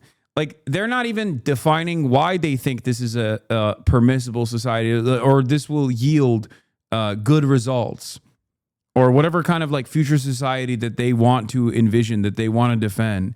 They're just literally rage baiting over and over again to be like, I said I'm a fascist. Like they think it's a gotcha to just say. It's basically the debate equivalent of going up on stage and shitting yourself, okay, in a crowded room and then being like, ha, I've destroyed you. You all smelled the shit in my pants. No, you didn't do anything. Like this was not even remotely productive. As a matter of fact, if people on the left did the exact same thing that these guys were doing and just basically said, no, it's because I'm a Maoist, and then that's it, like they just left it at that, every one of these fucking losers would be clowning on them and being like, look at this fucking idiot. They thought that they made a good point. You know? You have to at least like defend the principles of this ideology you're supposedly espousing and advocating for.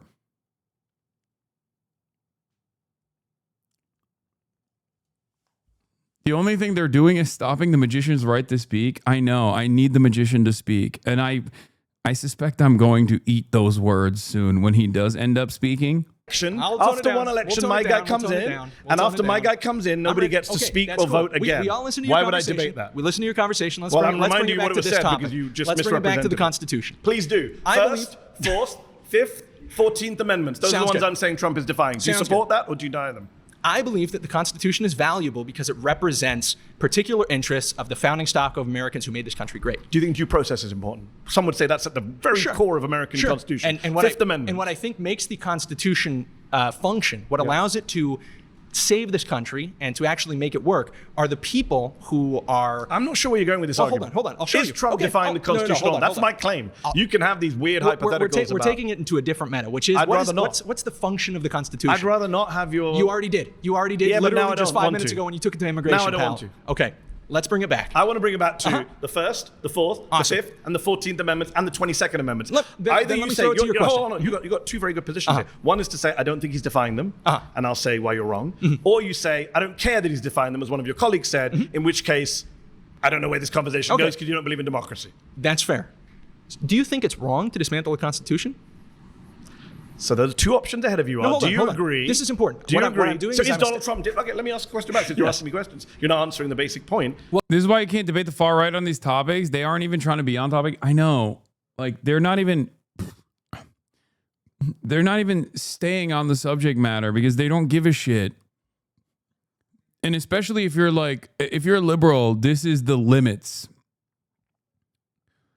That's the problem with Mehdi's worldview in general, is that like it still exists within this naive framework almost where like because he's so preconditioned into like defending institutions and like liberalism and these like foundational values that he thinks that the other person sitting across from him is also going to abide by said standards and maybe even feel shy about like revealing their position.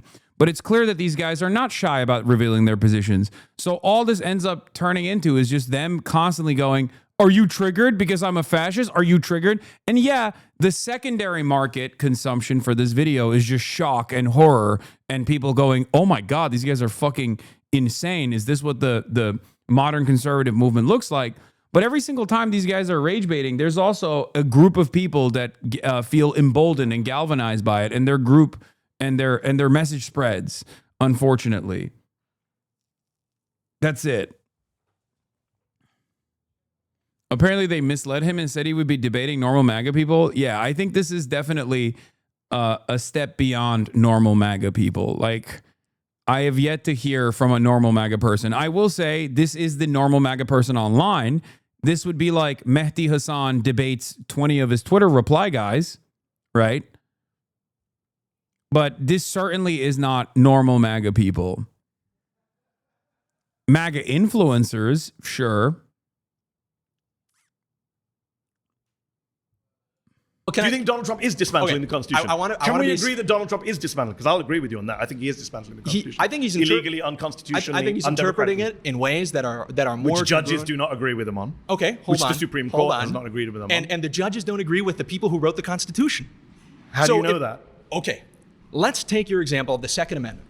Let's say that a bunch of judges... I didn't judges... give the Second Amendment. No, hold on. Fourth, you don't want to talk about the ones I've given. You're interrupting me. You're interrupting me. Because you're ignoring me. First, Fourth, Fifth, 14th, 22nd Amendments. Those are my amendments that I came with today. If you don't want to debate them, just say so. I'm trying to understand your ideology. Say so.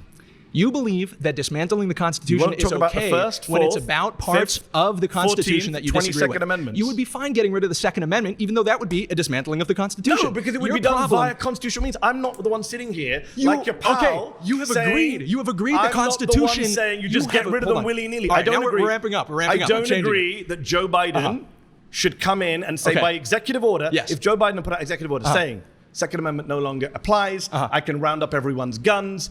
I don't agree with that. Your result is exactly the same. I don't agree with them. No, but I don't agree with the method. No, amending the Constitution through the normal process is entirely different than just doing something unconstitutional. You are supposed to be able to amend it. It's a living, breathing document, right? I mean, this is just like, I don't know. It feels like there's a fundamental disagreement here where this guy is just like, no, you don't understand. Changing it at all is actually technically dismantling it. They're all Rumble YouTube fascists. One works with Elijah Schaefer on LFA. Jubilee set him up with channeled influencers. Of doing it, it's unconstitutional. That's fine. He would have been defying the Constitution, and I would have said so, but you can't bring yourself to say so. We've been sitting here for several minutes. All of your friends have seen me ask you several times, do you agree that Donald Trump is defying the First, Fourth, Fifth, 14th, and possibly 22nd Amendments? Your colleague at least admitted that he's defying the First Amendment. I understand that you came in here.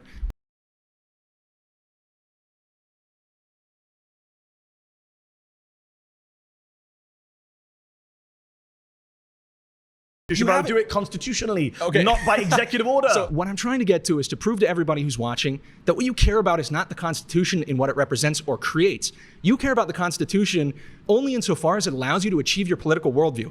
We agree on that. No, I care about the Constitution you agree with the because I don't think presidents should be fascist dictators